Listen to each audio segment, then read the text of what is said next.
Chapter 1. Life was the greatest miracle in the world. The four directions were called the universe. Although the universe was real, there was no fixed place to seek. Since ancient times, the universe has been called the universe. Although the universe has grown, no one knows where it began. In the vast universe, many scientists speculated that Earth might be the only source of life.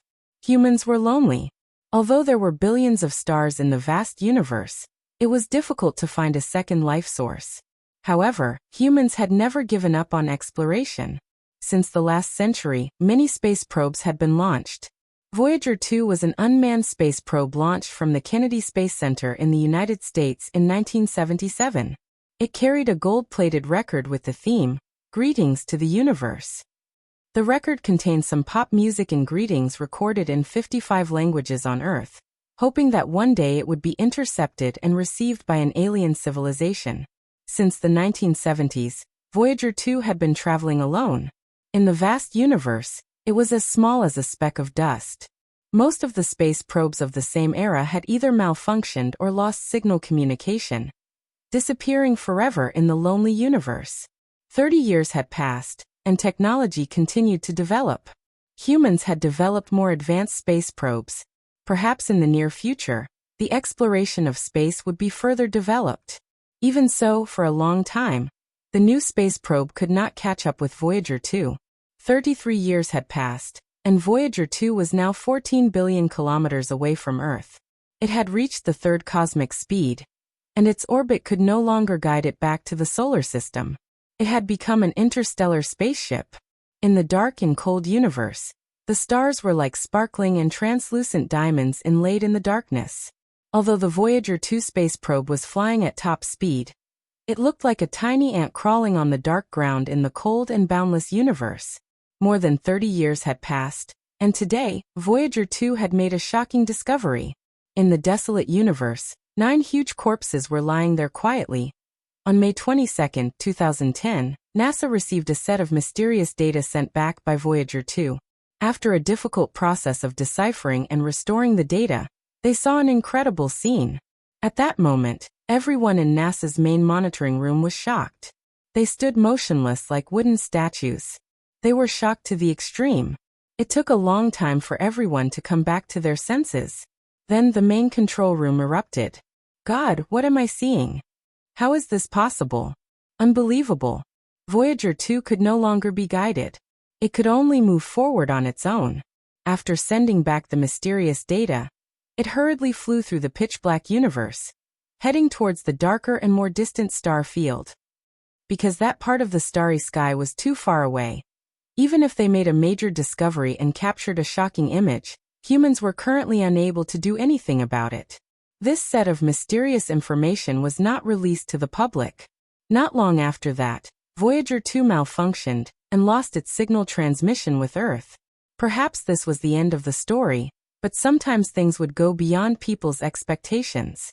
Whether it was the observation and exploration of space, or the scientific research of life and physics, the space station had a unique and superior environment. Since the Soviet Union launched the first manned space station in 1971, 9 space stations have been launched worldwide. June 11, 2010. At this moment, inside the International Space Station, several astronauts' expressions changed at the same time, and their pupils contracted rapidly. Today, the existence of God has long been denied. If there were still people who continued to believe in God, it was only because of the emptiness in their hearts that they were looking for sustenance. However, at this moment, the minds of several elite astronauts received a strong shock. They saw an incredible scene. Outside the International Space Station, in the cold and dark universe, 9 behemoths were motionless, as if they had been there since ancient times. They gave off an endless sense of desolation and antiquity. Those were actually 9 dragon corpses. They were no different from the dragons in ancient myths and legends.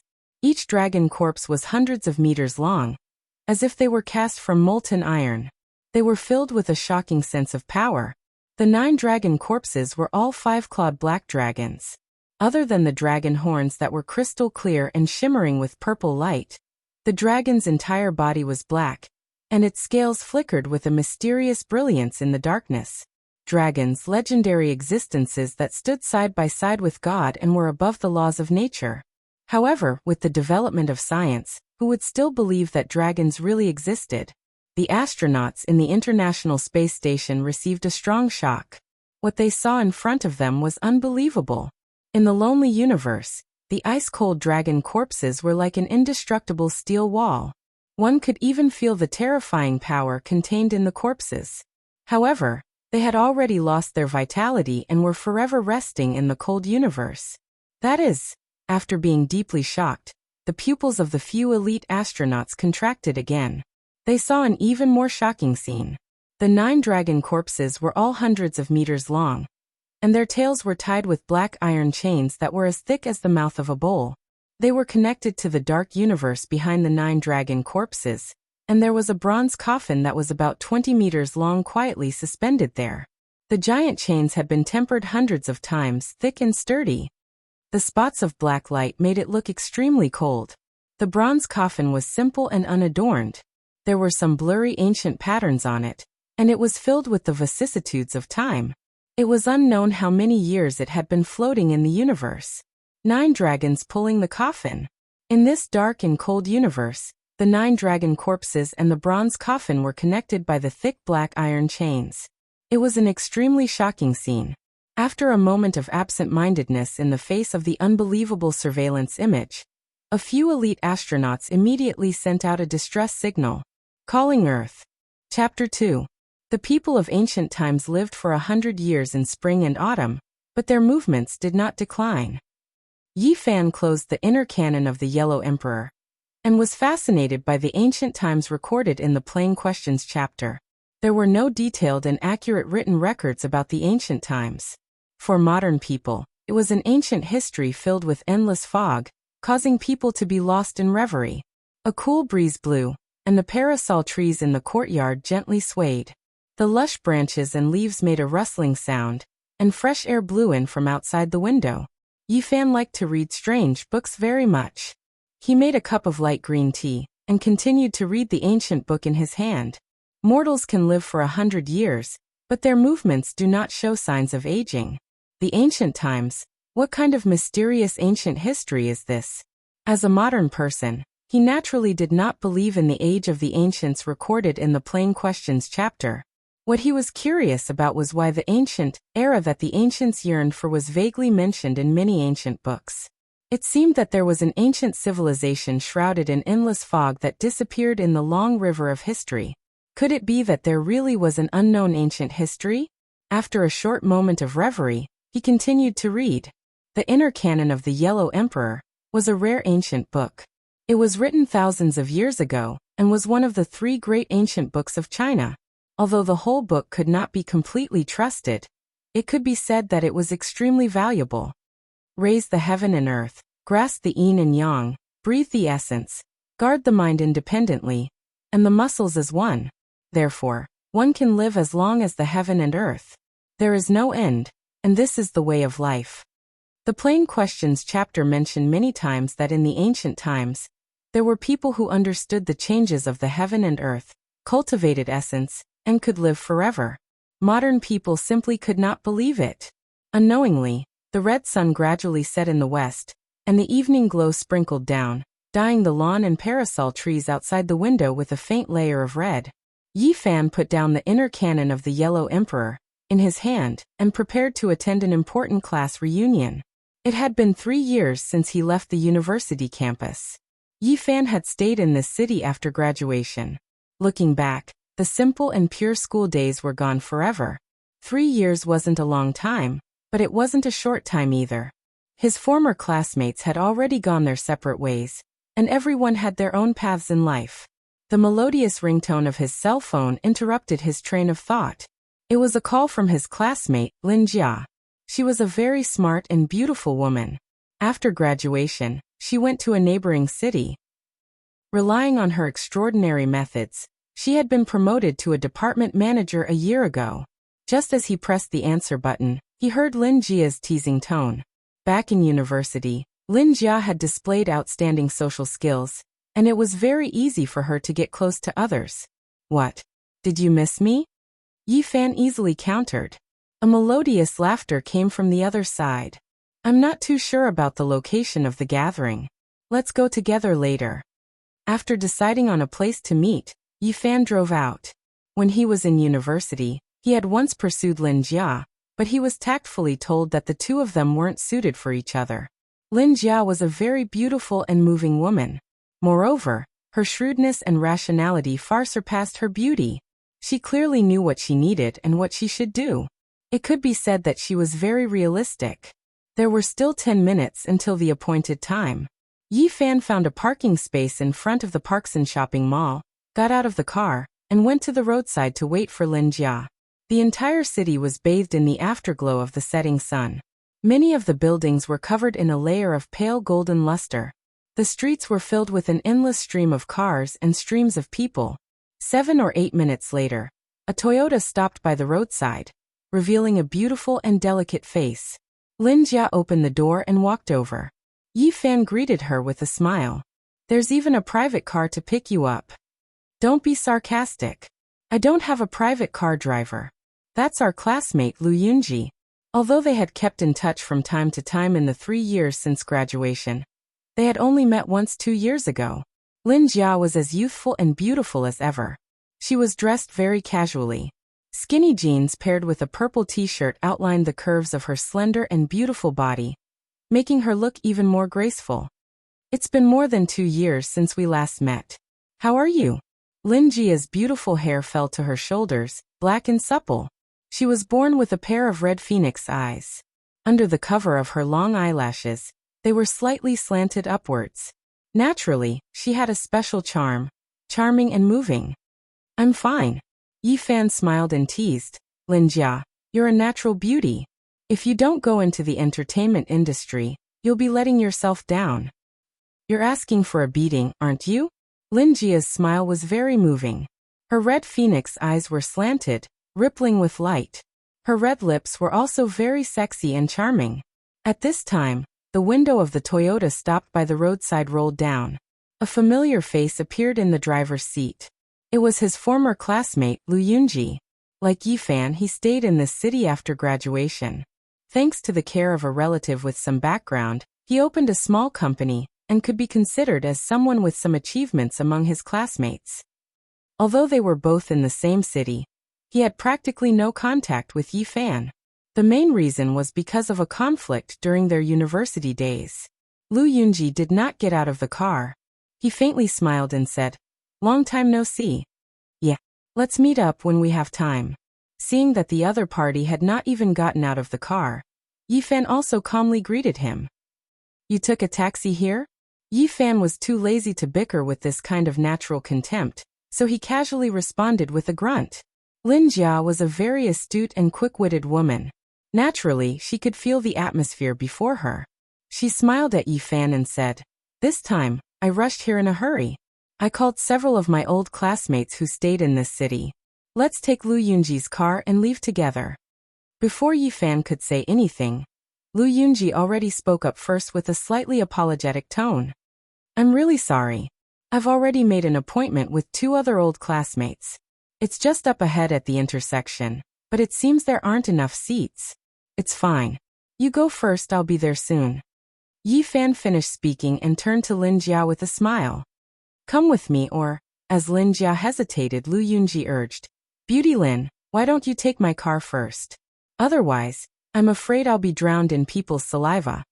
After standing by the side of the road for a few minutes, Lin Jia expressed her apologies to Yifan. Under Lu Yunji's urging, she finally got into the Toyota. The moment the car window was raised, Yifan could vaguely hear Lu Yunji's disdainful whisper, "It's rush hour right now. It'd be strange if I could wait for a taxi." Then the Toyota sped away, leaving a trail of dust in its wake. In the past, Yifan could be considered an influential figure on the university campus. Today, however, he was thought to have taken a taxi here. Compared to Lu Yunji, he naturally appeared somewhat down and out. Regarding people like Lu Yunji, he simply ignored them. Instead, Lin Jia's performance surprised him. However, everyone had their own way of life. After all, people had to live in reality. Naturally, they would have their own utilitarianism, self-respect, vanity, and so on. Thus, Yi Fan didn't feel too disgusted. The red sun had already set below the horizon. The sky, which seemed to have been dyed red by blood, gradually darkened. The entire city seemed to have been draped in a thick layer of dusky clothing. The curtain of night was about to fall. At this very moment, 9 gigantic dragon corpses were pulling a giant bronze coffin across the pitch-black and ice-cold universe. This shocking scene seemed to be eternally frozen in time. Several astronauts aboard the International Space Station had already transmitted this world-shaking information back to Earth, and were waiting for further instructions. Chapter 3. Although Yi Fan couldn't be said to be successful in his career, due to certain reasons and experiences, he now had some capital. Not long ago, he had bought a Mercedes-Benz. In terms of price, it was more expensive than Lu Yunji's Toyota. However, if he were to use this to judge his status, he felt that it was rather vulgar. 10 minutes later, Yi Fan drove to the venue of the gathering, Moon on the Sea City. This was a super entertainment city that combined dining and leisure. It was located in a prime location, and the surroundings were very prosperous. From the various mid-range and high-end cars in the parking lot, one could tell that the main consumer was here. Having just graduated from university 3 years ago, most of his classmates couldn't be said to be successful in their careers. Yi Fan felt that choosing such a venue for the gathering was somewhat extravagant. When he walked out of the parking lot and arrived in front of Moon on the Sea City, he quickly saw a few familiar figures. They were all students who had come to participate in the gathering, some of whom he hadn't seen for 3 years. Yi Fan. At this moment, a delicate and refined young man noticed him. He came over with a smile and said, "This is your fault. As the host of this city, you took so long to show yourself. You should have been the one who initiated and organized this gathering." This refined young man was called Wang Ziwen, and he was one of the organizers and initiators of this gathering. He had been a very active person in university. It was said that he had been developing very smoothly in another city for the past 3 years, and his assets were already quite considerable. The others also came over to welcome him. Although they hadn't seen each other for a long time, everyone was very friendly. It was clear that Wang Ziwen was waiting for someone here. There were only 2 or 3 people who could make him stand in front of Moon on the Sea City to welcome them, so it was easy to guess. Wang Ziwen was a smart person. He didn't continue to wait here alone. Instead, he chatted and laughed as he led the way, accompanying everyone into Moon on the Sea City. There was a small business center on the 5th floor, which could accommodate 30 to 50 people for meetings. It had already been booked. At this moment, the sky outside had already darkened, and most of the students who had come to participate in the gathering had arrived. The arrival of these people immediately caused the atmosphere to become lively. Many people came over to welcome them. To be able to gather again, it felt as if time had passed, as if space had been misaligned. For a moment, it seemed to coincide with some scenes from their university days. It had been 3 years since graduation, and everyone was already 25 or 26 years old. A few of them were already married, and 2 of them had even become mothers. Everyone had their own path of life, but generally speaking, most of the students were ordinary people. The ideals and ambitions of the past had been polished by time to the point that they were about to completely disappear, returning to ordinary life. Their dreams were already far away, and most people clearly realized that they were just ordinary people. Yi Fan was brought to the other side by Wang Ziwen. After careful observation, he realized that the students here were either successful in their careers or people with some family background. "Yi Fan, you came so late. I must punish you with 3 cups. 3 cups is too little. You're all looking down on Yi Fan's alcohol tolerance too much." Lin Jia was also sitting beside them. Her red phoenix eyes slanted to the side. Her figure was tall and slender, her curves graceful and alluring. "Which beauty wants to punish me?" Yi Fan also categorized the male students as beauties. "You've just arrived and you're already taking advantage of us. Punishment. We must punish you severely." The group of men and women unanimously began to sharpen their knives. Lu Yunji had a certain background in this city, so naturally he was also in this small group. He casually said, "I thought you'd be delayed for a while waiting for a taxi." As soon as these words came out, the atmosphere became a little awkward. Everyone present knew of the grudge between Lu Yunji and Yi Fan during their university days. Now he was developing very smoothly in this city. At this moment, when he inadvertently pointed out that Yi Fan had come here in a taxi, his intentions were a little obvious. The other students also noticed the situation and looked over. However, Yi Fan only smiled indifferently, not saying anything. I'll go outside to pick up Zhou Yi. Wang Ziwen changed the topic, turned around and left. Lin Jia and the two female students began to talk about cosmetics and a few branded clothes. The others also talked about some interesting things from the past. Only then did the short awkward silence from earlier disappear, and the atmosphere became lively once more. However, after the incident just now, the atmosphere was somewhat delicate. No one mentioned punishing Yi Fan again, but the conversation around Lu Yunji had increased. Although Yi Fan was an influential figure in university, after leaving the campus, that was no longer important. Right now, success in one's career was the most important thing.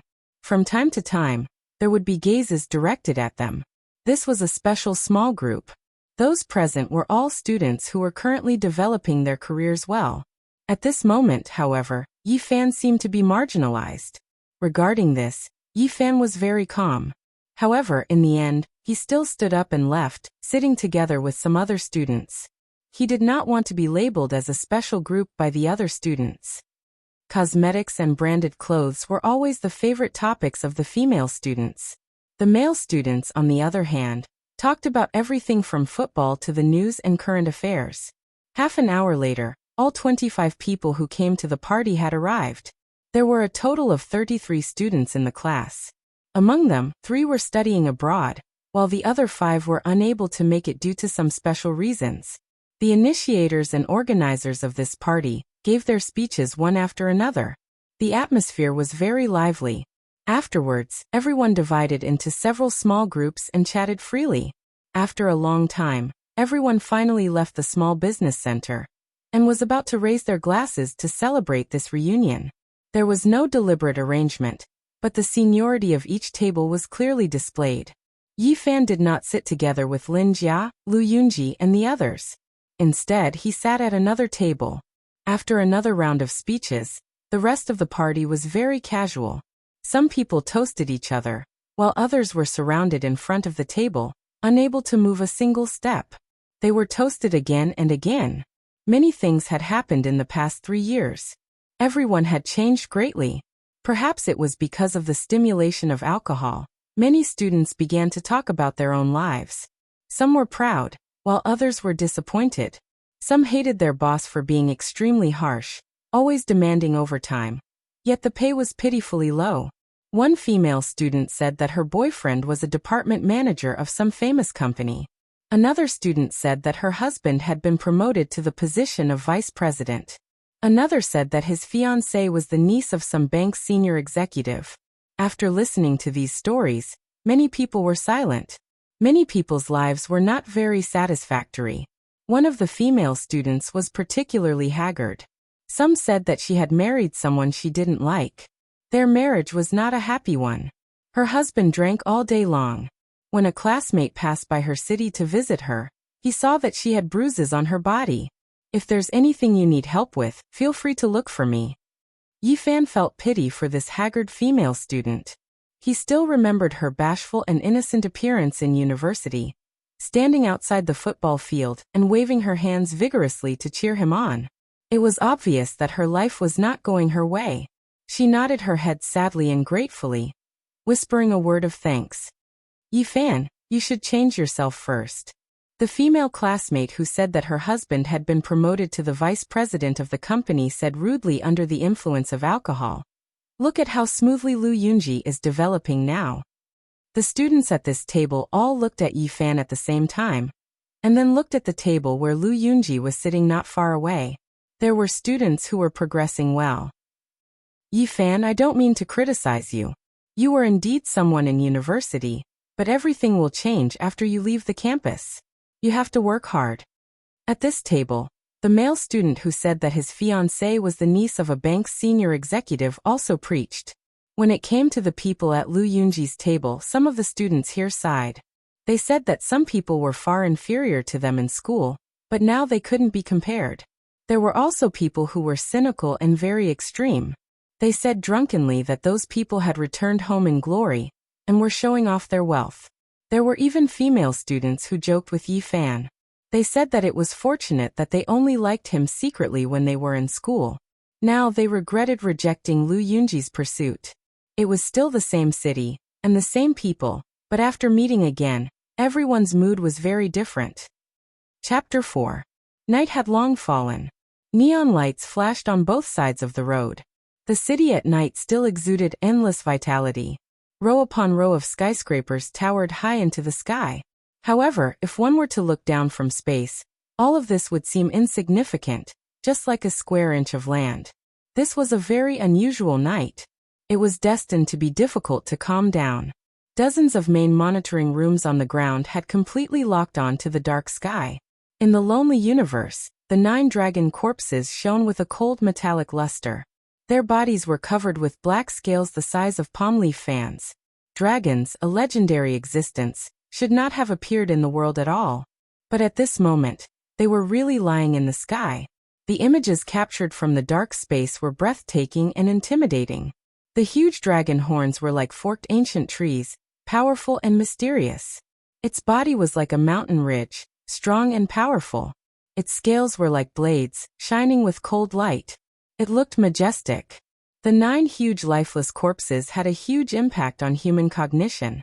It subverted some of people's inherent ideas. Yi Fan, how has your life been for the past 3 years? Many people were very concerned about Yi Fan, and asked with concern.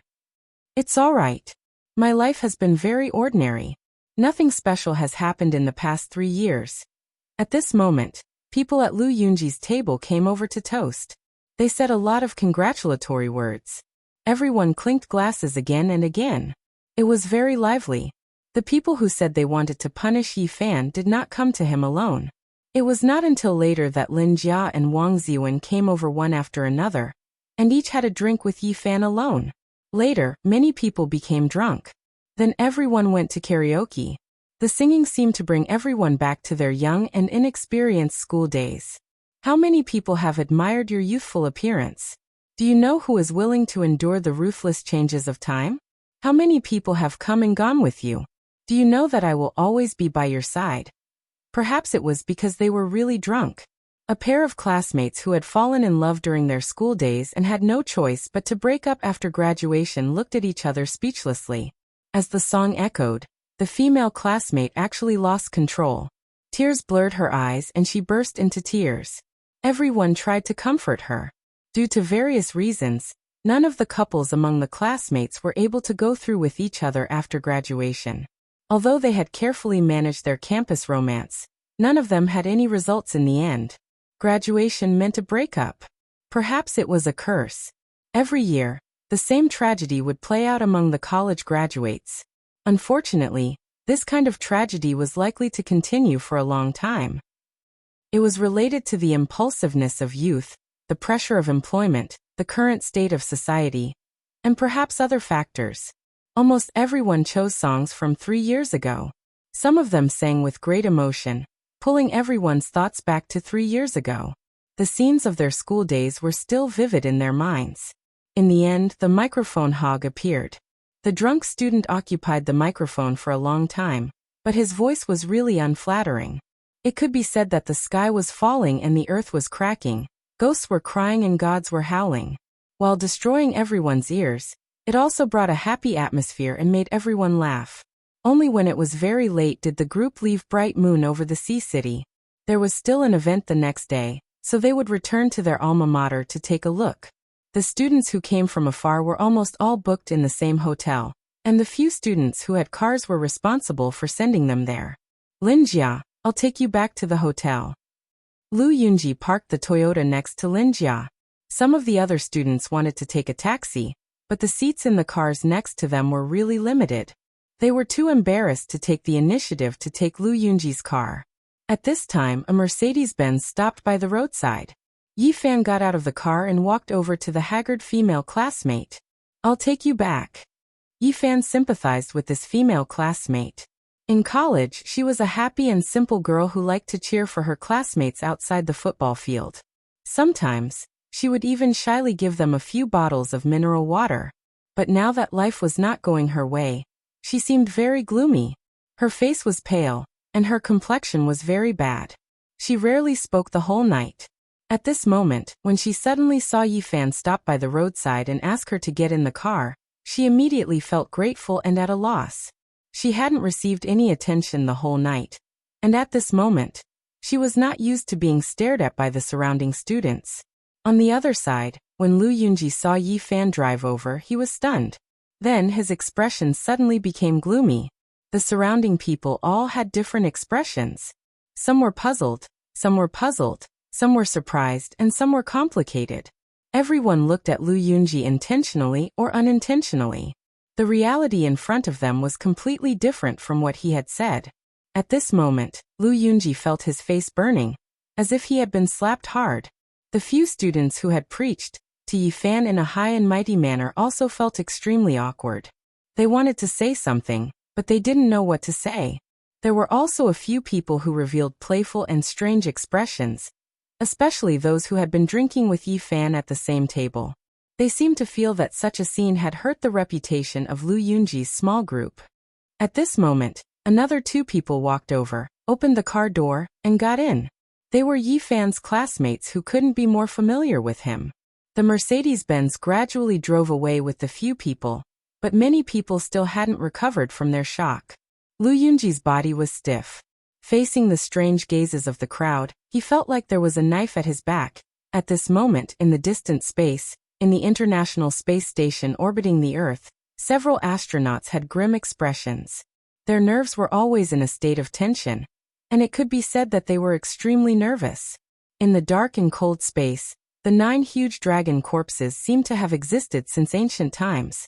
Iron chains as thick as the mouth of a bowl stretched across the sky, connected to a huge bronze coffin, giving people a feeling of endless desolation and antiquity.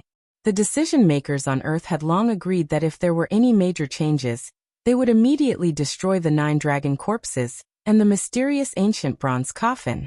But no one wanted such a thing to happen. The 9 dragons pulling the coffin came from the dark and lonely depths of the universe. Its value and significance were too great, and it was difficult to estimate. Suddenly, the main surveillance room in the International Space Station captured a set of mysterious signals. It was some kind of unusual fluctuation. The target was close at hand. It was the huge bronze coffin that the 9 dragon corpses were pulling. Mysterious fluctuations were emitted from the ancient and blurry patterns on it. Difficult to decipher. The signal was sent back to Earth and was deciphered by the most sophisticated supercomputer, but it still couldn't make any sense of it. The ancient patterns on the huge bronze coffin were covered in green rust, and it was difficult to see them clearly. After preliminary analysis, those bronze carvings are related to China's ancient legends. The surveillance rooms of various countries unanimously came to a similar conclusion.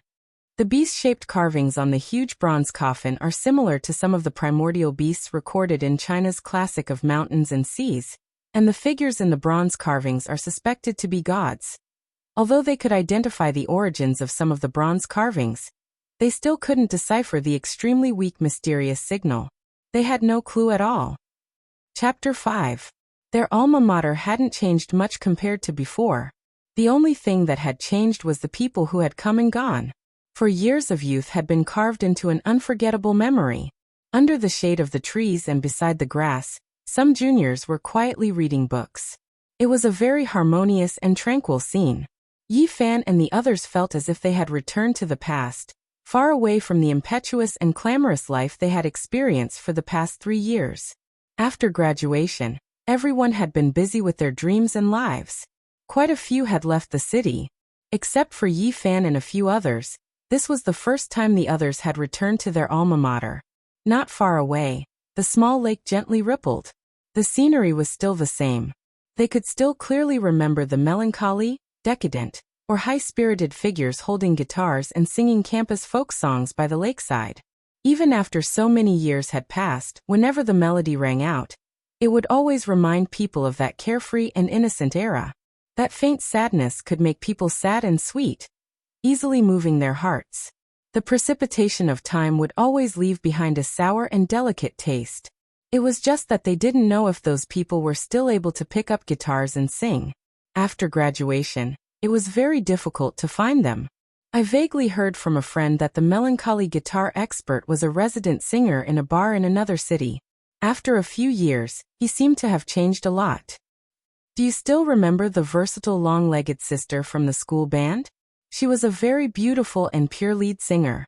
It is said that she is now drinking in a nightclub. Everyone could only let out a sigh. After graduation, many people had encountered the impact of their dreams and their dreams. Sometimes, life was really helpless, causing people to feel frustrated and confused. After a short silence, everyone continued to walk forward. At this time, Lin Jia arrived at Yifan's side. She wore a blue and white chiffon dress. The hem of the dress reached her thighs, making her two slender legs appear even whiter and more alluring. She wore a black belt, making her waist appear even more graceful.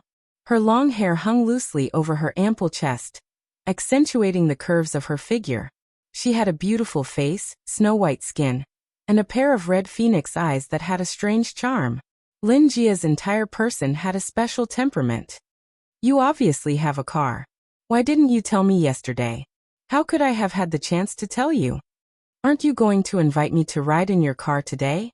I would be very happy to. Here, I solemnly invite Miss Lin Jia. At this point, both of them laughed. Lin Jia abruptly brought up yesterday's matter. However, she lightly circled around it. She didn't say anything because of yesterday's matter, nor did she deliberately lower her stance to try and get closer to him. With that, she turned around and left with a smile. Lin Jia was an intelligent woman. She knew that being too deliberate was not a good thing. It would only make her appear fake. It was better to be direct and natural. This subtle change also happened to some of the other students. It was almost noon when they left their alma mater. They arrived at the food street and went to the restaurant. Wang Ziwen privately invited Yifan to sit at their table. Yifan just smiled and went over to toast a few glasses of wine. He still sat with the people from yesterday. Yifan, I was drunk yesterday. I hope you don't mind. Let me offer you a toast. Cheers. The male student who said that his fiancée was the niece of some bank executive had been preaching to Yifan yesterday. Today, however, he lowered his stance and tried his best to explain yesterday's matter. The female student who said that her husband had been promoted to vice president of the company also changed her attitude from yesterday and was polite to Yifan. Come. Let's all raise our glasses. Compared to yesterday, Yifan's table was much more lively today. People constantly clinked glasses, and from time to time, people from other tables came over to toast. Naturally, Yifan couldn't refuse. He repeatedly clinked glasses with others, and even drank a glass with those who came over from Wang Ziwen's table. Lu Yunji was very calm. Although he had been very embarrassed yesterday, today he was like an ancient well without a ripple. There was no unusual expression on his face, as if nothing had happened. Everyone, last night I received a call from across the ocean. The speaker was Zhou Yi, a very refined young man. It was rumored that his family background was deep. This was no longer a secret among his classmates. Yesterday, Wang Ziwen had specially waited outside Bright Moon City on the sea to welcome him. Everyone stopped and looked at Zhou Yi. Whether it was in school or now, he had always been very easygoing and had never made people feel that he was arrogant. Zhou Yi said a piece of news. 3 of his classmates who were studying on the other side of the ocean had already set off to return home. This immediately caused a heated discussion among the students present. After graduation, we will be far apart from each other. Everyone has their own paths in life. It's not easy to be able to gather together. When we meet again, perhaps we will all be parents. Who knows how many years will have passed by then? 3 of my classmates who are studying abroad are returning home. I have a suggestion to slightly extend this gathering. Yifan drove home and brewed a cup of light green tea. He quietly looked at the sycamore tree outside the window and thought of some past events. The people he had missed, the footsteps that left, and the gradually fading road were like the sycamore leaves gently falling in front of him. Li Xiaoman. This name had faded from Yi Fan's memory for a long time. When Li Xiaoman graduated from university, she went to study on the other side of the ocean. In the first few months, the two were still very close, but as time went on, the emails and phone calls between them gradually decreased, and eventually they completely broke off contact. Rather than saying that they looked at each other across the ocean, it was better to say that they had forgotten each other across the ocean. A relationship that was not looked upon favorably by his friends came to an end as expected. Today he learned from Zhou Yi that Li Xiaoman was about to return home. When Yi Fan first heard the name, it was a little unfamiliar. Looking back, it had already been more than 2 years. The time of the gathering was extended for a tour of Mount Tai. All expenses were paid by Wang Ziwen, Zhou Yi and the others. For ordinary people, this might be a hefty expense, but for them it was nothing. 3 days later, Yi Fan once again saw that familiar figure at the foot of Mount Tai. 3 years had passed, and Li Xiaoman was still graceful and did not change much. She was 170 centimeters tall, and wore a pair of sunglasses. Her long black hair fluttered in the wind, and she stood there slender and elegant. She was dressed simply and casually. She wore a pair of shorts that reached above her knees. Her beautiful legs were fair and slender, and she wore a t-shirt with a cartoon printed on it. Li Xiaoman was undoubtedly very beautiful. Her skin was white and delicate, and her eyes were large with long eyelashes.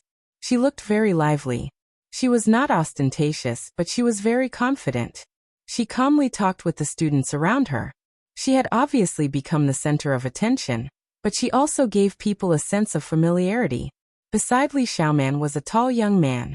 According to the introduction, he was her classmate from America. Compared to the soft and smooth faces of Asians, he had a typical Western face. It was very three-dimensional, with a high nose bridge, slightly sunken blue eyes, and slightly curly blonde hair. He was very handsome in the eyes of Westerners. "Hello, I'm Kate. I've been longing for Mount Tai. I can finally see it." Although the American young man named Cade was not very fluent, he was able to express himself clearly. In front of him, the other 2 students who had returned from studying abroad had long been surrounded by enthusiastic people, and were being asked about their lives and studies on the other side of the ocean. After 3 years, Yi Fan saw Li Xiaoman again. It felt like time had changed and time had passed. Both of them were calm and greeted each other politely. There was no joy after a long separation. There was only calmness, and even a hint of indifference. They did not say much and gently brushed past each other. Some things did not need to be said. Silence was a kind of result. Chapter 6.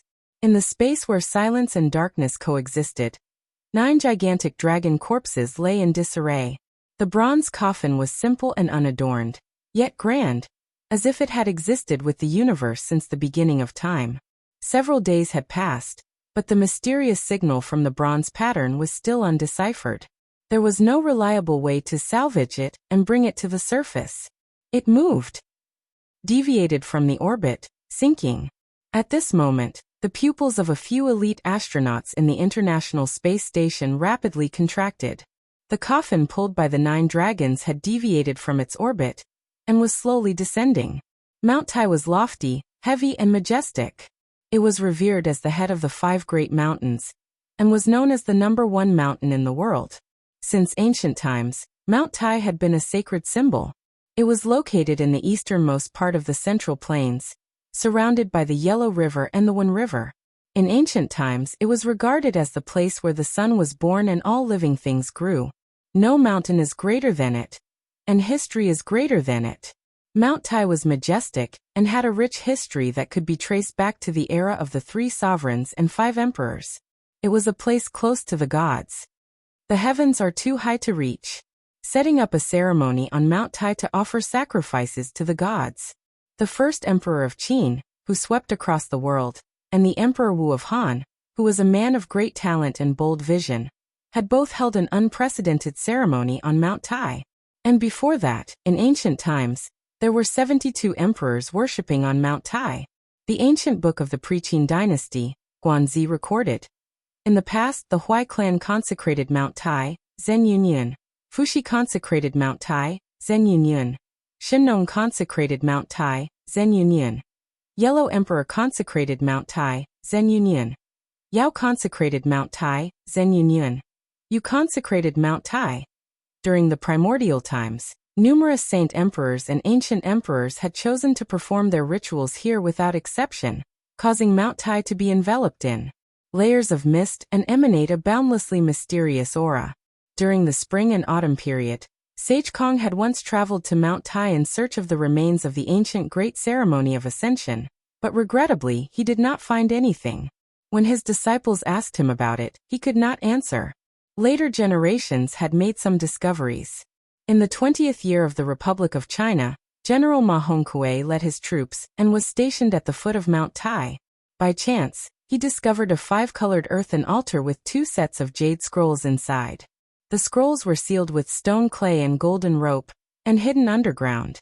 In the pre-Qin and ancient times, it was still a mystery to this day as to why all the ancient emperors consecrated here. Perhaps it would never be solved. Yi Fan and the others rested in the hotel for a night. The next day, they began to climb Mount Tai. It was the first time for many people in the group to climb Mount Tai. Only when they were here could they feel the magnificence and majesty of the mountain. The mountain was divided into 3 layers of terraced geological structures. It was like a stairway to heaven, facing south. The entire mountain was open, and a 10-kilometer-long path to heaven led to the vast mountain, extending to the peak. Be it from afar or up close, one could feel the majestic aura that stirred one's heart. In front of the majestic Mount Tai, one would have a strange illusion that one was as small as an ant. Even the sun, moon, and stars in the sky seemed insignificant. This was a shocking feeling that made one's soul tremble. When the tour guide talked about various things in ancient times, it made people's imagination run wild. Humans were always full of yearning for the unknown and mysterious. Li Xiaoman and Cade walked side by side, constantly translating and explaining to him. This made the American youth more and more curious about Mount Tai, and he kept asking questions. Lu Yunji looked at Yi Fan playfully, then looked at the 2 people in front of him. However, his obvious intention seemed to be ignored by Yi Fan, who did not say anything at all. This made him very disappointed. In fact, Yi Fan did not notice him at all. He was naturally very calm. Yi Fan had already finished reading the inner canon of the Yellow Emperor. When he thought about how the ancient sages all worshipped here, he suddenly had an absurd thought.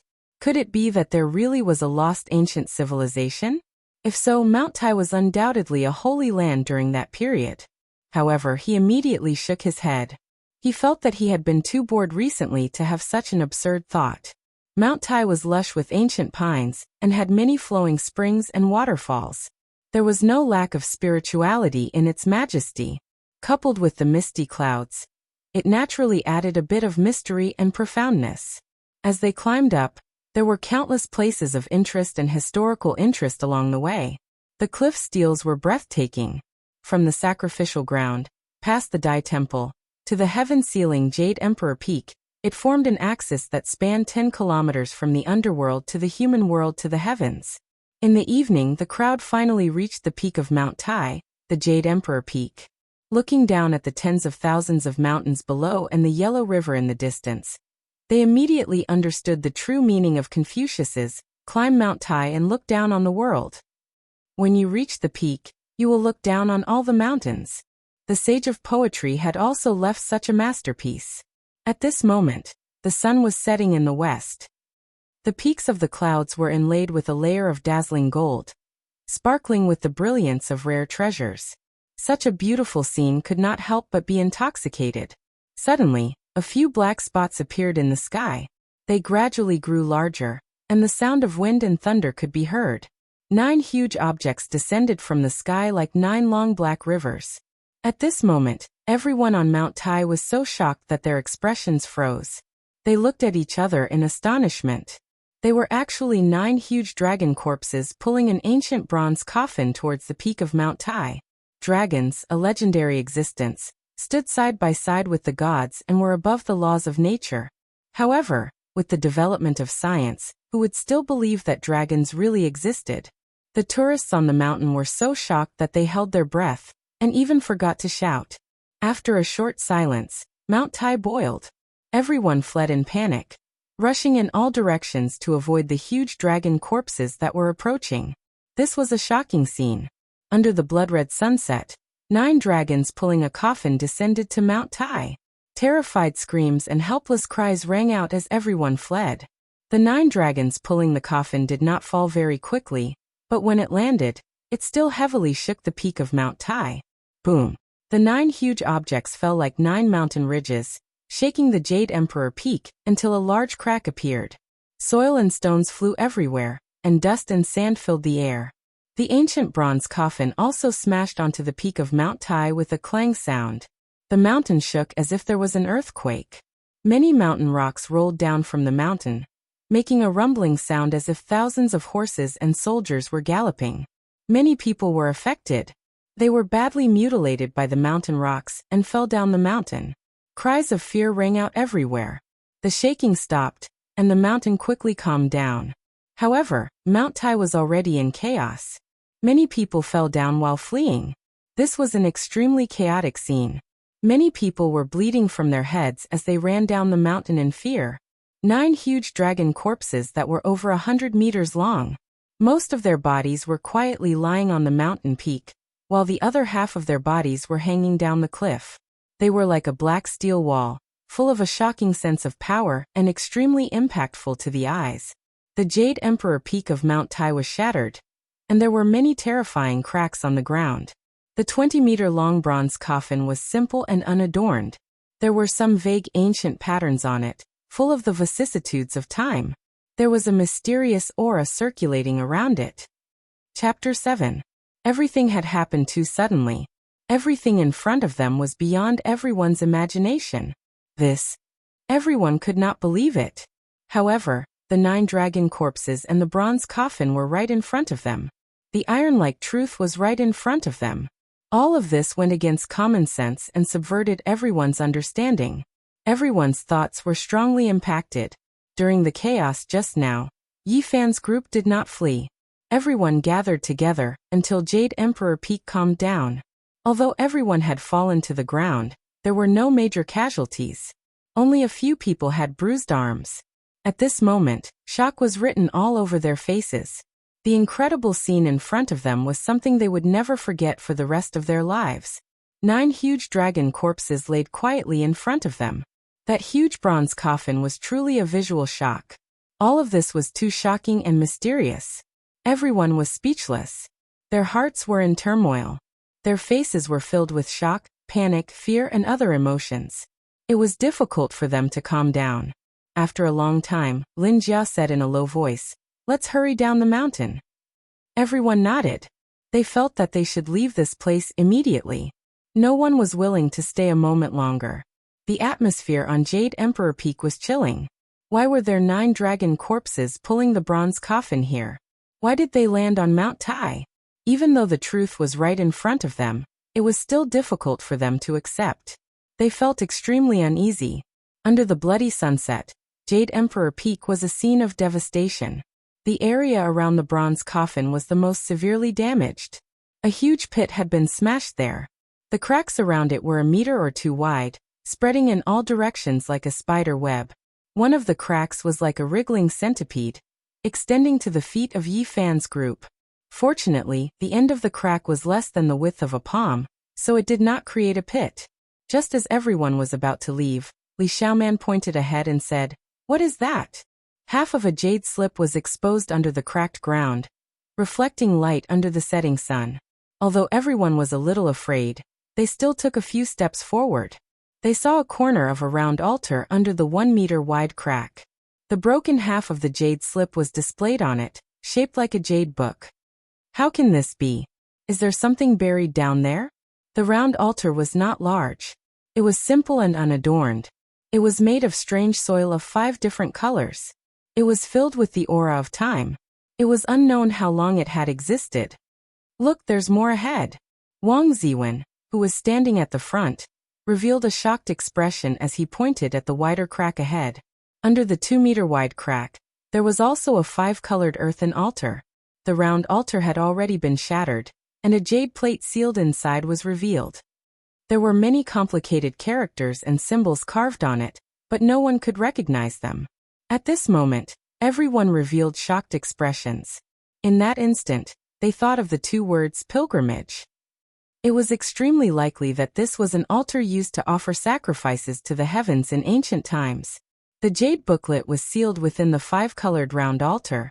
This was similar to the description in Bangu's White Tiger Tongi during the Eastern Han Dynasty. It was recorded.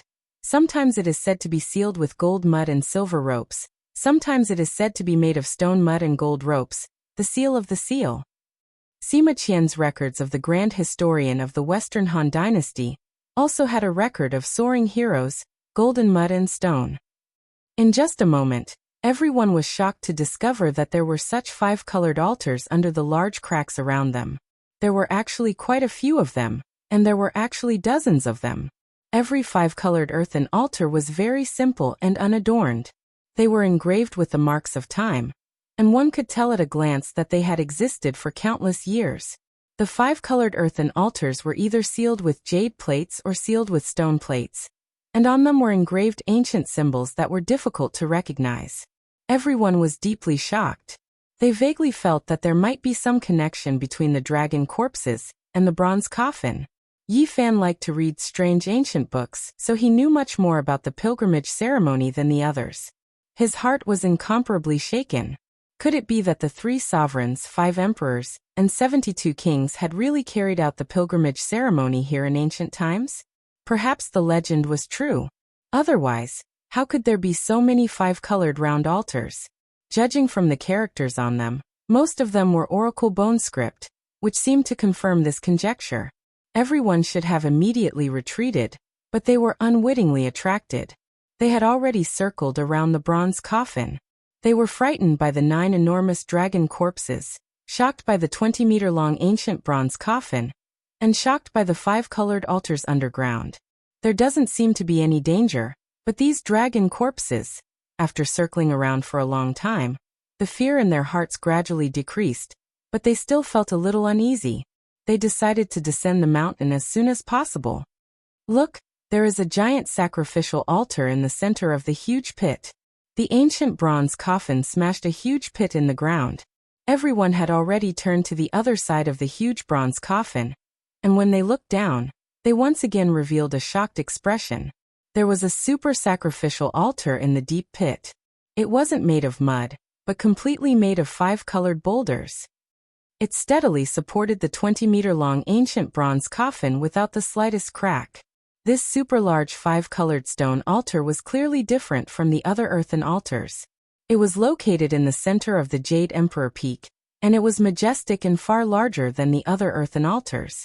The impact of the bronze coffin that fell from the sky was enormous, but it unexpectedly didn't crack it in the slightest, nor was there any damage.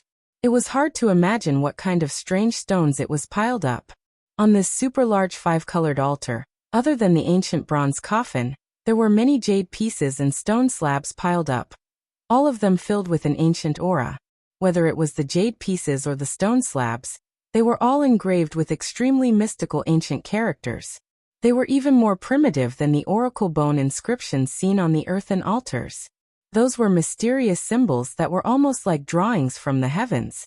On the super-large five-colored stone altar, there was a large row of such jade pieces and stone slabs neatly piled up. They weren't destroyed by the bronze coffin, which was surprising. Let's leave this place quickly. Yi Fan and Zhou Yi spoke at the same time, urging everyone to leave. Everyone nodded. This place really wasn't suitable for them to stay for long. Even if there were endless secrets, it wasn't something they could explore right now. The 9 huge dragon corpses at the side made them feel uneasy, and the huge bronze coffin made them even more anxious. Just as everyone was about to turn and leave, a female student let out a scream. A large boulder under her feet rolled into the huge pit. She couldn't stand steadily and fell down. Be careful. A male student quickly grabbed her, and a few other students beside him also quickly helped pull her up. The boulder that was stepped on made a rumbling sound and rolled into the huge pit. Then, with a bang, it heavily hit the five-colored altar. The super-large stone altar immediately emitted a five-colored halo. Everyone felt a huge force enveloping their bodies. Their legs felt as if they were tied with lead, unable to move a single step. Bang! The 5-colored stone altar shook continuously, causing the Jade Emperor Peak to shake along with it. Everyone standing at the edge of the huge pit suddenly felt the world spin, but they couldn't move a single step. All of them were shaken and rolled into the huge pit. A group of people fell onto the 5-colored stone altar. Everyone was filled with fear. Chapter 8.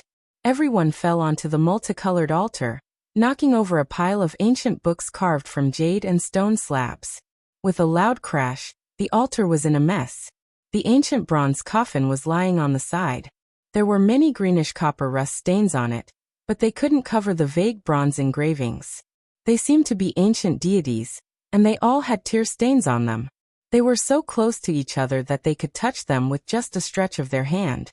This made everyone feel fear, and a chill ran down their spines. This multicolored altar, which had existed for countless years, was built by the ancient people to offer sacrifices to the heavens. Could it be that those ancient sovereigns could really summon something? At this moment, everyone suddenly felt a desolate and ancient aura circulating around, causing their emotions to surge. At this moment, the 9 dragon corpses and the bronze coffin were lying in front of them. Could it be that they were really summoned by the multicolored altar? According to legend, long before the Qin Emperor Han Wu, the ancient 3 sovereigns, 5 emperors and 72 kings had held a great ceremony here. What did they summon? The multicolored brilliance flickered, and the jade and stone slabs on the multicolored altar suddenly became translucent. The ancient characters engraved on them all flickered, and emitted a gentle light. Kacha kacha. The sound of shattering rang out. The piles of jade and stone slabs suddenly cracked, and then rays of light rushed out. The ancient characters engraved on them seemed to have a life of their own as they all rushed out and floated in the air. Chi chi chi. More and more ancient characters shone brightly and floated in the air. Soon after, those jade blocks and stone slabs turned into ashes in a gust of wind. All the ancient characters engraved on the jade blocks and stone slabs were freed from their shackles. Above the ancient bronze coffin, around the huge pit, there were thousands of ancient characters shining. They seemed to be completely cast from molten iron, and they had the luster and texture of metal. Kacha kacha. The sound of shattering rang out again. The nearby small multicolored altars also flashed with ancient characters and floated in the air. There seemed to be stars flickering around the bronze coffin, looking even more mysterious under the blood-red sunset. There were a few other people on Jade Emperor Peak, who had not fled down the mountain during the chaos not long ago. But at this moment, seeing Yi Fan and the others fall into the huge pit, and seeing such a strange scene, all of them were terrified and rushed down the mountain. Amidst the chaos, some people fell down. Cries of pain and cries for help rang out continuously. At the same time, the glowing ancient characters in the sky gathered together, gradually forming a huge 8 trigram. A mysterious power vibrated out. This was a shocking scene. Those ancient characters and symbols possessed incredible power. After they condensed together, they manifested into a huge 8 trigrams, shrouding the bronze ancient coffin and the 9 dragon corpses. It had the density and texture of metal, as if it was forged from refined gold essence. I want to leave this place. Someone in the pit cried. My body can't move. Everyone found it hard to move. Fear grew in their hearts, but they couldn't change anything. That is, at this moment, a Tai Chi diagram appeared in the center of the 8 trigrams in the air, with 2 yin and yang fishes hugging each other. Even in this modern era of science and technology, the profound meaning of the ancient Tai Chi diagram still hadn't been deciphered. Someone had once calculated the orbital speed of the stars based on the corresponding relationship between the stars and the 8 trigrams, using astronomical parameters. And the founder of the modern computer binary system was also deeply inspired after studying the Tai Chi diagram, and succeeding in one fell swoop. The ancient Tai Chi diagram was still a fascinating mystery to people today. How was it created? What was its use? And what was the purpose of creating it? So far, there were only legends and inaccurate conjectures, but no conclusive evidence. At this moment, Yi Fan and the others saw a major unknown function of the Tai Chi diagram. It was actually related to space and time. Around the huge Tai Chi diagram, space was distorted and light was misty. The corresponding 8 trigram symbols of Qian, Kuan, Sun, Dui, Zhen, Zhen Li and Qin emitted light one after another, like a group of mysterious and ancient codes shining. The 2 yin and yang fishes in the Tai Chi diagram were like 2 strange doors. They constantly trembled and slowly opened a gap, as if they were connected to the distant and unknown starry sky. The brilliance continued to shine, and the 8 symbols of the 8 trigrams flickered. Finally, after changing in a complicated order many times, they all lit up at the same time, emitting a dazzling light. Boom! With a dull vibration, the 2 yin and yang fishes in the center of the Tai Chi diagram slowly opened. During this process, starlight flashed from time to time, and even an ancient starry sky path could be seen. Finally, the yin and yang fishes completely opened like a door, revealing a mysterious and huge passage. It was unknown where it led to, but it was pitch black inside. At the same time, on the peak of Mount Tai, the 9 huge dragon corpses actually trembled, and at this time, the copper coffin also emitted a loud clang sound, shaking violently. Yi Fan and the others were very close to the copper coffin. Many people were so shocked that they shouted, and many female students even cried. What should we do? Help! In this kind of situation, everyone felt very helpless, and many female students cried loudly. At the same time, some strong-willed people were bewildered as they stared at the huge ancient bronze coffin. The coffin lid actually deviated from its position in the shaking, revealing a large gap in the ancient coffin, and a strange aura spread out. Clang! The copper coffin shook again, and the coffin lid almost fell off. An inexplicable invisible force pulled everyone.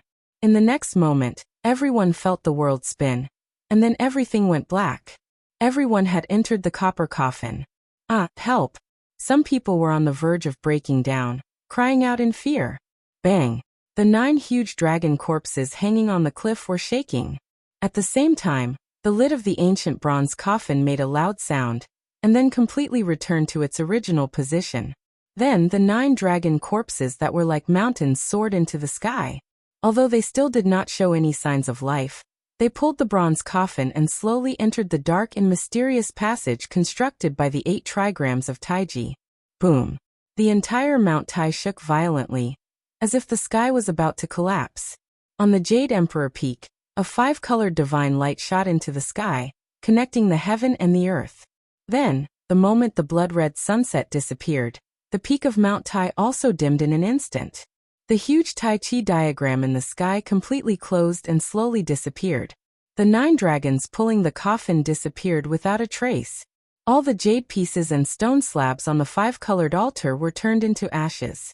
A gentle breeze blew, and the ashes were scattered with the wind. Everything that happened under the blood-red sunset was destined to cause an uproar that would spread to every corner of the world. Mount Tai would inevitably become the focus of the world, but all of this had nothing to do with Yi Fan and the others. The inside of the ancient bronze coffin was pitch black, and an icy chill permeated the air. Some female students were on the verge of breaking down. Their hearts were filled with helplessness and fear, but they did not dare to cry out loud. They all suppressed their emotions and voices, and quietly whimpered. What should we do? Who can save us? Are we really inside the bronze coffin? Why is it like this? Is there any way to get out? People were constantly dialing with their phones, but they could not get through. They could not contact the outside world, and this was even more frightening. Everyone, don't be afraid. Although we can't contact the outside world for now, such a shocking event has happened on Mount Tai. The outside world will be the first to know about it. I believe that the rescue team will arrive soon. Zhou Yi appeared very calm. His words made everyone feel a little more at ease. Zhou Yi is right. Everyone, don't panic. We must remain calm. I believe that we will be safe. Wang Ziwen's voice was also very calm, and his words calmed everyone's emotions. That's right. Everyone, don't panic. It has already happened. No matter how much we fear, it is useless. The most important thing is to find a way to escape. Although Lin Jia was a woman, she was very calm at this moment. She did not panic. Yi Fan did not say anything. He sat there quietly. The dark and mysterious passage constructed by the Tai Chi diagram appeared in front of him from time to time. At this moment, Was he still on the Jade Emperor Peak? He had a bad feeling about this. With the help of the weak light from the cell phone, he could see many terrified faces. Many of them were pale, and some were even trembling. Li Xiaoman was not far away. She sat there hugging her knees. Although her face was a little pale, she appeared very calm. Next to her was the American youth named Cade. The two of them were talking in low voices in English. Lu Yunji's hands were clenched so tightly that his knuckles had turned white. He was obviously very nervous, but he did not show any signs of fear. In fact, everyone present was very uneasy. After all, they were inside an ancient bronze coffin. Has everyone fallen into the bronze coffin? Let's confirm the number of people present. 1, 2, 3, 28, 29, 30. When they reached the 30th person, the student in charge of counting the number of people said in a trembling voice, "How could there be 30 people?" There were a total of 33 students in the class. At the beginning of the gathering, 3 people were studying abroad and could not participate. The other 5 could not make it because of some special reasons. But this time, when they came to Mount Tai, the 3 students had already returned, but the other 5 students still could not make it. A total of 28 people had arrived at Mount Tai. If Li Xiaoman's American classmate, Cade, was included, there should be 29 people. At this moment, how could there be 30 people? In this cold and dark ancient coffin, at this moment, everyone felt their hair stand on end. Chills ran down their spines. Chapter 9. How could there be another person? Who is it? The person who asked the question had a trembling voice. All the cell phone screens lit up. Everyone looked at the people around them in fear, afraid that a strange face would appear in front of them. Those who were familiar with each other tried their best to gather together, looking around in fear. At this moment, everyone finally confirmed that there was indeed an extra person, leaning against the corner not far away. Who are you? Are you a human or a ghost? Being in the mysterious bronze coffin, anything could happen. Everyone felt extremely uneasy. Heavy coughing came from the dark corner. The black figure moved his body, and then said in a low and hoarse voice, "Ghost, ghost." The hoarse voice echoed in the bronze coffin. At this moment, everyone felt a chill from head to toe. Their hair stood on end, and an eerie chill filled the air. Everyone felt like they had fallen into an ice cellar. Many of them were terrified. Some of the female students even let out ear-piercing screams and cried loudly, almost paralyzed on the ground. Ghost place. The voice was slightly weak. It could be felt that the black figure was very tired. He swayed his body, trying to stand up. What a ghost place. Are we in the bronze coffin? The black figure in the corner slowly stood up, asking this slightly confused question. His voice gradually became stronger. Seeing the tall black figure stand up, many people involuntarily retreated. The black figure moved over while continuing to speak. "It's me, Pangbo. Stop, don't come over." Everyone raised their cell phones, using the weak light to look forward. Yi Fan separated the crowd, slowly walked forward and said, "Are you really Pangbo? You can't even recognize my voice?" In the darkness, the cell phone screen lit up, and a familiar figure holding a cell phone appeared in front of them. He had thick eyebrows, big eyes, and a strong body. Pangbo was Yi Fan's best friend in university. Due to some personal matters, he could not come to the gathering. Now that he suddenly appeared, everyone was suspicious. "I don't believe it. Pangbo did not come to the gathering at all. Who are you?" Someone behind said with a trembling voice. A person who should not be here was standing in the bronze coffin. This made many people's scalps tingle. "Of course I'm Pangbo. Do any of you have water? I'm dying of thirst." The black shadow continued to walk forward. "Stop right there." Everyone was still in disbelief. Pangbo had no choice but to stop. In order to prove his identity, he tried his best to explain, talking about many things from his university days. "I believe he is Pangbo," Yi Fan said in a determined tone. He then strode to Pangbo's side. The two of them had not seen each other for a long time. Even under such circumstances, they hugged each other tightly. At first, due to some matters at home, I couldn't attend the gathering in time. Later, I heard that everyone was coming to Mount Tai. After I finished dealing with my family affairs, I naturally came here. Pang Bo took the mineral water bottle that Yi Fan handed to him and drank a few mouthfuls of it. Only then did he tell the story of how he entered the copper coffin. When he arrived, everyone had already gone up the mountain. He took the cable car along the ropeway. Generally speaking, he was still considered lucky. Before the 9 dragon corpses and the bronze coffin hit Mount Tai, he happened to arrive at the Jade Emperor Peak safely from the ropeway. He did not flee down the mountain with the crowd. Instead, he tightly hugged a large tree and waited until Mount Tai calmed down. He was not injured. Then he saw from afar the scene of Yi Fan and the others falling into the giant pit. When he ran over, he saw ancient characters flashing in the air. He was fixed outside the giant pit, unable to move a single step, until the bronze coffin shook and the lid deviated from its position. He followed the crowd and was sucked into the coffin. Perhaps it was because he was outside the rainbow altar, but when Pang Bo fell into the bronze coffin, he immediately fainted. It was only now that everyone gradually dispelled their doubts. Their taut heartstrings finally relaxed. We have to find a way to save ourselves. Being in this bronze coffin makes me feel uneasy. I have a bad feeling. Li Xiaoman's face was a little pale. Her beautiful eyes stared at the pitch-black depths of the bronze coffin. Compared to the other female students, she and Lin Jiao were both very calm. Hearing this, many people felt a chill run down their spine. Everyone stay together. Don't separate, Zhou Yi suggested. Everyone huddled together and used the weak light from their cell phones to observe their surroundings. They stuck close to the side of the bronze coffin. They could see blurry bronze carvings. There was a ferocious 9-headed divine bird spreading its wings and flying high. There was also a huge beast with stiff bristles all over its body roaring at the sky. The bronze carvings were covered with green rust.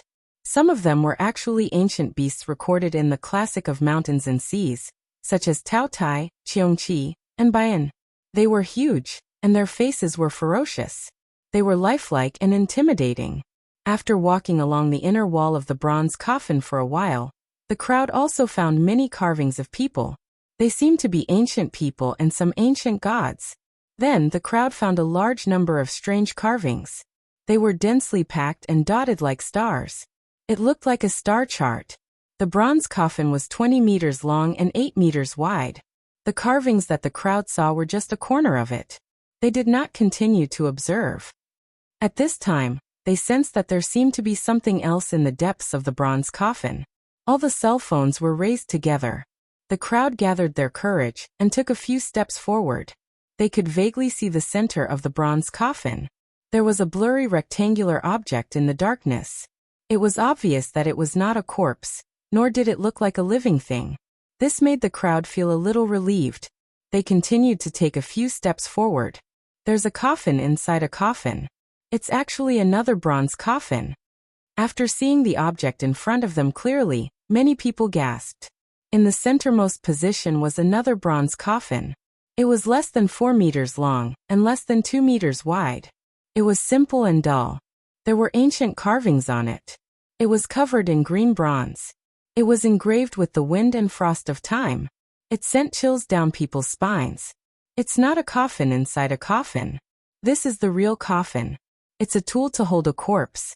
The bronze coffin outside is called the outer coffin. It's a casket. When the two are put together, it's called a coffin. Pang Bo explained to the few people who did not understand the meaning of a coffin. Hearing that the coffin inside the coffin in front of them was the real tool to hold a corpse, many people immediately stepped back.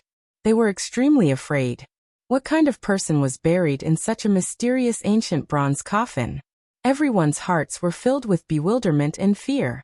Compared to the bronze coffin in front of them, the secrets of archaeology and the ancient tombs of the Imperial Mausoleum were not worth mentioning. They were nothing. Who had ever seen a bronze coffin that was 20 meters long? Who had ever seen a mysterious coffin that fell from the sky? Who had ever seen 9 dragon corpses pulling a coffin? It made people wonder whether the corpse buried inside was the corpse of a person. It was simply impossible to imagine what was buried in the coffin. Chapter 10. The interior of the bronze coffin gradually quieted down. No one spoke anymore. Everyone was filled with fear as they stared at the coffin containing the corpses. Everyone was very nervous. The bronze coffin was mottled with green rust. What kind of person was inside? All of this should be related to the five-colored altar on Mount Tai. After a long time, everyone began to discuss in low voices. They wanted to know why all of this had happened. It should be related to the five-colored altar. It was the one that brought the 9 dragon corpses and the bronze coffin here. Everything they had seen was too unimaginable. It had seriously impacted everyone's cognition. The five-colored altar was built by the ancient people and could be said to be endlessly mysterious. Yi Fan thought of many things. How many unknown secrets were hidden in the history. Since nothing dangerous had happened, everyone gradually calmed down and began to seriously speculate about what had happened. Maybe the 9 dragons pulling the coffin was called here by the ancient people. As soon as this was said, someone immediately retorted, "The ancient people have been dead for who knows how many years. What I mean is, the 9 dragons pulling the coffin was late and only appeared now." This is a response to the ancient people. When a female student said this, everyone was startled. The call from the ancient people, the late 9 dragons in the coffin, a response that spanned thousands of years. This was a bit unbelievable. What is the truth? We have no way of knowing. Everything is just speculation. There are many possibilities. Yes, maybe the 9 dragons pulling the coffin has nothing to do with the ancient people and returned on their own. Do you see those bronze engravings? There are ancient ancestors, primordial deities, and many of the engravings have tear stains on them. It makes one feel desolate and sorrowful, as if they are telling a story from long ago. Maybe it's true. The 9 dragons pulling the coffin broke through the natural barrier and returned to their homeland. It's a bloody past. Could it be that the ancient people really had some unknown method to explore an unknown and distant place? The 9 dragons pulling the coffin, returning to their homeland, returning to life, returning the bones, and returning the corpses. In the midst of the discussion, everyone's fear lessened, and they began to speculate about all kinds of possibilities. However, they were still full of reverence for the bronze coffin in the center. No one touched it, let alone opened it. I think the rescuers should have reached Mount Tai by now. Maybe they are not far away. Hopefully, nothing unexpected will happen and we'll be rescued as soon as possible. No one had a way to escape from the ancient coffin. The bronze coffin was 8 to 9 meters tall, and it was sealed shut. There was no way to escape. Just as everyone was hoping to get out of danger as soon as possible, the bronze coffin suddenly trembled violently. Everyone lost their balance and swayed. Many people directly fell to the ground. What's wrong? What happened? Everyone was bewildered. Some of the female students even started to cry, tightly grabbing onto the people around them. Have the rescuers arrived? Are they here to rescue us? Amidst the worry and fear, the copper coffin began to shake even more fiercely. No one could stand still, and almost everyone fell to the ground, making intimate contact with the cold bronze coffin. Bang! There was another violent tremor, as if a plane was passing through the cold clouds at high altitudes, forming a thick layer of ice armor, constantly shaking. Boom! The final violent tremor was like a clap of thunder, as if it wanted to shatter all tangible matter. One could clearly feel that a great collision had occurred with the bronze coffin. However, it was also at this moment that the bronze carvings inside the pitch-black bronze coffin began to emit a faint light, instantly counteracting the unimaginable impact. Everyone was bewildered. Just now they clearly felt that the sky and earth were about to be turned upside down, but in the blink of an eye, everything had calmed down. It gave them a strange illusion. No, there was indeed a terrifying impact just now. Why did it suddenly stop? It was not an illusion. The bronze coffin did indeed have an intense collision and flipped over a few times. However, we were not affected. At this moment, everyone was shocked to find that the bronze coffin was hanging on the side wall of the coffin. It was firmly fixed there, and did not fall down. The bronze coffin has already flipped over. The small coffin holding the corpse must have been firmly cast at the bottom of the big coffin, and it would be difficult to move. Thus, after the coffin flipped over and tilted, it looked like it was hanging on the side wall. One could imagine how terrifying the impact just now was, but it was neutralized by the faint light emitted by the bronze carvings. It was inconceivable. Light, the light from outside! Li Xiaoman exclaimed.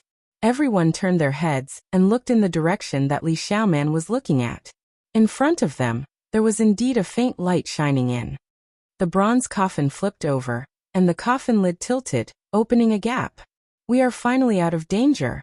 The bronze coffin lid deviated from its original position, and the gap was large enough for two people to walk out side by side.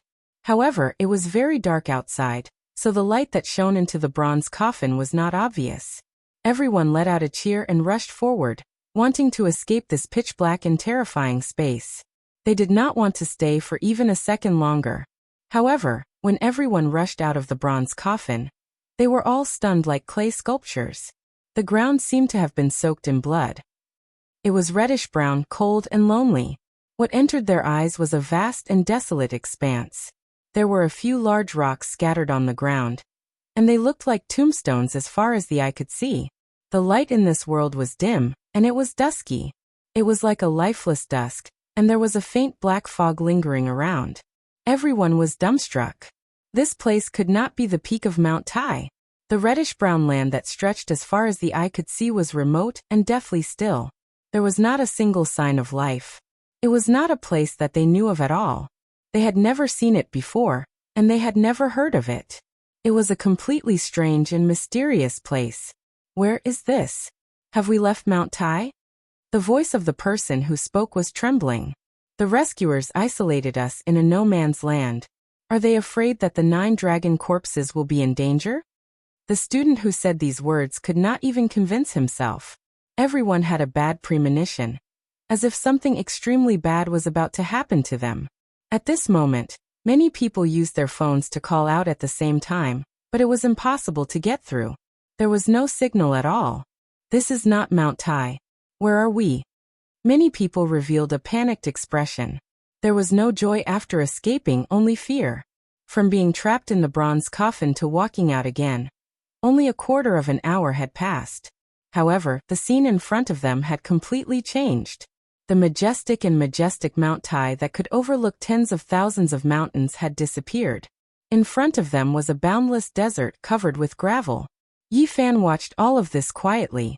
The bad premonition had indeed come true.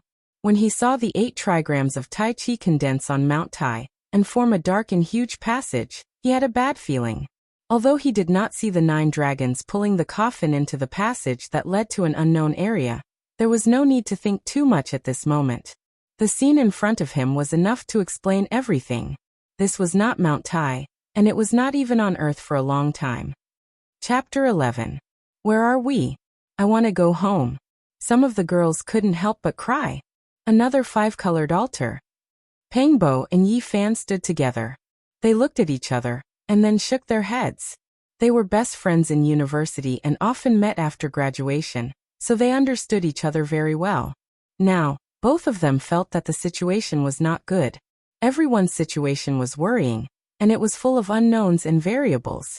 At this time, the others also retracted their gazes from the vast desert, anxiously and frantically looking at the surrounding situation. The huge bronze coffin was overturned behind them, and under it was a grand 5-colored stone altar. It was very similar to the giant altar on Mount Tai, built with 5 different colored stones. The 5-colored stone altar covered a large area. It was easy to imagine that it must have been a huge project when it was built.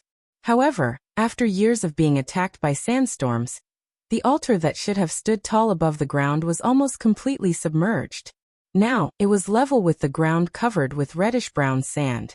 Today, the 9 dragons pulled the coffin and slammed heavily on the ground, shaking off the surrounding sand and revealing a rough outline of the altar. Not only was the huge bronze coffin lying on the altar, but the 9 huge dragon corpses were also on top of it. One could imagine the grandeur of the 5-colored stone altar. We are lost. We can't find our way back. A weak female student cried out. Her body swayed, and if it wasn't for someone supporting her, she would have already fallen to the ground. Many people's faces were pale. At this moment, everyone thought of all kinds of possibilities. The scene in front of them was very much like a strange world. No one was willing to accept this fact, but Mount Tai was gone. The empty desert was right in front of them, so they couldn't help but be silent. Don't panic, don't be afraid. There will be a solution. Yi Fan shouted. How? How do we go back? How do we get out of this strange world? Even some of the male students' voices were trembling, filled with intense fear and uneasiness. The unknown would fill some people with awe and fear, but at the same time, it would also give birth to the desire to explore. Yi Fan and Pang Bo avoided the 9 huge dragon corpses and walked forward, wanting to see the situation nearby. Li Xiaoman was not far away. She seemed to be a little cold as she crossed her arms. Her beautiful face was a little pale, but she still appeared very calm, like a beautiful lotus flower blooming in the dusk. When Yi Fan passed by, he took off his shirt and handed it to her, but she only thanked him and shook her head to reject it. Yi Fan didn't say much. He wasn't trying to salvage anything. He put on his coat and continued forward with Pang Bo. Bypassing the gigantic dragon corpse and the bronze coffin, they saw Li Xiaoman's American classmate, Cade, who was also observing the situation nearby, exclaiming God from time to time. Not far from the rainbow stone altar, there was a huge rock lying there. It was more than 20 meters tall, but the slope was not very steep, so it could be climbed. Yi Fan was about 179 meters tall. Although he looked gentle and quiet, he was actually very strong. He was a key player in the school's football team, and was often called a barbarian on the field. Pang Bo, as his name suggested, had a majestic aura, but he wasn't fat. He was really strong. He was a tall and sturdy man, and his arms were almost as thick as a normal person's leg. Both of them had excellent physiques. They ran quickly in front of the huge rock and didn't climb carefully at all. They directly rushed up. Standing on the huge rock and looking into the distance, they actually saw a faint light penetrating through the darkness, which made the two of them quite surprised. We most likely can't go back. There was nothing that couldn't be said to his best friend. Yi Fan directly stated his speculation and judgment, saying, "This is definitely not the space-time we are in. This is indeed not the space-time we are in." Although Pang Bo was usually carefree, he never joked when it came to serious matters. He stared at the faint halo in the distance and frowned. Do you think there really are gods in this world? Yi Fan also stared at the faintly discernible light in the distance and said, "We even saw the dragon corpse. I think even if a living god appeared in front of us, I wouldn't be surprised." A living god appeared in front of us. What kind of scene would it be? Pang Bo whispered. A sound came from behind. Cade, who was 1.9 meters tall, had also climbed up the huge rock. When he saw the light in the distance, he immediately let out a cry of surprise. "Praise the merciful God, I saw the light," he said in not very fluent Chinese, then turned around and waved his hand behind him. He shouted at Li Xiaoman, who was in the crowd, "I saw the light." Then he climbed down from the huge rock and rushed toward Li Xiaoman. Cade's shout immediately caused a commotion in the crowd, and many people ran over. Pang Bo looked at Li Xiaoman and Cade, who were standing together not far away, and said to Yi Fan, "Is that foreign devil Li Xiaoman's boyfriend?" "How would I know? Are you really giving up just like that?" Pang Bo glanced at him. "Some things, even if you can start all over again, it's very difficult to go back to the beginning. Even if it's the same path, you can walk it twice in life, but it won't feel the same anymore. That's all in the past. People have to move forward." Yi Fan shook his head. Then, as if he had thought of something, he smiled and said, "You're still the coolest guy, and your nightlife is so colorful. I despise you. How can my life be as rich as yours?" Pang Bo looked at Yi Fan, then looked at Li Xiaoman, who was not far away, and said, "Based on a man's intuition, I have a feeling that something will happen between the two of you. Don't ruin my reputation." Yi Fan smiled and said, "Do you have a sixth sense like a woman?" At this moment, perhaps only the two of them could still smile. Neither of them were pessimistic people, and no matter what, it was difficult for them to frown. Not long after, many people climbed up the huge rock and looked into the distance. A faint light like a firefly flashing penetrated the dark space and was reflected in everyone's eyes. Although the light source was not very bright, it seemed to have ignited everyone's hope. Many female students cheered. There was a faint light ahead. Although it was still full of unknowns, everyone wanted to move forward. Perhaps this was human nature, to fear the dark and yearn for the light. Don't let us down. I hope a miracle will happen. Everyone climbed down the rock and came to the 5-colored altar to discuss countermeasures. Everything here is very unfamiliar to us. Even if there is light ahead, it's better to be careful. Wang Ziwen was more cautious and made such a suggestion. Zhou Yi had been very calm.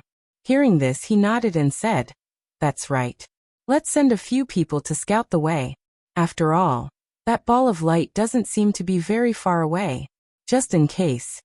Everyone expressed their agreement. No one could predict the unknown road ahead, and in an unfamiliar environment, it was better to be careful.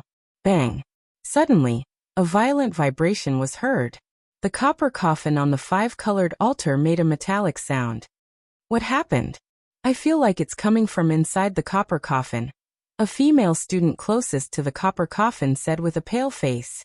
Hearing this, everyone's expression changed.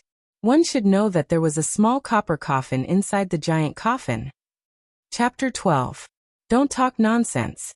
The coffin was flipped over, but the lid wasn't stable. There must have been some movement just now. Lin Jia said calmly, trying to calm the crowd. The 9 enormous dragon corpses were all over 100 meters long. They were covered in dense scales and specks of black light flickered as they rested not far away. The bronze coffin was 20 meters long. It pressed down on the 5-colored altar, giving off a strong feeling of unease. I think we should all go and explore that ball of light in front of us. I also think we should all go together. Many people suggested this. It was obvious that they were afraid. Almost no one was willing to stay here any longer. In the end, everyone unanimously agreed to go and explore that ball of light together. This piece of land was made up of reddish-brown soil and sand.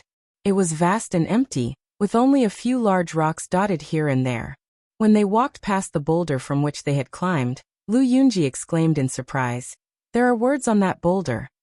Circling to the side of the boulder that was facing the light source, he could clearly see 2 huge ancient characters engraved on the boulder. Each ancient character was 5 to 6 meters tall, with iron hooks and silver strokes. They were bold and powerful, as if they were formed by 2 raging dragons. For example, the characters were much more complicated. They were probably carved a long time ago, and no one knew how long they had existed. The crowd gathered in front of the stone wall, staring at the 2 ancient characters. Many people frowned, unable to make out the meaning. This seems to be the Bell Cauldron script. The first character should be Ying. Zhou Yi recognized the first character. He frowned and muttered to himself, "Just what kind of place have we come to? It is indeed the Bell Cauldron script. The 2 characters are Ying." Yi Fan said casually after recognizing the 2 characters. He seemed calm, but the meaning of the 2 characters shook him to the core. Ying, how could it be Ying? He couldn't believe it and couldn't help but look up at the sky. Although it was very dark, there were not many stars. Ying, what does that mean? Is Ying a place? Many people were confused, unable to understand the meaning of the 2 characters. When Zhou Yi heard the words Ying, his heart trembled like Yi Fan's. His face paled as he said, "Ying's light confusion. We really can't go back." "What do you mean? Where is this place?" Everyone was bewildered. When Wang Ziwen heard the word Mars, he understood what it meant. He explained to everyone, "I'm afraid this is no longer Earth. Mars is like fire, and it was called Mars in ancient times. It's an ominous sign. In ancient times, Mars was called Mars. Countless years ago, the ancients had already noticed that Mars was red in color, and its brightness changed frequently, glowing like fire. Moreover, it moved in the sky. Sometimes it moved from west to east, and sometimes it moved from east to west. The situation was very complicated and confusing. In ancient times, it was called fluorescence confusion. In ancient times, the emperors were superstitious and feared this star of calamity. They believed that it was an ominous omen. Every time it appeared, it would either mean the dismissal of the prime minister or the death of the emperor. Later generations did not believe in such superstitious legends. Oh my God! Beside Li Xiaoman, Cade tried his best to understand the Chinese meaning of the 2 words, Yinghua. He grabbed at the reddish-brown soil and knocked on the rocks, constantly observing the geology. He was so shocked that he cried out repeatedly. How is this possible? Many people were flabbergasted, unable to believe the reality before their eyes. The reddish-brown earth beneath our feet is Mars. We're no longer on Earth. Anyone who heard this result would be dumbfounded. It didn't make any sense at all. Half an hour ago, they were still at the summit of Mount Tai, and half an hour later, they were standing on Mars. This was simply a fantasy story. Lin Jia's figure was slender and enchanting. At this moment, her beautiful cheeks were somewhat pale. She glanced at the crowd with her phoenix eyes and said, "Right now, we can only see this stone carving. We can't confirm whether or not we're really on Mars. But it's said that the dry surface of Mars is covered in red soil and gravel. Isn't that what we're seeing now?" A female student said with a sobbing tone. Humans had already sent out space probes to explore Mars in the 1960s. In 1997, the Mars Pathfinder had successfully landed on the surface of Mars. After decades of exploration, humans were no longer ignorant about Mars. They had obtained a large amount of valuable information. Martian soil contains a large amount of iron oxide. Due to long-term exposure to ultraviolet radiation, the entire planet is like a rusted world. It's exactly the same as what we're seeing now. Could it be that we've really left Earth and are now standing on another planet? A male student clenched his fists so hard that his knuckles turned blue. If we're really standing on Mars, I don't think we can survive. There's not enough oxygen, and there's no suitable temperature. Li Xiaoman said. Although her face was pale, these words still gave many people a glimmer of hope. During this process, Yi Fan, Peng Bo, and the others remained calm. They were convinced that they were no longer on Earth. Could there be anything worse than this? No matter what happened next, it was nothing more than this. The crowd stood in front of the giant stone for a long time before finally leaving, continuing to move towards the faint light source in the distance. It didn't seem very far, but after walking for more than 500 meters, they still hadn't reached their destination. It seemed that they still had to walk a similar distance. Everyone's hearts were heavy. Very few people spoke, and the atmosphere was very gloomy. They were afraid that the last glimmer of hope would be extinguished. Bang! Peng Bo kicked a piece of gravel under his feet, bringing up a cloud of dust. At this moment, he revealed a look of surprise. He noticed that the stone that was kicked seemed to be a tile. It's really a tile. When he picked up the broken half of the tile, he immediately confirmed that it was a man-made tile. Immediately, a group of people gathered around to look at the broken tile. Many of them revealed excited expressions. Since there's a tile, there must be a building. There are people living on this land.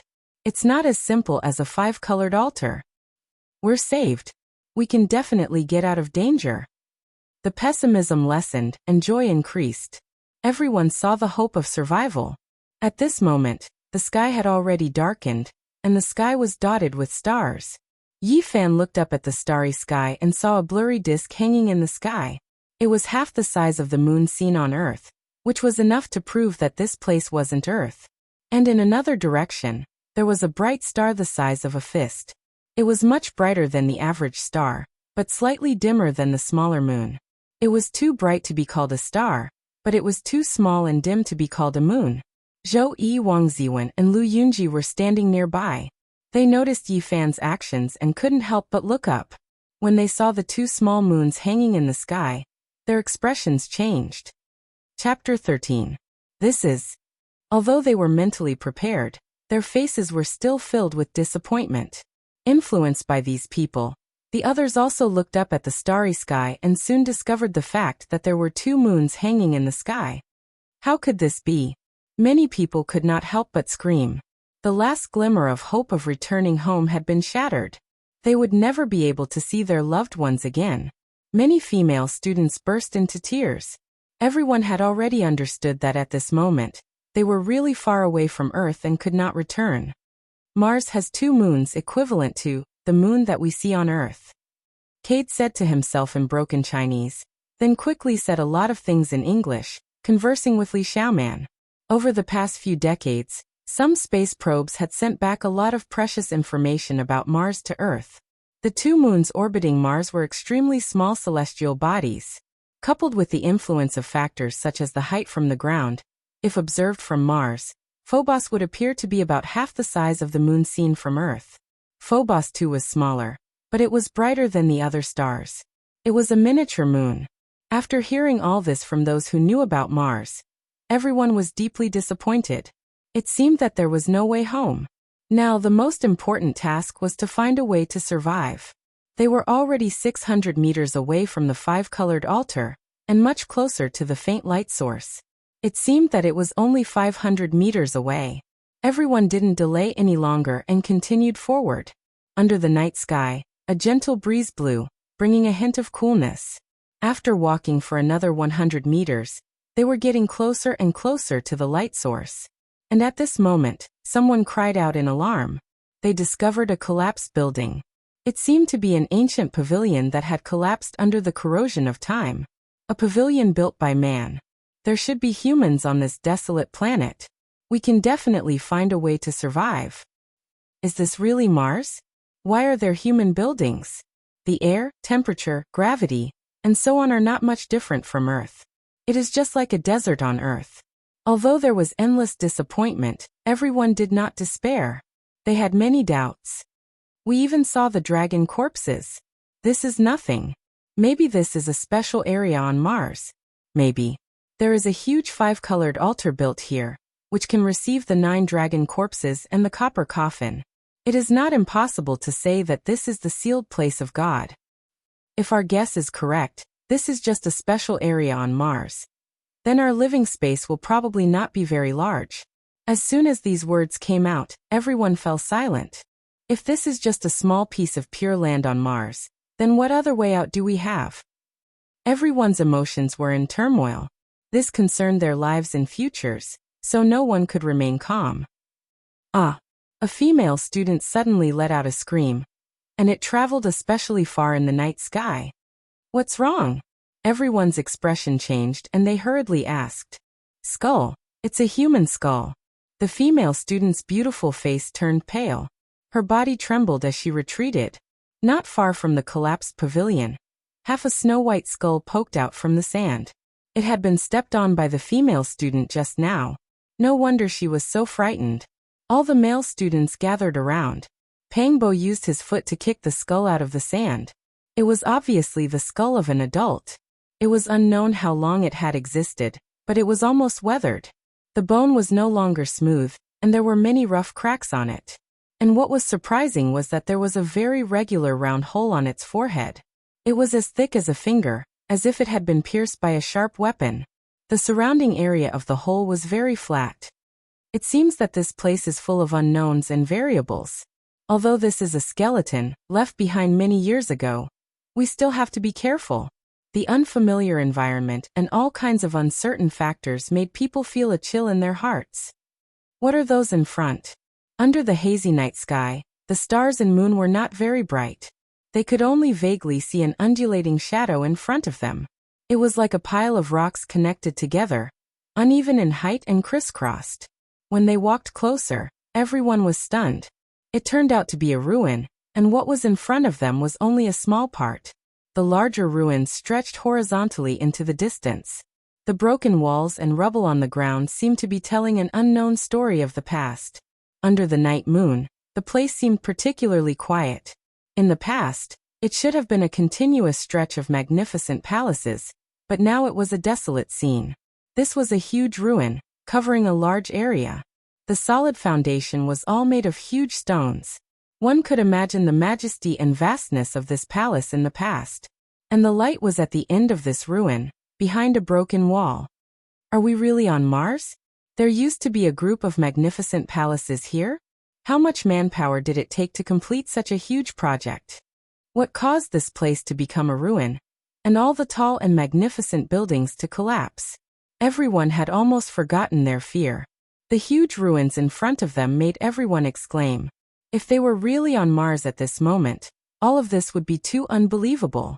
Yi Fan said very calmly, "Actually, it's nothing. We have experienced a lot today, and according to common sense, these things should not have happened. At this moment, even if someone told me that this vast ruin in front of me was the ruins of a heavenly palace, I would not be surprised. Peng Bo sighed and said, the ruins of a heavenly palace. This is really possible.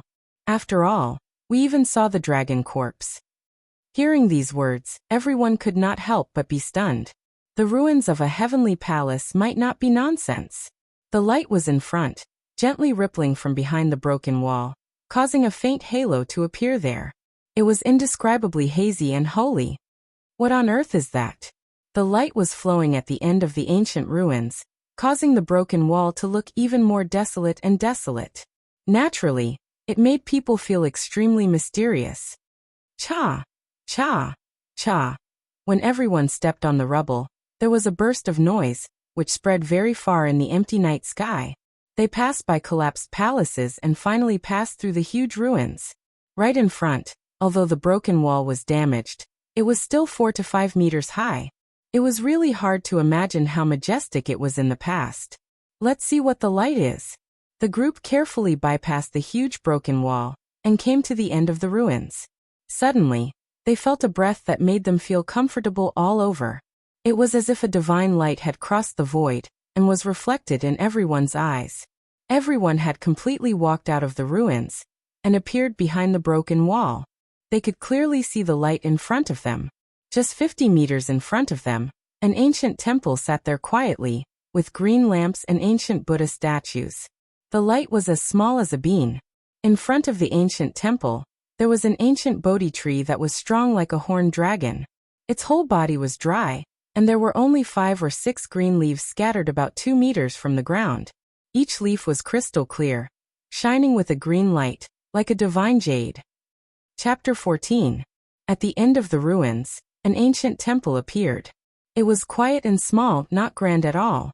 There was only one ancient hall, and inside stood a stone Buddha covered in a thick layer of dust. Beside it was an ancient bronze lamp that flickered with light. In front of the ancient temple was a vigorous Bodhi ancient tree. It was so big that even 6 or 7 people would not be able to wrap their arms around it. The ancient trunk was hollow, and if it were not for the 5 or 6 green leaves that still adorned it, the entire ancient tree would look like it had withered. The ancient temple and the Bodhi ancient tree were intertwined, and the atmosphere was ancient.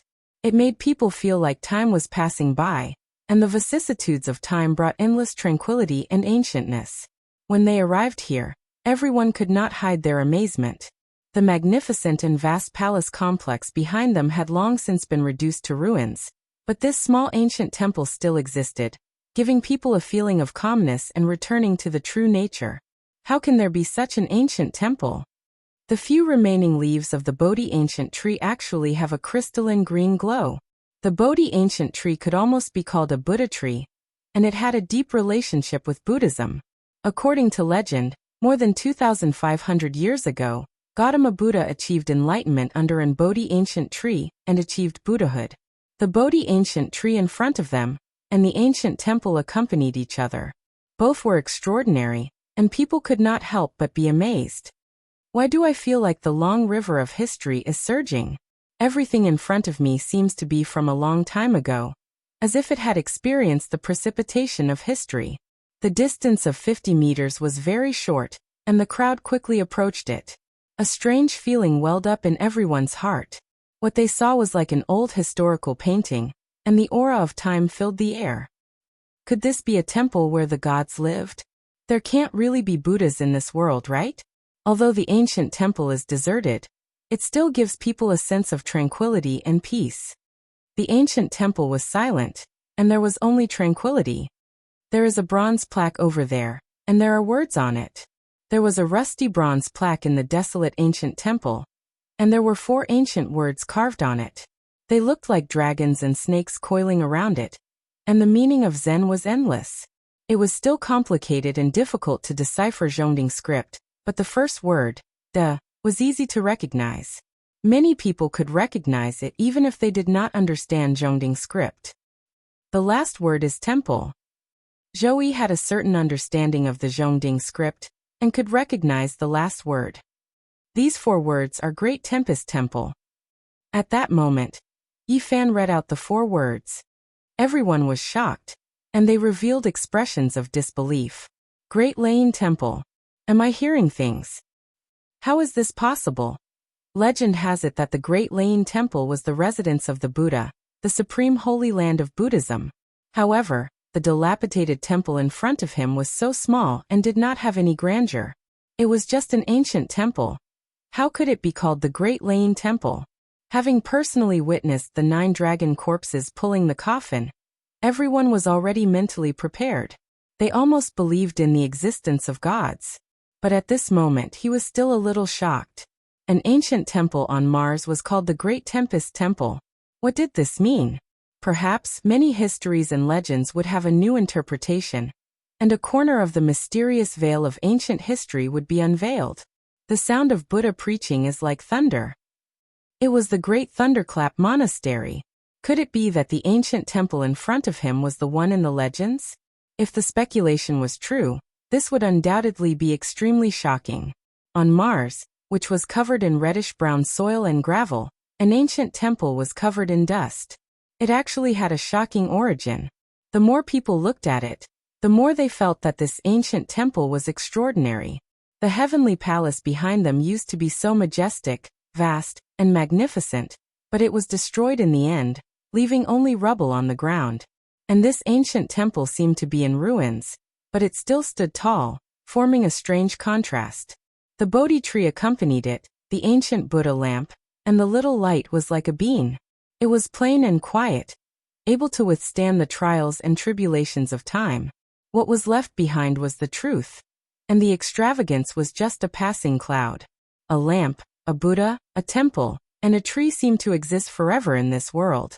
All of this was auspicious and peaceful, making people feel as if they were bathing in the spring breeze, as if there was a faintly discernible Buddhist chant. If this is really the legendary Great Tempest Temple, could the ancient tree in front of the temple be the Bodhi tree that Gautama Buddha used to prove his Tao? How is that possible? That's just a religious legend. Do you really think that 2,500 years ago, Gautama Buddha meditated under an ancient tree on Mars for 7 days and 7 nights, and finally became a Buddha? Based on our encounters and experiences, nothing is impossible. Everything that everyone had experienced today made them feel like a dream. But this was the hard truth. At this moment, Yi Fan suddenly walked forward, and Pang Bo walked with him, and the two of them walked directly into the ancient temple. At the same time, Zhou Yi quickly followed, and Wang Ziwen followed closely behind, entering the ancient temple. Behind them, Lu Yunji seemed to have thought of something, and his expression suddenly changed as he quickly rushed over. The others also seemed to have woken up from a dream. If this was the Great Tempest Temple, then this would be the residence of the gods. Although it had long been deserted and covered in a thick layer of dust, it was still an extraordinary place. The ancient temple was very small, and it was only a Buddhist hall. It was empty, and there was almost nothing else. Yi Fan went straight to the stone Buddha, and grabbed the bronze lamp that accompanied it. The bronze lamp was ordinary, and its style was simple and unadorned, but it was warm to the touch, without the cold and hard feeling of metal. Instead, it was like holding a piece of warm jade. What was surprising was that the ancient temple was full of dust, but the bronze lamp was untainted, as if it could isolate the dust. This temple had definitely not been cleaned for many years, and a thick layer of dust had accumulated, but the ancient lamp could avoid the dust, and it was still bright. Yi Fan could not help but feel surprised. Could it be that it had been lit since ancient times until now? It's really clean. Other than the stone Buddha and the bronze lamp, there's nothing left. Pang Bo glanced around, but regrettably did not see any other artifacts. At this moment Zhou Yi, who had followed the two of them in, stepped on the thick layer of dust, and with a clang, he stepped out an alms bowl. At the same time, Lu Yunji and the others also entered the ancient temple. Everyone did not make a sound, and they were all quietly searching. In the beginning, they did not break away from their fixed thinking, and faced the ancient temple with uncertainty. They still considered things with the mentality they had when they were on Earth. It was not until Yi Fan was the first to move that they suddenly realized that they were now on another planet, and they were facing the Big Lane Temple, which was most likely the residence of the legendary Buddha. There might be artifacts left behind by the gods. Inside the ancient temple, Yi Fan held the spotless bronze lamp in his hand, and specks of gentle radiance sprinkled down, and the temple was filled with brilliance. Suddenly, Yi Fan heard a faintly discernible Buddhist chant, as if it was coming from beyond the heavens. At first he thought it was an illusion, but the Buddhist chant gradually grew louder and lingered around the entire ancient temple. It was solemn, vast, profound, and profound. Then, all the dust in the ancient temple dispersed, and there was no dust or dirt. It was clean, and the 6-syllable mantra actually sounded, Wang Ma and I pad me hum. Chapter 15. What's wrong with you? Pang Bo's voice traveled into Yi Fan's ears as he shook his shoulder. Yi Fan felt as if he had just woken up from a dream. There were no Buddhist chants or Buddhist chants. The ancient temple was still the same with a thick layer of dust, and the others acted as if they hadn't heard anything. Is this really the Great Lane Temple? He whispered to himself. Although what he had heard and seen just now was brief, why did it feel so real? This made him fall into a daze as he thought about it carefully. Yi Fan stared at the ancient bronze lamp in his hand, but there was nothing special about it. There were some patterns engraved on it, simple and natural. There was nothing unusual about it. Praying mat. A male student found an old praying mat from a pile of ashes. Time had not worn it down. Not long after, another female student found a red sandalwood prayer bead from the thick layer of dust. It hadn't been damaged by the passage of time. After blowing away the dust, it still had a faint luster. At the same time, Kai found half a broken wooden fish in the dust in front of the stone Buddha. 3 bodhisattvas were engraved on it, either solemn or merciful. At this moment, Yi Fan was deep in thought. If this was really the legendary Great Lane Temple, then it was a place abandoned by the gods. All the artifacts unearthed should be extraordinary. Dang! Wang Ziwen's foot seemed to have kicked something as it made a metallic sound. He pushed away the dust in the corner, revealing a broken copper bell the size of a palm. It was missing a part of the bell's wall and had an ancient design. Dang! He shook the copper bell, and a melodious sound came out. It was like the lingering sound of Buddha, calming one's mind. Yi Fan's thoughts were interrupted, and he couldn't help but look at the copper bell. There were cloud patterns engraved on it, and it was simple with a hint of Zen and Buddhist charm. Pang Bo murmured softly. He had entered the ancient temple first, but he didn't find anything. It could only be said that he was unlucky. Almost at the same time, Li Xiaoman found half a jade ruby at the foot of the stone Buddha. She wiped away the dust, and the crystal-clear jade immediately began to glow. The ancient temple seemed to be empty, but there were a few people who found artifacts under the dust. The others immediately moved quickly to search for them. Yi Fan did not pay much attention to those objects. The only untainted, undamaged, an everlasting bronze lamp in the ancient temple was in his hand. The other objects were obviously incomparable to it. I don't believe that we can't find anything. Pang Bo mumbled. Search carefully. No matter what artifacts you find, you must put them away. Yi Fan handed the ancient lamp to Pang Bo and asked him to search with the help of the light. Although he could not tell what was so special about these broken Buddhist weapons, he knew that if there were gods in this world, these things must be extraordinary. Yi Fan temporarily handed the copper lamp to Pang Bo. He walked out of the ancient temple and walked towards the Bodhi tree in front of the temple. At this moment, he had already broken away from his original way of thinking and temporarily made himself believe that God really existed. Since the ancient temple was the Big Lane Temple, how could he miss the accompanying Bodhi tree? If there was a Buddha in this world, that withered ancient tree must be extraordinary. The Bodhi tree was the sacred tree of Buddhism. According to the Tang dynasty records of the Western region, Buddha once told Ananda that there were 3 objects in this world that should be worshipped: the Buddha's bone relic, the Buddha statue, and the Bodhi tree. This was because Buddha achieved enlightenment under the Bodhi tree. Seeing the Bodhi tree was like seeing Buddha. The withered ancient tree in front of him was as strong as a horned dragon. 6 or 7 people would not be able to encircle it. The trunk was hollow, and only a withered branch that hung 2 or 3 meters from the ground had 6 green leaves hanging on it. The leaves were crystal clear and as green as agate. Regardless of whether this ancient tree had anything to do with Buddha, the 6 green jade-like leaves alone were enough to show that it was extraordinary. Yi Fan came under the tree and carefully looked at the ancient Bodhi tree. The huge branches almost completely covered the top of the ancient temple. If the branches were full of leaves, one could imagine the scene of the sky being covered by them. At this moment, Yifan's heart skipped a beat. He found that the 6 crystal-clear green leaves were rippling with invisible green clouds. A small part of them floated towards the direction of the 5-colored altar in the distance, and most of them sank into the roots of the tree. The green clouds were shaped like threads, constantly overflowing from the 6 green leaves. It made people feel a breath of life, as if there was endless vitality flowing. Yifan squatted down and dug the soil at the roots. He wanted to see what was underneath that could condense the green clouds overflowing from the Bodhi leaves. Under the soil he did not see anything magical. He only found a Bodhi seed. There was no light, no brilliance, no clouds, and its color was gray and ordinary. If one did not pay attention, he would be mistaken for a lump of soil. The only special thing about it was its size.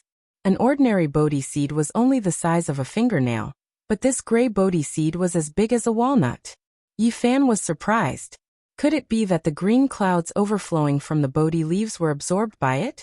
After observing for a while, he saw the green clouds flowing down and disappearing 3 inches away from the Bodhi seed. Although he did not see it absorb the essence of the Bodhi leaves, he was almost certain that it was caused by it. Yifan held the Bodhi seed in his palm. After careful observation, he was shocked. The natural patterns on this gray and ordinary Bodhi seed were actually connected together to form a merciful Buddha.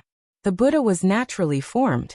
It was completely formed by the interweaving of natural patterns, but it seemed to have been carefully carved on it. The gray Buddha diagram was simple and natural, and there was a faint Zen rhythm coming from it. A natural Buddha diagram. Could it be that 2,500 years ago, Gautama Buddha really proved his Tao because of the Bodhi tree? The Bodhi tree had other names. It was the wisdom tree, the enlightenment tree, and the thinking tree. Legend had it that it could awaken one's divinity and enlighten oneself. Yifan raised the Bodhi seed high above his head, facing the 6 green leaves on it. The speed at which the green mist flowed out instantly increased, and the aura of vitality became denser and denser. All of it concentrated on the Bodhi seed. Of course, the light still disappeared 3 inches away from the seed. Pop! A light sound rang out. A sparkling and translucent Bodhi leaf flowed with the last strand of green multicolored light before shattering and turning into ashes that drifted down. At this point, Yifan was finally convinced that the Bodhi seed looked ordinary, but it was extraordinary. He carefully put it away. At this time, he noticed that there was a lot of powder on the ground. It was the same as the ashes of the Bodhi leaf. Could it be that all the Bodhi leaves on the tree disappeared like this? This surprised Yifan. The Bodhi seed with the natural Buddha diagram was extraordinary. He vaguely felt that it was even more important than the bronze lamp that accompanied the stone Buddha. There were still 5 green leaves on the ancient Bodhi tree, but they were not as crystal clear as before. Yifan didn't pluck them. 1 Bodhi seed was enough. He didn't want to attract attention. At this time, no one came out of the big Lane temple. Yifan left the Bodhi tree and returned to the ancient temple. At this time, another 7 or 8 people found different Buddhist artifacts. Lu Yunji actually found half of a golden pestle behind the stone Buddha. Although it had been buried in the dust for many years, it was still shining brightly when it was unearthed. It gave off a heavy and condensed feeling. If not for the fact that one end of it was damaged, it could be called a perfect and powerful masterpiece of forging. This scepter-shaped pestle has a very powerful name in Buddhism. It is called Vajra pestle, which has the indirect meaning of destroying the enemy, symbolizing invincible, all-conquering wisdom and true Buddha-like nature. It is the scepter held by the venerable saints. If Buddha existed in this world, this Vajra pestle would undoubtedly be a holy object. It must be extraordinary. It wouldn't be surprising if it had the mysterious power to split mountains and rivers. However, at this moment, no one could see its wonders. Lu Yunji waved it hard. The half of the Vajra pestle flashed like a golden lightning. It was shining brightly and looked very imposing. Say, if these artifacts were used by the gods, what kind of earth-shattering scene would happen if we found out how to use them? Hearing Lu Yunji's words, all the people who found the Buddhist artifacts were fascinated. Chapter 16. Other than the Vajra, There were also a few people who found damaged incense burners, rulers, copper bells, and fish drums. Among them, the female student who was pitted by Yi Fan and looked haggard at the class gathering found a special artifact. It was a string of prayer beads. There were only 6 of them, and they were glistening with a pale gold color. Each of them was the size of a longan fruit. Don't tell me it's made from a saraira? The person beside him said in bewilderment. These 6 beads were all light golden crystals that looked like magnificent gems. It was easy to associate them with the relics left behind by the ancient Buddha after he passed away. After all, they were artifacts that existed in the Great Lane Temple, so their materials were definitely not ordinary. This string of prayer beads was unusual. The female student accidentally found it on top of the stone Buddha's head. The 6 beads were threaded together by a transparent thread. On each bead was a blurry image of a human in different poses. This was the 3rd artifact to be found after Yi Fan's copper lamp and Zhou Yi's alms bowl. Of course, the copper lamp was the most eye-catching. After all, it was the only ancient lamp that was not stained with dust. It was eternally bright, and anyone could tell that it was extraordinary. Inside the ancient temple, several beams of hot light would occasionally glance at the copper lamp. Although Yi Fan sensed it, he did not say anything. He faced it all calmly. The Tempest Temple's hall had been searched thoroughly. There were no other artifacts, so the group retreated. Pang Bo was the most depressed. More than a dozen people had found ancient artifacts, and he was the first one to enter the temple. However, he had not found anything. Pang Bo's eyes lit up as he stood in front of the temple and re-examined it. He strode back and moved a few big rocks to the side. He took down the bronze plaque with the words Big Lane Temple engraved on it. Many people were dumbfounded at the sight of it. Then everyone realized that this bronze plaque was extraordinary. It had been baptized by wind and frost, and had been tempered by time. There was not a single speck of dust on it, and it was very clean. One had to know that among all the artifacts in the ancient temple, only the ancient bronze lamp was untainted by a speck of dust. The same went for the bronze plaque. Clearly, it was extraordinary. It's really heavy. Pang Bo dragged the bronze plaque and walked back. Just as he left the temple, the entire ancient temple began to shake. The stone Buddha inside suddenly cracked, producing a kacha-kacha sound. Then the 6-syllable mantra of Buddhism rang out, Hum Ma and I Pad Me Hum. A majestic Buddhist voice resounded through the universe, shaking the heavens and the earth. The benevolent, solemn, exquisite, and profound Zen sound was incomparably vast, cleansing all impurities and mortal dust. The surroundings of the ancient temple were bathed in a sacred and auspicious light. This time it wasn't an illusion. Not only did Yi Fan and Pang Bo hear it, but everyone else also froze like clay statues. They were so shocked that they couldn't speak. At the same time, all the artifacts they found in the temple, regardless of whether they were intact or damaged, were all emitting a gentle radiance. The bright radiance caused everyone to be in awe. However, in the end, with a loud boom, the stone Buddha inside the ancient temple shattered and turned into dust. Then the great thunderclap temple also turned into dust under a gentle breeze. Poof! At the same time, the accompanying ancient Bodhi tree also crumbled. There were no wood shavings or dried branches, only ashes that filled the sky and fluttered down. Next, the Buddhist artifacts in everyone's hands dimmed down, and once again returned to their normal state. Everyone was stunned and didn't know why such a thing happened. Could it be that the Buddhist artifacts and bronze plaque were taken away from the temple? All that was left of the ancient temple was ashes. Nothing was left. Yi Fan stared for a while and said, taking away all kinds of Buddhist weapons, taking away the inscribed board of the ancient temple, causing the abandoned Great Lightning Tune Temple to lose its meaning of existence. Maybe this is why it scattered with the wind.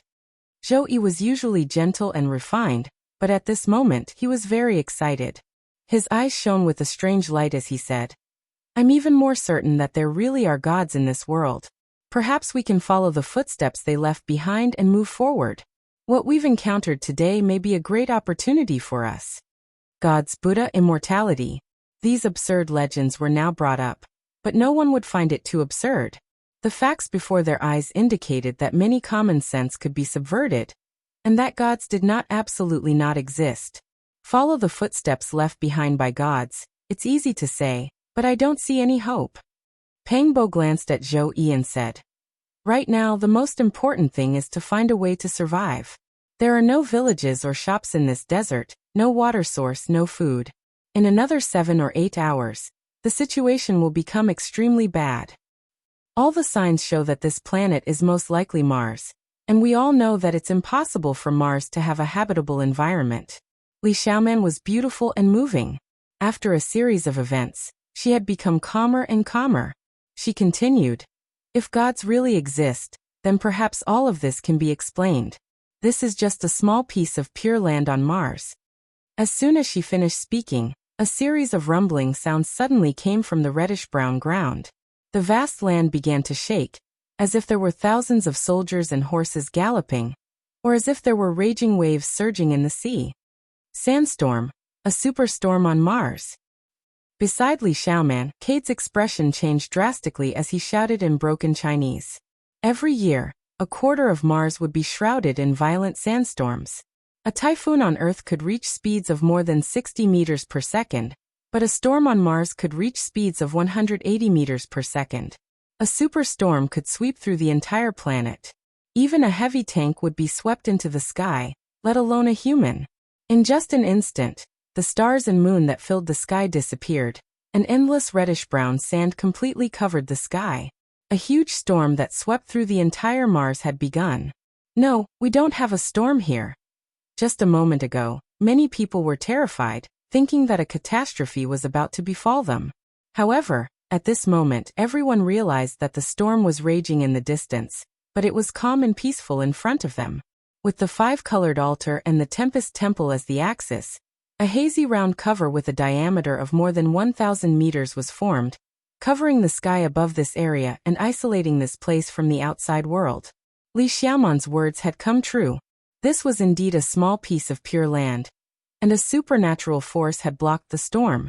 This indirectly proved that gods might exist, and this might be a place protected by gods. Oh no, that hazy light cover is dimming, and it's about to disappear. A female student who was looking up at the sky turned pale. The dim light barrier in the sky was gradually melting, and it wouldn't be long before it completely disappeared. After seeing this scene, everyone's expression changed. With death so close, no one could remain calm. What do we do? Are we really going to die here? Some people's voices were trembling. I don't want to die. Some of the female students cried out. If the light cover disappears, we'll be crushed by the superstorm. Even the male students were terrified. This piece of pure land on Mars would no longer exist, and there would no longer be a place for survival. Rumble. The storm was like muffled thunder, and the entire land seemed to be trembling. The sky was covered in a hazy haze, and there was violent sand everywhere. Fear was spreading among everyone. Yi Fan's eyes were still clear, and he looked at the overwhelming sandstorm. He said calmly, perhaps there's only one way out now. We can escape? What's the plan? This piece of pure land will no longer exist. Where else can we survive? At this juncture of life and death, everyone was extremely anxious, and many people were panicking. Follow the path that the gods have taken, and leave this uninhabitable environment, Yi Fan said. Instantly, some people understood what Yi Fan was thinking, but there were still many who were puzzled. That's right, this might be the only way out. Zhou Yi nodded in agreement. According to Yi Fan's speculation, in the distant past, there were gods who opened up the ancient starry sky path from Earth to Mars, but this might not be the final destination. There was also a 5-colored altar on Mars, and it was very likely that it led to an even more distant starry sky. This was the path that the gods had taken before, and now that they were forced into a desperate situation, the only way to survive was to follow this ancient path and leave Mars. At this moment, everyone understood, and they quickly rushed toward the 5-colored altar. Although it was only a distance of 1,000 meters, everyone felt as if they were separated by an ocean. This distance concerned their life and death. If the light cover in the sky was shattered before they reached the 5-colored altar, everyone would die without a doubt. The vast ruins of the heavenly palace were filled with rubble. This was a difficult journey, and because they walked too quickly, some people sprained their ankles. However, they did not dare to stop. and they endured the pain as they moved forward quickly, not wanting to fall behind. Even if they could reach the five-colored altar safely, whether or not they could open up the ancient starry sky path was still unknown. This was a huge shadow that shrouded everyone's hearts. One had to know that everything on Mount Tai was passive. However, at this moment, they had no choice. That place was their only hope, and they could only think of a way to get there first. When a female student was running in the ruins, she suddenly let out a blood-curdling scream, and with a thud, she fell into the dust, never to move again. Her face was filled with horror, and there was a bloody hole the size of a thumb on her forehead, and blood was flowing out. She seemed to have seen something extremely horrifying before she died. What happened? Everyone felt their blood run cold, and their hearts were filled with fear. A living life had suddenly died just like that. Just a moment ago, she was still with everyone, but now she was gone forever. It was so sudden and strange. Don't go near her. Yi Fan shouted to stop the two male students who wanted to get close to the corpse. He thought of the snow-white skull he saw on the way here, and there was also a finger-sized hole in the center of the forehead. It was the same way she died, and a bad premonition arose in his heart. We have profaned the great thunderclap temple. Could it be that the gods are punishing us? A female student's voice was trembling, and her heart was filled with fear. Even if the gods exist, the Buddha is also merciful. Zhou Yi interrupted her words to prevent the fear from spreading, and said, "We have no way to take her away now, and can only let her rest here in peace. We must hurry back to the five-colored altar." No one hesitated, and at this moment of life and death, they could no longer care about the corpse of the female student. Dong. Suddenly, the melodious sound of a bell rang out, and the sound was vast and solemn, as if a great golden bell was shaking. Extremely resplendent golden light rushed out from where Wang Ziwen was, and his entire body was enveloped in the dazzling golden radiance, as if he was wearing a thick layer of golden battle armor. It was extremely dazzling, and it was as if a golden divine flame was burning. In Wang Ziwen's hand, the broken bronze bell was gently shaking, and the grand sound was produced by it. The resplendent golden light also came from it. What happened? Lu Yunji was the closest to him, and asked very nervously. Something attacked me just now. Wang Ziwen was usually gentle, but at this moment, he was enveloped by the golden divine flame, and it was as if he was wearing a golden battle armor. He was very imposing, and it was as if a god had descended to the mortal world. Chapter 17. Did you see clearly what it was? Peng Bo asked. He wanted to figure out the source of the danger. He was usually careless, but he was always calm during critical moments. I didn't see anything. I only felt a terrifying aura envelop my body, and then the bell started to shake.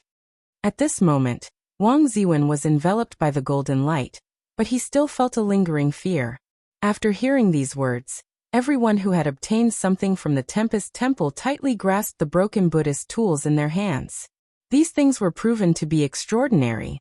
They must have been used by the gods. The broken bell stopped shaking, and the melodious bell sound gradually faded. The burning golden divine flame on Wang Ziwen's body disappeared, and the golden light returned to the bronze bell. Let's go, let's leave these ruins quickly.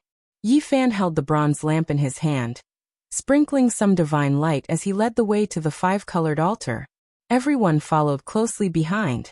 There had to be something terrifying in the vast ruins of the heavenly palace. Every second that they stayed here would increase the danger they would face.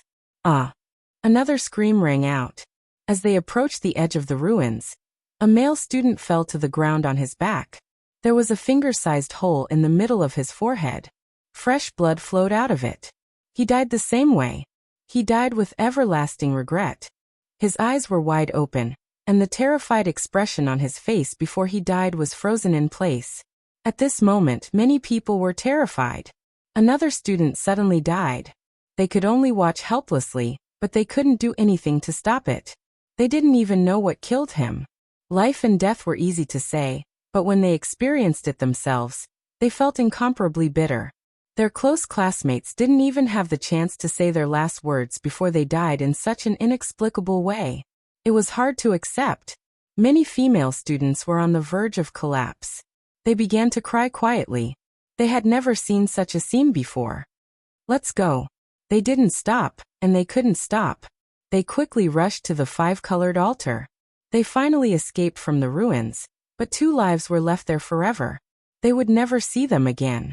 After running for a long time, they looked back. The broken walls were like ferocious demons. They were indistinct under the night sky, making people's hearts palpitate. However, before the crowd could take a deep breath, 3 consecutive screams rang out almost at the same time. 2 male students and 1 female student fell heavily to the ground one after another. The wounds were still on their foreheads, and the 3 identical bloody holes were very shocking to look at. Blood dyed the ground red. 3 former classmates and friends had died just like that. Their eyes bulged out, and their expressions were full of fear. In a short period of time, 5 people had lost their lives. This made everyone feel sad, and their scalps were numb. Perhaps they would be next. Nobody could be sure when their lives would end. Boo! A female student was on the verge of breaking down. She burst into tears and said, "Those who died couldn't find any artifacts in the temple. That unknown devil is nearby.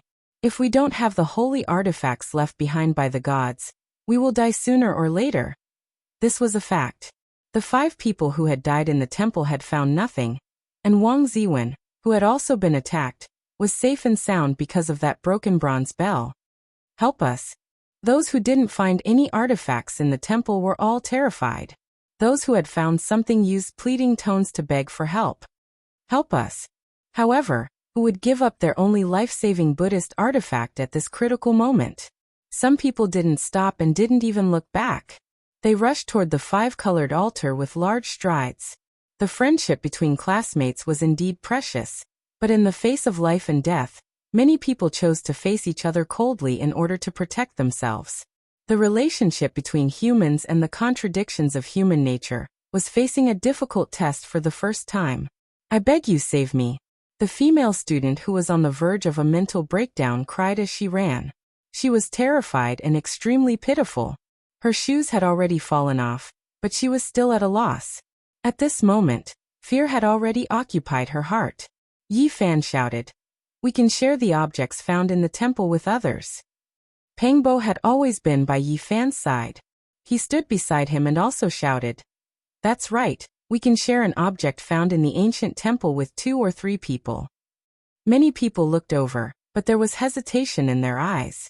Someone said, "What if these broken artifacts aren't that useful? If they can only protect one person, won't the original owner also fall into a life and death situation?" As soon as these words came out, people were immediately shaken. There were even 2 people who began to speed up and rush forward without looking back. "Thank you, Yi Fan." The pitiful female student who had lost her shoes and her face was covered in tears stumbled to Yi Fan. She had an extremely grateful expression on her face. Mixed with the tears rolling down her face, it made people feel pity for her. She stretched out her trembling right hand, but when she was 1 foot away from the ancient lamp, her expression suddenly froze. Then, her eyes became lifeless and she fell heavily to the ground. The change was so sudden. Yi Fan watched as her eyes lost their luster. That pitiful and beautiful face was covered with tears. That smile of gratitude that had just appeared was forever frozen there, making people feel very uncomfortable.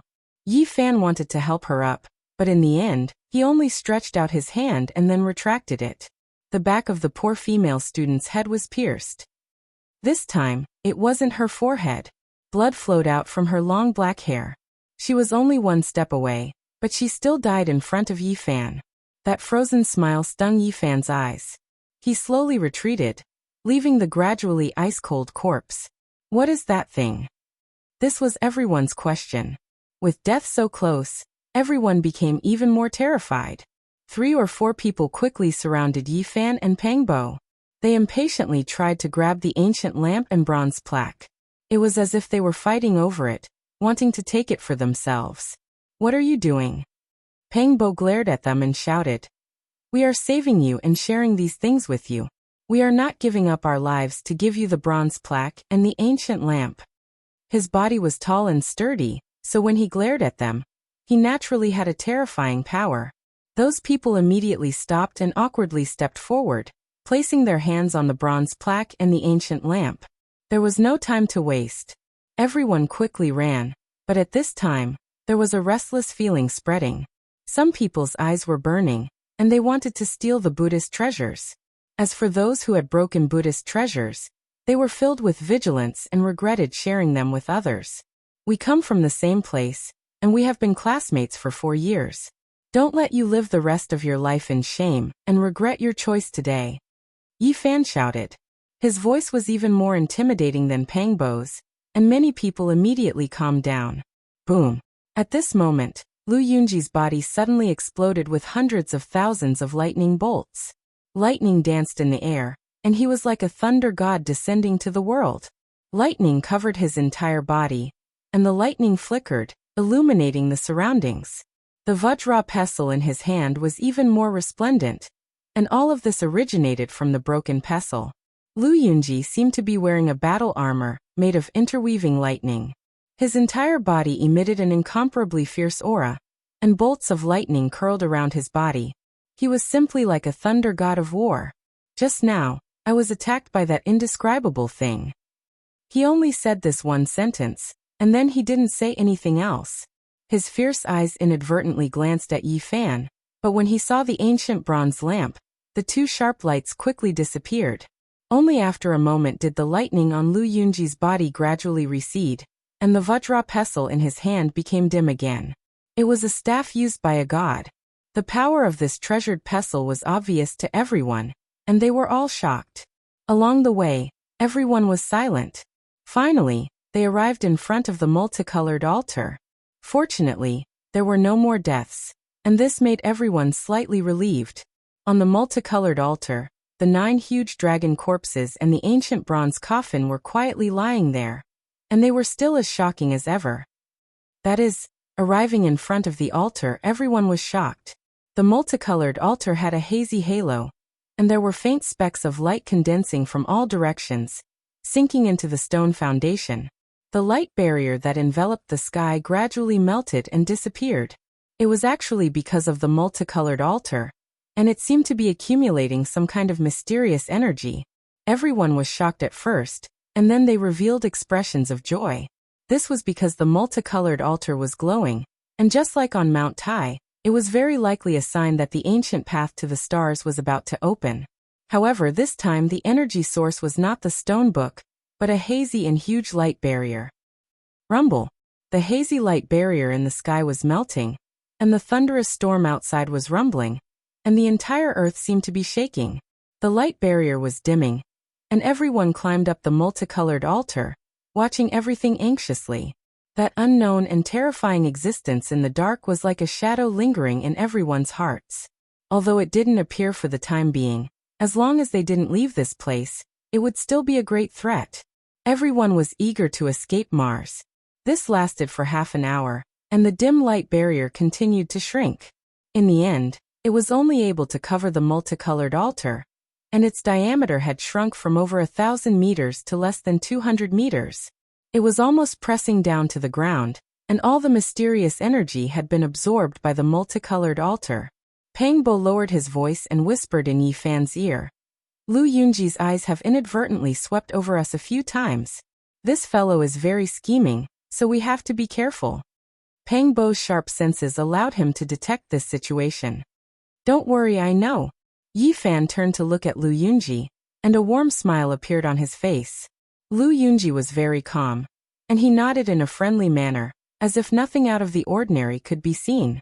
There were 2 people beside him, and one of them was the male student who had just arrived safely thanks to the protection of Yi Fan's bronze lamp.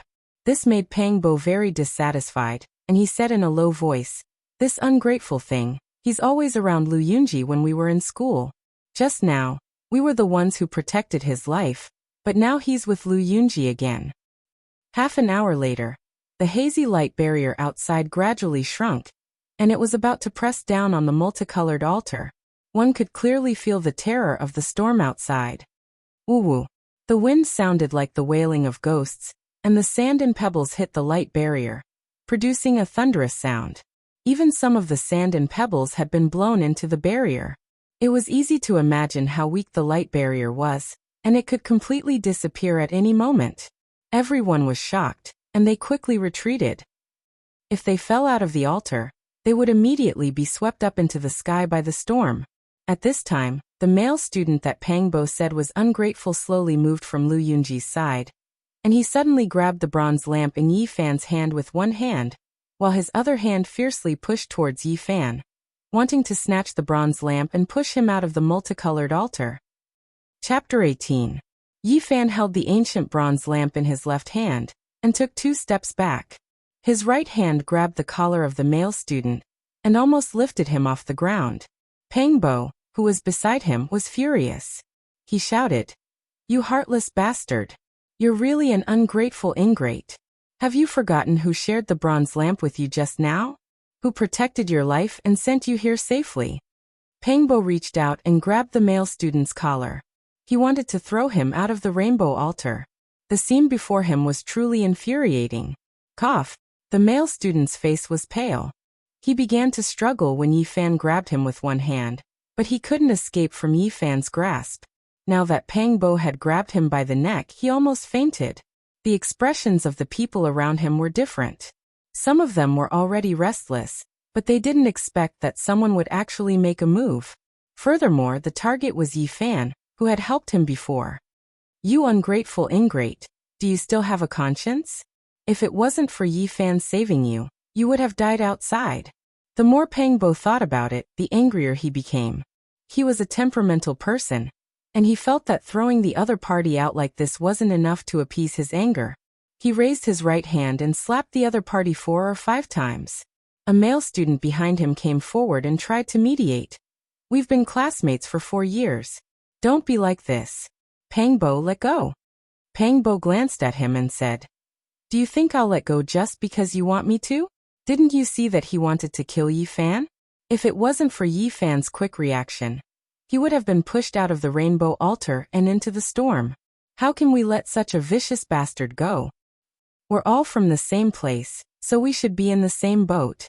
We can talk things out, let him go first."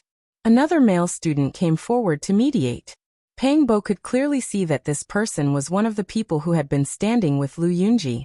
Even though they had separated, the two of them were definitely in the same boat. Moreover, the male student he caught was with them just now. Although there was no evidence to prove that they were conspirators, Pang Bo didn't care about the consequences. After he made up his mind, he remembered the other party regardless of whether there was evidence or not. "That's easy for you to say. If someone wanted to kill you, would you still be able to remain calm? How about I push you out of the rainbow altar and see?" The more Pang Bo spoke, the angrier he became. With a pitter-patter sound, he fiercely slapped Qin Lai a few more times. "Don't kill him. We can talk things out. Put him down first, and we'll discuss how to deal with him." A female student chimed in, glancing at Lu Yunji. During this entire process, Lu Yunji had been very calm. He did not step forward to persuade them, nor did he express his opinion. It was as if this had nothing to do with him, and he was watching the development of the situation from the sidelines. Yi Fan saw everyone's expressions. Seeing that he couldn't lure Lu Yunji out, he stopped Pang Bo and said, "Let him go." "Yeah, let go first." "Yes, let him go first. There's nothing that can't be resolved between classmates. Don't make it too stiff." The 2 male students and the female student who had just tried to persuade Lu Yunji spoke up. At the same time, the others saw that Yi Fan himself had spoken up, so they also tried to persuade him. "Make it too stiff. Do you think we haven't crossed this line yet?" Pang Bo glared at the male student who was with Lu Yunji and said, "He almost killed Yi Fan, and you're still trying to excuse him like this." However, Pang Bo didn't continue to make trouble. Seeing Yi Fan's signal, he finally let go of his hand. However, no one expected that after Pang Bo let go, Yi Fan himself didn't let go. He grabbed the male student's collar with one hand and almost directly lifted him up. In a few steps, he came to the edge of the rainbow altar and seemed to want to throw the male student out. Everyone was stunned. No one thought that Yi Fan would do this. At the same time, they were very surprised by Yi Fan's strength. They couldn't help but remember when they were at school, he was nicknamed the Barbarian in the tree shade field. Yi Fan looked gentle, But his physique was very strong and his strength was amazing. Like picking up a chick, he carried the male student to the edge of the rainbow altar with one hand. Before this, I saved your life. Why did you harm me? Yi Fan pressed him on the edge of the altar with one hand, ready to push him down at any time.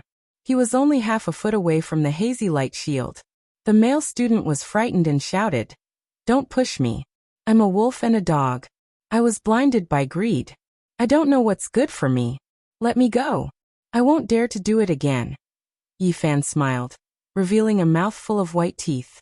He looked very bright and said, "No matter what people do, they have a motive. Don't you want to say it? I really don't want to see you being swept up into the sky by the storm."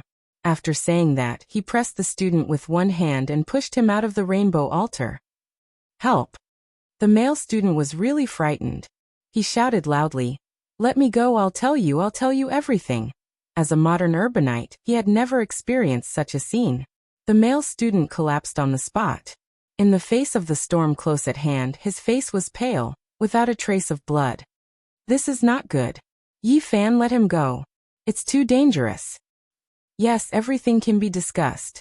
You can't disregard the friendship of classmates like this. It's not good if someone dies." It was still the same students who spoke up to dissuade him. They had slowly walked over. Clang! Pang Bo placed the bronze plaque of the Great Lane Temple, which was half the height of a human, on the ground. He glared at them, causing them to stop in their tracks. Yi Fan turned around and smiled warmly, saying, "It's okay. He is willing to tell me the reason. I also want to hear what I did wrong. I won't have any conflict with him. You guys can rest assured." When he turned around again and faced the male student who was pressed to the edge of the altar, his eyes suddenly became fierce. If the other party didn't say anything, he would directly push him out. This was the message Yi Fan sent with his eyes. I didn't get anything in the ancient temple. I didn't have a god's item. I felt threatened, so I was greedy. What a wolf." As he said that, he started to slap his own mouth. Yi Fan didn't say anything. He directly pushed him out. Half of his body was suddenly suspended in the air, almost touching the layer of dim light. "No. Help!" The male student shouted in fear. "It was Li Changqing. He was the one who gave me the idea." Yi Fan pulled him back. He didn't care about this spineless, soft spear at all. This kind of person wouldn't amount to anything. He couldn't pose a threat. If he really pushed him out of the five-colored altar in front of everyone, the other students would probably have a very bad impression of him. After all, they were classmates, so the gains wouldn't make up for the losses. Yi Fan very naturally took the bottle of mineral water from him, then patted his shoulder and said, "We've been classmates for 4 years, and we've encountered this unforeseen event together. It's best if we help each other in the same boat." Of course. After this male student regained his freedom, his body was still trembling. He trembled as he retreated. At this time, Pang Bo was already angry. He carried the bronze plaque and rushed forward, smashing it towards the student named Li Changqing. Bang! Pang Bo was tall and strong. He was very strong. He swung the bronze plaque and knocked that person to the ground on the spot. "No wonder you kept trying to dissuade me. So you were the one behind it." Pang Bo placed the bronze plaque on his body and said, "You even schemed against a classmate of 4 years. Do you still have any humanity?" He was very angry. Li Changqing was one of the people who stood with Lu Yunji not long ago. He was also one of the people who kept trying to dissuade Li Changqing. Yi Fan walked over and very naturally took the bottle of water from Li Changqing's body. He stuffed it into Pang Bo's hands. Seeing him take the second bottle of water, everyone's face revealed a complicated expression. If they couldn't quickly escape from Mars, they were afraid that in a few more hours, water would become the most precious thing to them.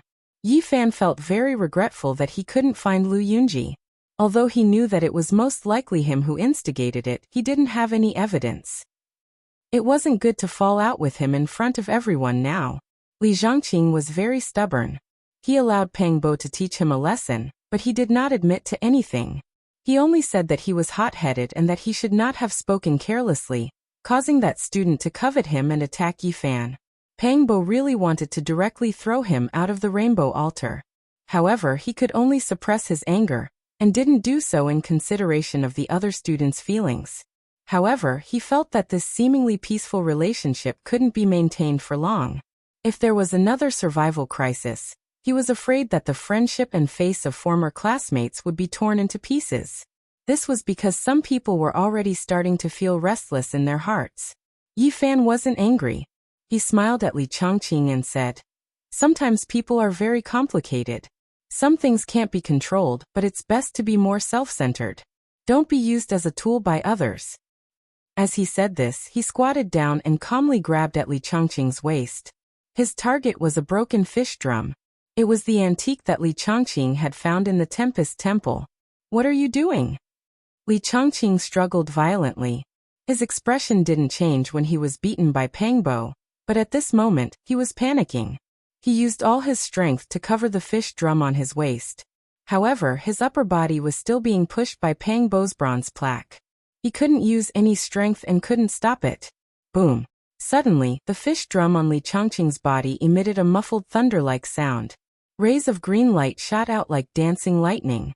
It was like the divine drum of the god of thunder. It hummed and trembled. Then it emitted an even louder muffled thunder-like sound. The purple light coiled around and immediately protected Li Changqing inside. That place was bright and resplendent like a giant purple cocoon.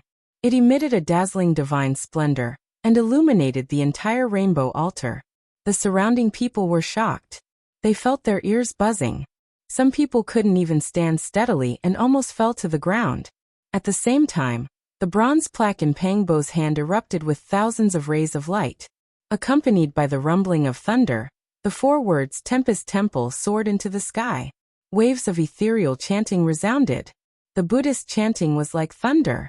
The dazzling light emitted by the bronze plaque of the Tempest Temple immediately suppressed the giant purple cocoon. The sound emitted by the fish drum almost disappeared. At the same time, the bronze lamp in Yi Fan's hand sprinkled down a bit of gentle radiance. It instantly enveloped his entire body. A layer of holy and pure divine light evenly covered the surface of his body. It was as if he was wearing a divine armor. The radiance was not dazzling. It was very hazy and gentle. However, it made everyone feel reverence. It was as if a god was standing there. That layer of holy and pure brilliance was like the divine armor of a god. It made Yi Fan look otherworldly. The fish drum was suppressed on the spot. The purple brilliance was restrained, and the giant cocoon disappeared. The broken fish drum became dim, and became ordinary again. Yi Fan was calm and collected. He reached out his hand and took it. Nothing could stop him. At this moment he was like a living god. The bronze lamp flickered with divine splendor, making him look even more otherworldly. At this time, the female student who had tried to dissuade Yi Fan and Pangbo from not far away from Lu Yunji came forward with a broken bronze bell in her hand. "Yi Fan, you've gone too far." Soon after, another male student also came forward and said, "We should be harmonious. We shouldn't oppose each other like this. Let bygones be bygones. You shouldn't be so decisive." These 2 people had been speaking up for Lu Yunji and Li Changqing from the beginning. Their standpoint was already clear. At this moment, they obviously didn't want to let Yi Fan get another god's artifact. At this time, Lu Yunji, who had been staying out of the matter, came forward with the Vajra pestle in his hand. "Yi Fan, let bygones be bygones. Even if he was in the wrong just now, you can't punish him like this. This is equivalent to taking away his life." Contrary to Yi Fan's expectations, Zhou Yi, who had not expressed his opinion and acted as if this matter had nothing to do with him, walked over with the purple gold alms bowl in one hand and advised, "Yi Fan, you should not take his fish drum. You already have the copper lamp. Another artifact is useless. If he loses his fish drum, it is very likely that he will be killed by that unknown and terrifying thing." Chapter 19. You've all seen what happened just now. Everyone knows exactly what happened. Yi Fan held the bronze lamp in his left hand and the damaged fish drum in his right. He did not retreat, but instead walked a few steps forward and said, "Since I've already taken the fish drum, it's impossible for me to return it to him." The divine splendor sprinkled by the bronze lamp was as dazzling as the sun and as bright as the moon. It was also like a segment of divine rainbow light, sparkling and translucent, full of auspicious colors.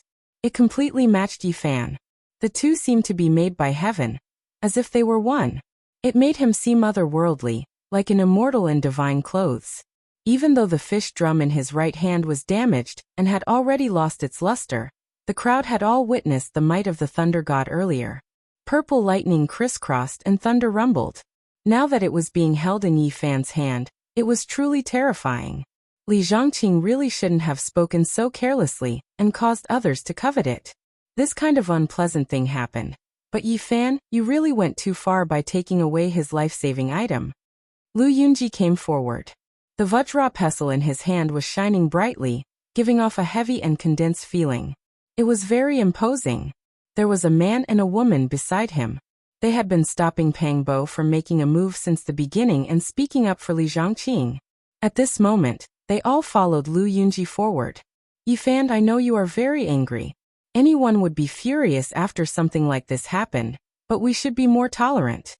The female student spoke very calmly, as if she was standing on the side of reason. She was not biased and seemed to be completely impartial. She said, we all know what it means to take away his life-saving item in this kind of situation. You can't go too far. At the tip of her finger was a worn-out bronze bell. It seemed to have been covered in dust for many years. It was gray and without light. Although it looked ordinary, it couldn't help but attract attention. As she spoke, her slender fingers unconsciously moved, occasionally making one or two chimes. The male student next to Lu Yunji also said, we should all have a forgiving heart. We've known each other for 4 years and encountered such an unforeseen event at the same time. We should help each other in the same boat. Let's forget about this unhappy matter and stop pestering each other. Yi Fan, return his life-saving fish drum. You don't want to watch him lose his life, right? In his hanging right hand was a rusty incense burner. It was only the size of a palm and was somewhat damaged. Part of the furnace wall was broken, but it still looked simple and natural. The three stood together. Moreover, they had all gained something from the Thunderclap Temple. They each held an item abandoned by the gods. At this moment, their words naturally had weight. Clang! Pang Bo took a large step forward and heavily placed the Great Thunderclap Temple's bronze plaque on the ground. He said, your words are even better than singing. I've discovered that your ability to distort black and white is very profound. First of all, you have to understand what just happened. Secondly, you have to know that people should be more upright. It was clearly Li Zhongqing and others who wanted to harm Yi Fan. How did it become Yi Fan who was not magnanimous enough? What kind of logic was this? In the end, why was it Yi Fan who was in the wrong? Someone wanted to kill him, so Yi Fan took away the thing he was relying on. What was wrong with that?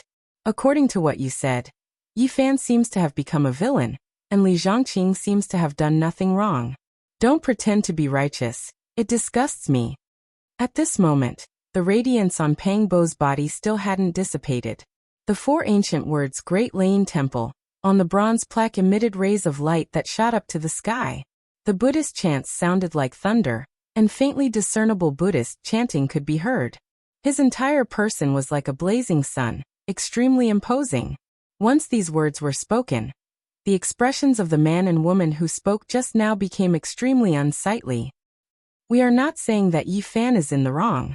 We just want Yi Fan to remember our friendship and not take away Li Zhongqing's fish drum so that he can preserve his life and live. They were completely avoiding the important and dwelling on the trivial. Not only did they not mention that Yi Fan was almost pushed out of the 5-colored sacrificial altar and was almost swept away by the storm, they also mentioned that Yi Fan's actions were equivalent to harming his classmate's life. After listening to them, Yi Fan calmly smiled and said, actually, you 3 don't have to worry. I don't want to argue with him. His entire body was wrapped in a divine radiance, giving others a hazy feeling. His surroundings were spotless, making everyone feel tranquil and auspicious. However, I have to correct you. It was Li Zhongqing and others who almost killed me. It's not me who wants to harm his life as you guys always say. This matter is obvious to all. Yi Fan swept a few glances at Lu Yunji and the others and said, there are many students here who didn't obtain anything from the Great Thunderclap Temple, but they are still alive and well. Why? Because not long ago, Everyone was sharing the god's relic in their hands. I took away Li Zhangqing's fish drum because I don't want him to have something to rely on. He can instigate people to steal my things, and he can also do the same to others. You guys don't have to worry about his safety. We are all classmates, so we can share the divine objects in our hands and support each other. He will definitely be safe and sound. Of course, if you guys don't want to share the copper bell, incense burner, and Vajra pestle with him, then let him stay by my side. I definitely won't disregard our friendship. Yi Fan first pointed out the root of the matter, and went straight to the point. After that, he mentioned sharing the god's relics. Although he didn't say much, everyone could naturally relate that it was his suggestion not long ago that allowed many people to escape the calamity. After that, he lightly cut Lu Yunji and the other two students, making everyone speechless. Zhou Yi was also standing at the front. Other than the initial objection to Yi Fan taking away the fish drum, he had been listening quietly throughout the whole process, and didn't express any opinion. Only now did he speak again and said, Li Zhangqing is indeed in the wrong. It's not too much to punish him. But Yi Fan, isn't it a bit of a waste for you to have two gods' relics? You should know that there are many students here who don't even have a single remnant. Zhou Yi's family had a certain background, but he had never made people feel that he was arrogant. He had always been scholarly and easygoing. Now that he pointed out this problem, Pang Bo immediately frowned, but he couldn't refute anything. I'm even willing to share the ancient bronze lamp in my hand with everyone. Now that I've taken this fish drum, I naturally have to consider things from this aspect.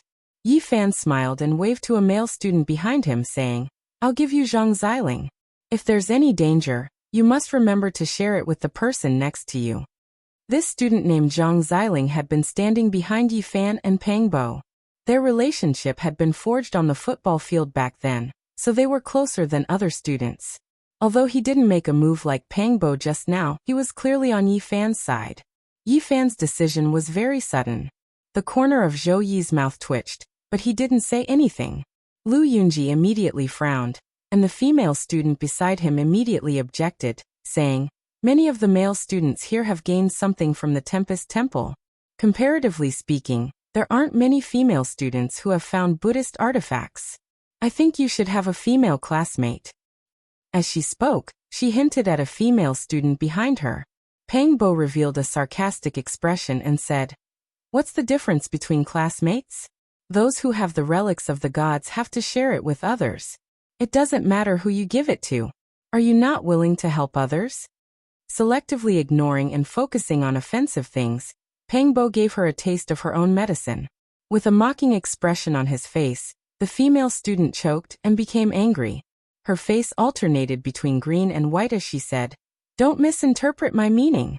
Zhang Xiling very naturally stepped forward and took the fish drum from Yi Fan. Both of them didn't say anything. Everything was understood without words. Yi Fan directly ignored Lu Yunji and didn't even look at him. He asked Zhou Yi, what do you think? I don't have any objections. We're in trouble now, so we should help each other. I hope there won't be any more unpleasant things happening. Zhou Yi said these words very calmly, and then said nothing else. The surrounding students saw all this and experienced the subtle situation just now. Although it seemed peaceful, there were a few invisible confrontations, but all of them were easily resolved by Yi Fan. This reminded people of Yi Fan when he was still a student. Back then, he was very easygoing and indifferent when it was time to be peaceful, and when it was time to show off his abilities, he was not careless. He never caused trouble, but he was even more unafraid of trouble coming to him. Pang Bo held the bronze plaque of the Tempest Temple, looked at Lu Yunji and the others in front of him, and said, Yi Fan doesn't care about the things that others do to him. But there are some things that I have to say. Heaven is watching what people do.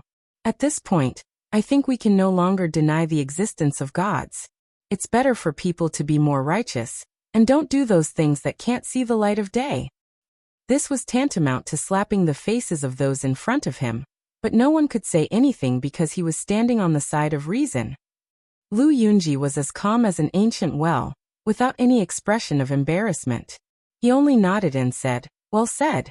We must avoid such things from happening again in the future. Lin Jia and Wang Ziwen stood at the back, both of them maintaining a neutral stance. Just now, they didn't express any opinions, but now they spoke up one after another. In order to avoid further unpleasantness, I think we should have a good discussion. Right now we should determine how those who have gained something from the Tempest Temple should help others, and how many people each person should help. Li Xiaoman didn't say anything from beginning to end.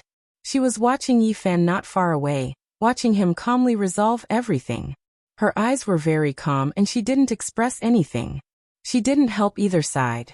Beside her, Kate's understanding of Mandarin was very ordinary. It was only now that he completely understood what had happened. This foreigner was secretly speechless. Bang! Suddenly, a shattering sound was heard, and everyone was shocked. The light curtain protecting the five-colored altar had been pierced, and something had drilled in. Everyone looked in that direction. A jet of black light was extremely fast, and with a pu sound, it pierced through the forehead of a male student. A flower of blood splattered, and the male student's eyes were wide open. He fell to the ground on his back, and no longer made a sound. If it weren't for the light curtain, this terrifying thing would have been completely silent, and no one would have been able to detect the attack of the jet of black light. Thinking of the few people who had been ambushed and killed not long ago, everyone felt a chill in their hearts. That jet of black light was hidden in the darkness, and it was impossible to detect it. The appearance of the jet of black light was tantamount to announcing the arrival of the Grim Reaper. Waves of terrified screams rang out, and the altar was in a mess. Those who didn't have the relics of the gods frantically pounced on Lu Yunji, Zhou Yi, Wang Ziwen, and the others. They grabbed hold of them, unwilling to let go, and used their Buddhist tools. Roar! Suddenly, a bone-chilling sound came from within the storm. It was earth-shattering, and even the thunderous sandstorm was suppressed by it. It's the Tempest Temple. At this moment, many people's faces turned pale. They could tell where the sound came from. It was from the Tempest Temple. The Tempest Temple has been destroyed. Could it be that there's something under the Tempest Temple? As soon as Pangbo said this, many people's scalps went numb, and they felt waves of horror. Chapter 20. A bone-chilling roar came from the direction of the Big Lane Temple. It was as if an ancient giant beast had broken the earth and broken free from its seal. Its roar shook the mountains and rivers, shaking the stars and moon, making everyone tremble from the bottom of their souls. However, everything became quiet again. The terrifying roar returned to normal, and only the rumbling sound of the sandstorm could be heard outside the five-colored altar. What is that? Are there other creatures on Mars? Legend has it that Buddha suppressed many demons and ghosts. Maybe the place where he sealed them is near the Big Lane Temple. Just a few words of discussion was enough to make everyone shudder. As a modern city dweller, they had never believed in such legends. Today, they had experienced so many unbelievable things. At this moment, they thought of an even more terrifying legend. Everyone's heart was in turmoil. If their guesses were true, then their situation would be extremely worrying. The Big Lane Temple had already been reduced to ashes. There was no longer a Buddha or a deity there. If they had to face the demons in the legends alone, their fates could be imagined. Today, our thoughts have been constantly impacted, and it is hard to bear. The demons and ghosts in the past might appear in front of us in the flesh. Thinking of all the possibilities that were about to happen, everyone felt a chill in their hearts, and their bodies turned cold. The endless possibilities and the unknown fate made people feel fear and worry. At this moment, there was still a cold corpse lying in front of everyone. Fresh blood stained the ground, and a faint smell of blood lingered. This reminded everyone that the situation was very bad. The unknown thing had appeared again, and taken a fresh life in front of everyone. Teethe. An inexplicable sound came from the corpse's skull, which made many people nervous. Chomp. It sounded like the sound of eating and chewing, and it was very uncomfortable to listen to. After all, it was a human skull. The unknown creature seemed to be eating inside, which made many people's hair stand on end. Creak, creak. The sound of bones being ground rang out, as if sharp teeth were cutting the skull. The atmosphere suddenly became tense and oppressive. No one spoke anymore, and the five-colored altar suddenly became quiet. Many people did not even dare to breathe loudly.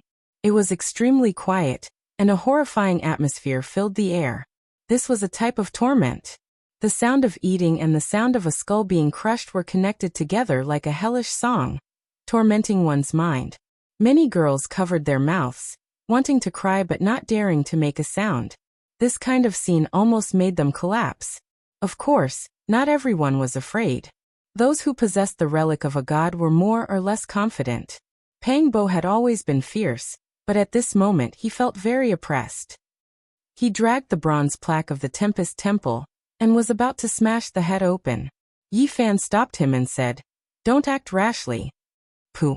At that moment, blood flowed out from the hole in the forehead of the corpse lying in the pool of blood, as well as a white liquid. Many people felt disgusted as brain matter flowed out.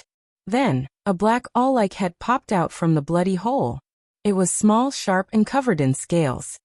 "What is that?" Everyone involuntarily took a few steps back. Even Yi Fan and Pang Bo took a few steps back. It was a strange crocodile-like creature that had drilled out from the bloody hole in the corpse. Not only was its body stained with blood, but there was also white brain matter, which made people's scalps go numb. It was less than 10 centimeters long and only as thick as a finger. It looked like a snake, but it was not a snake. It looked like a crocodile, but it did not have legs. Its abdomen was bare, and its whole body was covered in black scales. It was eerie like an evil creature from the netherworld. Blood and brain matter stained its black scales. It was a ghastly sight, and many people felt extremely uncomfortable. A cold fear arose in their hearts. After this unknown creature drilled out of the bloody hole, it crawled on top of the corpse's head. Its pair of small eyes emitted an extremely cold glint as it quietly stared at everyone. It was like a high-level intelligent life form, not a low-level life form. 7 students, classmates of 4 years, and a few fresh lives were gone forever. They were actually devoured by this incomparably ugly creature. Its eyes were incomparably malicious. It coldly swept its gaze over everyone like a vengeful spirit. It didn't seem like it was looking at an equal existence, but more like it was sizing up its own food. Motherf * King 3-inch nail. You're not even as big as a mouse, yet you dared to kill 7 of my classmates. This daddy will smash you to death. Pang Bo lifted the Great Thunderclap Temple's bronze plaque and swung it fiercely, aiming straight for that cold-blooded unknown creature. Thunderous sounds rang out as rays of light shot into the sky. The bronze plaque shone with tens of thousands of rays of light. Lightning surged forward and danced in the air, interweaving into an inescapable net. Whoosh! However, this unknown creature was extremely fast. It seemed to know how powerful it was, and turned into a streak of black light as it rushed out to avoid that dazzling light. Yi Fan walked forward with the ancient bronze lamp in his hand. He blew at the wick with all his might, and a blazing divine flame immediately gushed out and surged forward. That malevolent creature, which was only as thick as a finger and 10 centimeters in length, let out a mournful cry. Its voice was so loud that it shocked everyone. It was like the scream of a malicious spirit, causing people's eardrums to ring and chills to run down their spines. It was hard to imagine how such a small-scaled body could emit such a loud and terrifying sound. The flame from the wick that Yi Fan blew out pounced out for 3 meters, but it didn't truly engulf that unknown creature. It only slightly brushed against its tail, causing its scales to fall off on the spot, and half of its scorched tail to fall off. It viciously stared at Yi Fan with an expression like a human.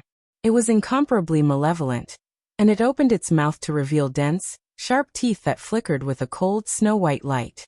It continuously growled at Yi Fan in a low voice. What the hell is this thing? Many students at the back were very afraid. Even though they had divine artifacts, they didn't dare to go forward. You 3-inch nail, your eyes are so vicious. I'm going to smash you into pieces. Pang Bo wasn't afraid at all. He was very fierce. He raised the Great Thunderclap Temple's bronze plaque and rushed over saying, "You killed 7 of my classmates, and now I've only broken one of your rotten tails. Go to hell." Pang Bo's entire body was enveloped by the glaring light emitted by the bronze plaque. He was like an enraged god of war, and his aura was oppressive. The bronze plaque vibrated, and Buddhist chants shook the sky, emitting rumbling sounds. Meanwhile, Yi Fan was on the other side of the terrifying creature that only had half of its body left. The flame from the divine lamp rushed out like a furious dragon, and the scorching temperature seemed to have scorched the air. At this moment, Zhou Yi Wangziwen and the others also rushed over from the back. At the same time, they raised the divine artifacts that they had obtained and slashed at the malevolent crocodile-like creature. Although it was being chased and intercepted, this creature was too fast. It was like a black bolt of lightning, constantly passing through the five-colored sacrificial altar. It was very difficult for them to touch it. Mournful cries rang out. This malevolent and terrifying creature was being chased by everyone. It seemed to be incomparably resentful and angry, and its cries didn't stop. It was like the wailing of a malicious ghost from the netherworld. Cha! The sound of something piercing through the light barrier could be heard. Several ugly crocodile-like creatures had successfully pierced through the light barrier outside the five-colored sacrificial altar. All of them were no more than 10 centimeters long, and they were no different from the first one. Their eyes were as cold as those of evil spirits, as if they had an irreconcilable hatred for everyone. Why are there so many of them? Just what kind of creature is this? Is Mars their nest? Everyone felt a sense of helplessness. They weren't gods, so they didn't know how to use the artifacts in their hands. They could only rely on the light emitted by the Buddhist artifacts to block the killing intent.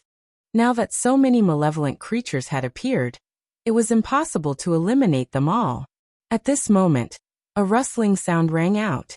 Outside the light barrier, there were hundreds of malevolent creatures that looked like crocodiles. Behind Yi Fan and the others, those who didn't make a move or were timid had already started to tremble. If so many malevolent creatures were to rush in together, even the relics of gods might not be able to defend against them. Peng Bo, stop chasing. Let's gather together. Yi Fan shouted to Peng Bo. Now that so many malevolent creatures had appeared, it was impossible to kill them all. Defense was the best strategy right now. They only needed to wait for the five-colored sacrificial altar to accumulate enough energy to open up the ancient starry sky path. Roar! Suddenly, a soul-shaking roar came from the direction of the Great Lane Temple. Following this soul-shaking roar, the sandstorm outside seemed to have stopped. There was no other sound in this world except for the surging roar of the beasts. The earth shook continuously, and the five-colored sacrificial altar shook. The sandstorm outside was completely suppressed. The Great Lane Temple is the nest of malevolent creatures, someone said with a trembling voice. Everyone looked outside the light barrier. More and more terrifying creatures were gathering, and they seemed to be coming from the direction of the Great Lane Temple. There were jet-black scales everywhere, and they were densely packed. There were at least tens of thousands of them. Boom! Suddenly, everyone felt the earth shake violently. Following that, an extremely horrifying aura came from 1,000 meters away. It was so strong that it reached the heavens and the earth. Even though there was a sandstorm outside, everyone could still see two terrifying lantern-like eyes appear in the ruins of the Great Lane Temple, piercing through the dark space. It was as if a volcano had erupted there. Rocks as big as houses fell heavily near the five-colored sacrificial altar. The sound was earth-shattering. It's the foundation of the Great Lane Temple. It's collapsed. Something terrible is coming out from underground. If that was the case, even if everyone had a few relics left behind by gods, they might not be able to use them. I think I know what this alligator-like malevolent creature is. A female student said with a trembling voice.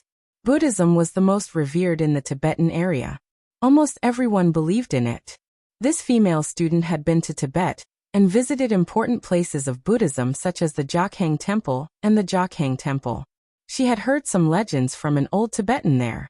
It was said that the Great Lane Temple, where Buddha lived, was not some kind or pure land. Instead, it suppressed many peerless demons. Among them, the first level suppressed the crocodile ancestor. It was an ancient divine crocodile with boundless magical power, but it was eventually suppressed by Buddha. You're saying that there are many peerless demons suppressed under the Great Lane Temple? That's what the old Tibetan who believed in Buddhism said. After hearing all that, everyone felt a chill run down their spine. If that was true, the crocodile ancestor was about to be born in the Great Lane Temple, and these ugly and ferocious creatures were its descendants. Yi Fan frowned and said, I've seen some records in an ancient text. In that text, there was a type of crocodile, without claws. Its body was as hard as diamond, and it could fly in the sky and burrow underground. It could easily pierce through flesh, and was known as the divine crocodile. Zhou nodded and said, I've also seen similar ancient texts. It was said that according to the records of Buddhism, the divine crocodile ancestor was suppressed by Buddha. Since then, its descendants had never appeared in the world again. Everyone felt that it was unreal. Some legends were heard as stories in the past, but now they had to witness it with their own eyes. It was both shocking and frightening. That old Tibetan said that the crocodile ancestor was suppressed in the first level of the Great Lane Temple. Does that mean there's a second level, a third level? A female student asked with a trembling voice.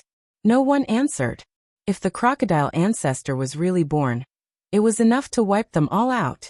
Rustling sounds could be heard. Thousands of small crocodiles appeared outside the five-colored altar, and were trying their best to drill in. Boom. Suddenly, the five-colored altar shook, and ancient runes of 5 colors appeared in the sky. They were like shining stars, and the 8 trigrams of Tai Chi was about to appear. This was a sign that the ancient path to the stars was about to open. However, at the same time, a terrifying tremor came from the ruins of the Great Lane Temple thousands of meters away. The lantern-like crimson eye rose several meters. It was obvious that it was breaking free from the shackles of the underground palace, and was rushing out of the ground. Escape from here, escape from Mars. This was what everyone was thinking. Many people were praying, hoping that the ancient path to the stars would be opened as soon as possible. Even if they had to float in the lonely universe forever, it would be more reassuring than staying here. Chapter 21. The 8 trigrams diagram ran through the ancient history of China, and originated very early. How it was created and what was its purpose was still a fascinating mystery to this day. It had been used to prove and calculate the orbital speed of stars. Even the creation of the computer binary system was related to it. It could be said to be extremely mysterious. To this day, the profound meaning contained in the ancient Tai Chi 8 trigrams diagram had still not been deciphered, but people had made many bold conjectures and speculations. Some people once said that it represented the unknown potential, and that it could be used to deduce and calculate all kinds of possibilities in the future. Of course, it had to be a perfect deduction in order to roughly calculate the future potential. Otherwise, if there was a mistake in the calculation, the whole game would be lost. Some people also said that it depicted the essence of the universe in the most concise way, and that every symbol was the most original thing. Some people even boldly proposed a hypothesis that the Tai Chi 8 trigrams diagram was related to time and space. The 8 symbols of the 8 trigrams diagram were the coordinates of the starry sky, and different combinations represented different star fields. According to this hypothesis, the coordinates of any star in the universe could be determined, and the Tai Chi 8 trigrams diagram was equivalent to the starry gate, which could be connected to a wormhole. According to this speculation, the Tai Chi 8 trigrams diagram was a stable structure.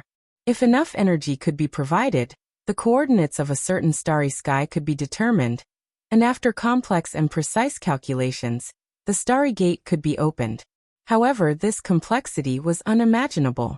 It involved a strange formation, and this so-called formation had not been recognized. It was also at the stage of deduction and hypothesis. The formation itself was related to space, and it was still far from being conquered. It was extremely mysterious and complicated. One could imagine how elusive it was to build the starry gate, the Tai Chi 8 trigrams diagram. It could be said that it would be impossible to achieve in a very long time.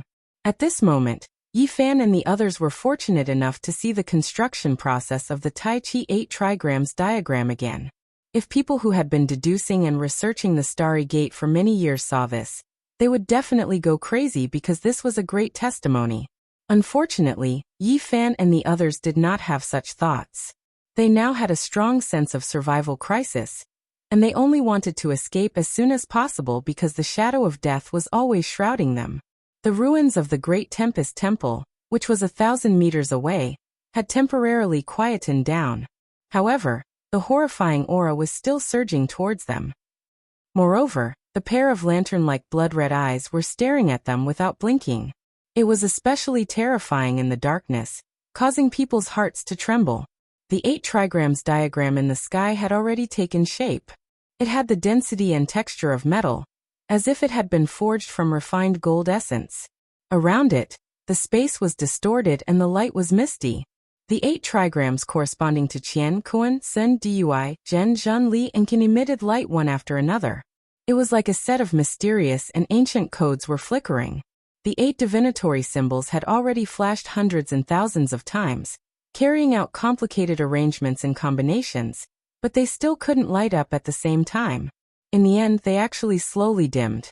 The huge Tai Chi diagram was trembling, showing signs of collapsing. How could this be? Many people were terrified. If they couldn't open the ancient starry sky path, it would mean death for them. The light curtain covering the 5-colored altar was so dim that it almost didn't have any light. Only a faint multicolored light flowed towards the 8 trigrams diagram in the sky. Seeing this scene, everyone knew why. Constructing the 8 trigrams diagram, or opening the starry sky door, requires a sufficient and stable supply of mysterious energy. However, we don't have enough energy right now. What should we do? Are we really going to die here? The crocodile ancestor was far away, and the small crocodiles were close by. A huge death net had already spread out towards everyone. Bang! More than 10 small crocodiles had already drilled into the light curtain and started to attack everyone. The incense burner, the vajra, the copper bell, the fish drum, and the other relics of the deities all shone with dazzling light, resisting the attacks of the divine crocodiles. However, the power of the crocodiles was so strong that everyone couldn't help but retreat. Crack, crack, crack. Outside the 5-colored altar, the ground was covered with scales. Tens of thousands of divine crocodiles were continuously attacking the light curtain. More cracking sounds were heard. In just a short moment, more than 100 small crocodiles had successfully broken through. These seemingly small but extremely ferocious species were extremely terrifying. They could fly in the sky and burrow into the ground. Each of these divine crocodiles was like a sharp sword with extremely powerful penetrative power. We can't go on like this. If we continue to defend passively like this, we will die here sooner or later. Pangbo shouted. The bronze plaque of the Great Thunderclap Temple shook continuously with thousands of lights forming a light curtain that protected 3 or 4 people. Although it could temporarily ensure their safety, no one could predict what would happen in the long run. You don't move for now. I will go out and try first. Yi Fan warned Pangbo while he himself no longer passively defended. He held the ancient lamp and strode forward. Immediately, dozens of divine crocodiles pierced towards him. Dozens of black lights were like bolts of lightning. They were extremely fast and ruthless. They were like nails hammered into the light curtain of the ancient lamp and forcefully squeezed in. Whoosh! Yi Fan quietly waited for the dozens of divine crocodiles to get close before blowing towards the wick of the ancient lamp. Immediately, a blazing light shot up into the sky. Within a radius of 5 or 6 meters around him, the entire area was drowned in divine flames. A charred smell immediately wafted outwards. Miserable screams rose and fell. When the flames slowly retreated, Yi Fan was untainted by even a speck of dust. Streaks of bright radiance curled around him, as if he was an immortal descending from the heavens. Around him was a ground of scales. Several dozen divine crocodiles were almost completely burned to death. A few of the ferocious creatures that were lucky enough to escape this disaster were also almost burnt to a crisp. Their bodies were no longer whole as they stared at Yi Fan in the distance. They let out a low growl that sent shivers down one's spine. Good burn. Pangbo shouted from behind. He was about to rush over and attack as well. However, he was tightly held by 3 people beside him. They were 3 people with pale faces. They didn't have any treasures left behind by the gods. Without the protection of the bronze plaque of the Great Thunderclap Temple, they would have died for sure. Kacha kacha. The cracking sound came again. This time, 500 to 600 divine crocodiles broke through the light screen and rushed in. Each of them was awe-inspiring. Their small bodies seemed to be condensed with demonic power. Their sharp teeth gleamed coldly, and their eyes were frightening. All of them fearlessly rushed over and circled around Yi Fan. No, Yifan alone can't deal with so many black nails. I have to go help him. Pangbo wanted to go over again. But, what should we do? The three people beside him looked pale as they looked at Pangbo with a pleading expression. Of course I won't let you guys die. Pangbo turned around to look at Wang Ziwen, Lu Yunji, and the others behind him and said, You guys protect the three of them. I have to go help Yifan. Also, it would be best to send a few more people. This kind of passive defense is not the way to go. Okay, I will go with you. Zhou stepped forward. Pangbo had always disliked Zhou, thinking that he was a schemer. However, he had to admit that this elegant man had a certain boldness at critical moments. At this time, the seemingly gentle Wang Ziwen also walked forward and said to the people behind him, Bring 1 or 2 more people. The remaining relics of the gods are enough to protect everyone. However, the girls should not come. Facing such ferocious creatures, with the weak nature of the girls, they would probably be weak at the knees. Even if they had Buddhist artifacts in their hands, they might not be able to help. Clang. Pangbo swung the Great Lane Temple's bronze plaque and smashed it heavily on the 5-colored altar. Suddenly, a violent surge surged forward. This was a wave of light condensed into a raging wave. It rushed out for 7 to 8 meters and immediately submerged a large group of godly alligators. The cries of the divine crocodiles made one's scalp go numb. It was like a group of evil spirits being refined. Wisps of white smoke floated up, and the ground was littered with corpses. This was a large-scale attack. It was not like the first time he faced a divine crocodile alone, and could not catch up with its speed. Now, with so many ferocious creatures surging forward, a casual swing of the bronze plaque could crush hundreds of them. Dang! The melodious sound of a bell rang out like the bell of an ancient temple deep in the mountains. It gave people a feeling of deep tranquility. The broken bronze bell in Wang Ziwen's hand shone with 1,000 rays of golden light, and visible ripples vibrated out. It looked gentle like water ripples, but when it came into contact with those divine crocodiles that were rushing forward, it was like a butcher's knife. Every golden ripple could cut a divine crocodile in half. PFFF, PFFF, PFFF. The sound of PFFF, PFFF, PFFF rang out continuously. In the blink of an eye, dozens of divine crocodiles were cut in half, and fresh blood flowed down the ground. This kind of bloody scene was extremely terrifying. However, countless divine crocodiles were not afraid of death. Now, there were already close to 1,000 small crocodiles rushing in. They were densely packed, and one after another, black light shot out and interweaved into a sickle net of the Grim Reaper. Bang! Zhou used the purple gold alms bowl to continuously smash the crocodiles, sweeping out a large expanse of Buddhist light and crushing countless scales. A large number of corpses were left on the ground. It was a tragic sight to behold. Many of the small crocodiles had already been turned into minced meat. This was an extremely tragic scene. In order to survive, everyone was willing to risk everything. Soon, the altar was dyed red with blood, and the pungent smell of blood permeated the air. A faint mist of blood floated up, as if it was an azurous field. Ah! Ah! At this time 2 screams suddenly came from behind. 2 students were lying in a pool of blood. Each of their heads had many bloody holes, and their bodies were covered with ugly little crocodiles. Everyone felt a wave of sorrow. Life and death were no longer in their control. Even though they were struggling bitterly, 2 more students had died tragically. The 2 of them were holding the relic of a deity, but just now, there were 300 to 400 divine crocodiles rushing at them.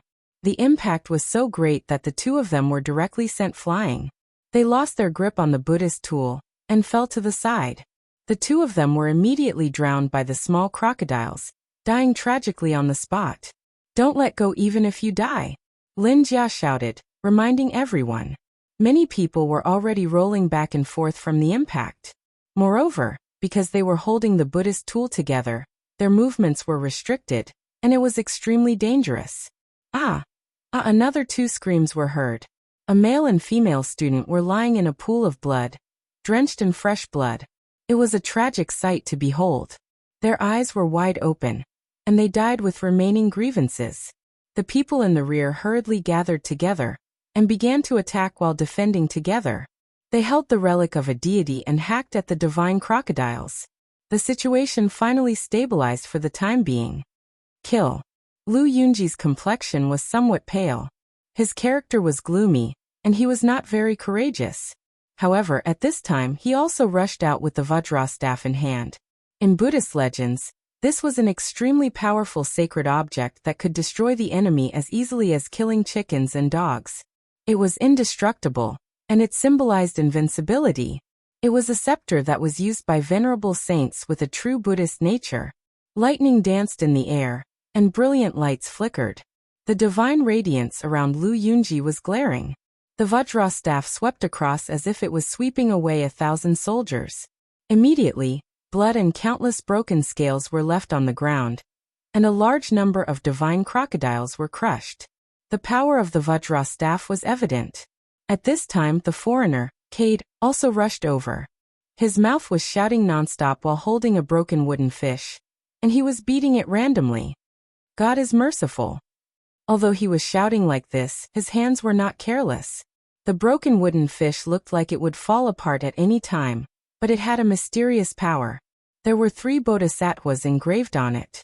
At this time, all of them had manifested into light and shadows. They appeared around the foreigner Cade and swept away the surrounding divine crocodiles.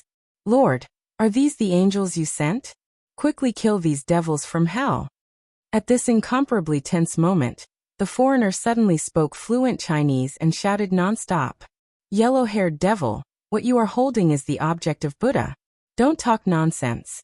At this moment of life and death, Pangbo was actually amused by him. After Cade shouted for a while he said, God said that all living beings are equal. My Lord is merciful, and bodhisattvas are angels. Bullsh *t. All living beings are equal. My Buddha is merciful. That's what Buddha said, okay. The conversation between the two also created a different atmosphere on the altar, which was filled with the aura of death. The blood on the altar turned into spots of blood light, broke through the light curtain, and floated toward the sky. They gathered toward the already unstable Tai Chi 8 diagrams, causing the disintegrating starry gate to flicker with brilliance again. Obviously, everyone had noticed this situation, and they immediately showed a look of excitement. Kill, the more we kill, the better. This kind of divine crocodile is the descendant of a great demon. In essence, there is divine blood flowing in its body, condensing divine power, and through the altar, it can be transformed into the mysterious energy needed by the Tai Chi 8 diagrams. That's right, this 5-colored stone altar is originally an altar. In the distant past, it must have considered the situation of blood sacrifice. The Tai Chi 8 diagrams in the sky became clearer and brighter, as if it was cast from metal. The brilliance continued to shine, and the 8 symbols of the 8 diagrams flickered. After changing countless times in a complicated order, they were all about to light up and open the ancient starry sky road. But it was also at this time that the Tempest Temple's horrifying aura shot up to the sky. The ground completely cracked, and a giant creature soared into the sky, shaking the sky.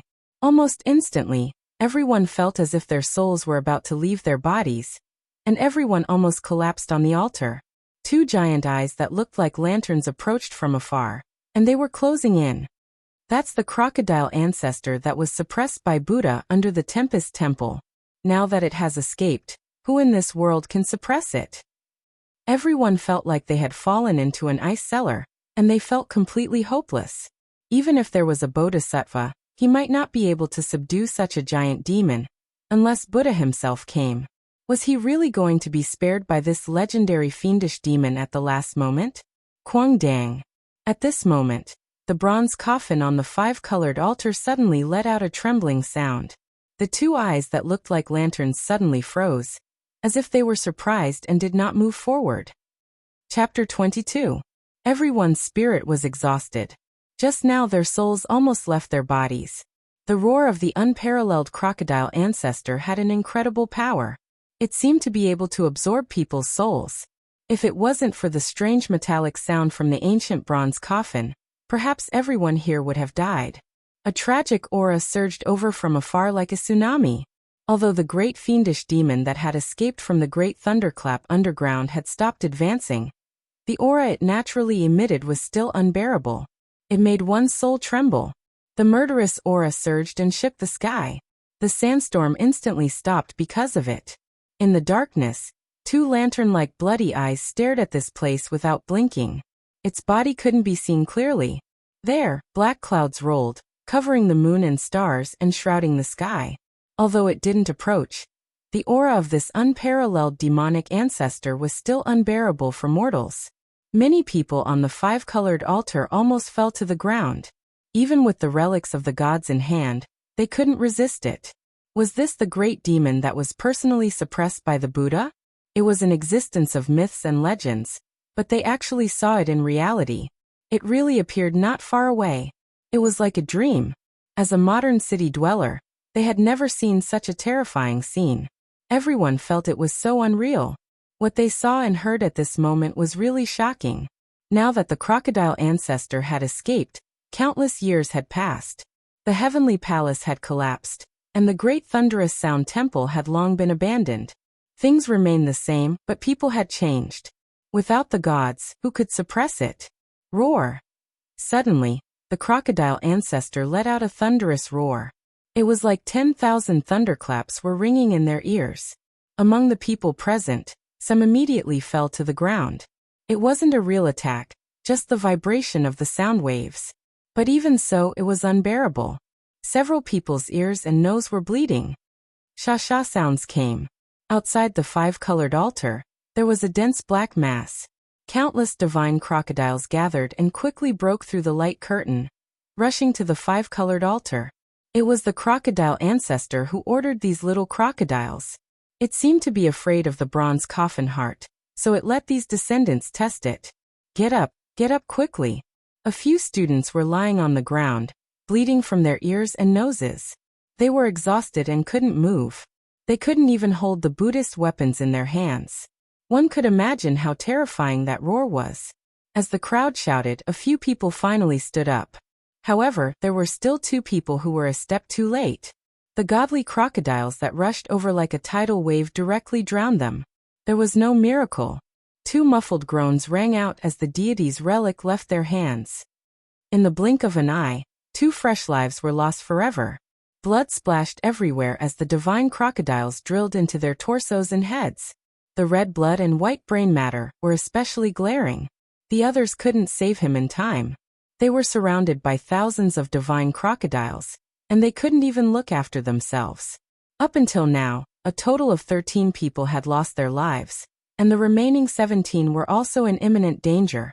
Life was unpredictable, and death could come at any time. Light flashed, and everyone was waving the god's relic in their hands to fend off the cold-blooded killers around them. They wanted to open up a path of survival. Even the naturally weak female students had long since forgotten to cry. At this moment, they had no choice but to fight with their lives on the line. However, the most dangerous thing still happened. All those who used Buddhist artifacts fell into a dangerous situation. They weren't nimble enough and were restricted. Ow! In the distance, the ancestral crocodile released a roar. Seeing that the copper coffin didn't have any abnormal reactions, its aura overflowed into the heavens. It spat out clouds and mist as it slowly approached. The basin-sized blood-colored eyes flickered with light in the darkness like two bloody suns hanging in the sky. When it closed in, everyone found it difficult to stand. That kind of bitter aura was definitely condensed from the slaughter of tens of thousands of creatures. It made everyone's 3 souls and 7 spirits tremble, as if they wanted to rush out of their flesh shells.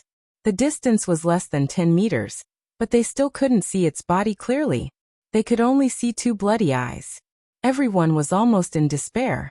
Ooh! Suddenly, a wave of demonic wind surged between heaven and earth. It was like the wailing of ghosts and the howling of deities. It was several times more violent than the sandstorm just now, as if there were tens of thousands of lightning bolts splitting the heaven and earth. In that monstrous black mist, a huge black hand reached down and grabbed toward the 5-colored altar. Its shape was no different from a human's hand, but it was too big. Just its fingers were 7 or 8 meters long. It was shiny black and awe-inspiring, and many people were scared out of their wits. This was the unparalleled great demon that Buddha had personally suppressed. Even though it had been suppressed for countless years, it was still earth-shattering and incomparable when it was born. And at this time, the Tai Chi 8 trigrams in the sky finally took shape. It was completed by the divine power contained in the divine crocodile's blood. The 8 trigram symbols shone at the same time, emitting dazzling light. The starry gate appeared again. Boom! With a muffled vibration, the Tai Chi 8 trigrams completely opened like a door, revealing a mysterious and huge passage. It was unknown where it led to, but it was pitch black inside. The huge hand that reached over was pushed to the side by a mysterious power. At the same time, the 9 huge dragon corpses that were originally silent and motionless suddenly trembled. Even though the dragons that stood side by side with the gods had already become cold corpses, they could not be blasphemed at this moment. A powerful draconic aura spread out, and all the divine crocodiles on the 5-colored altar trembled in fear.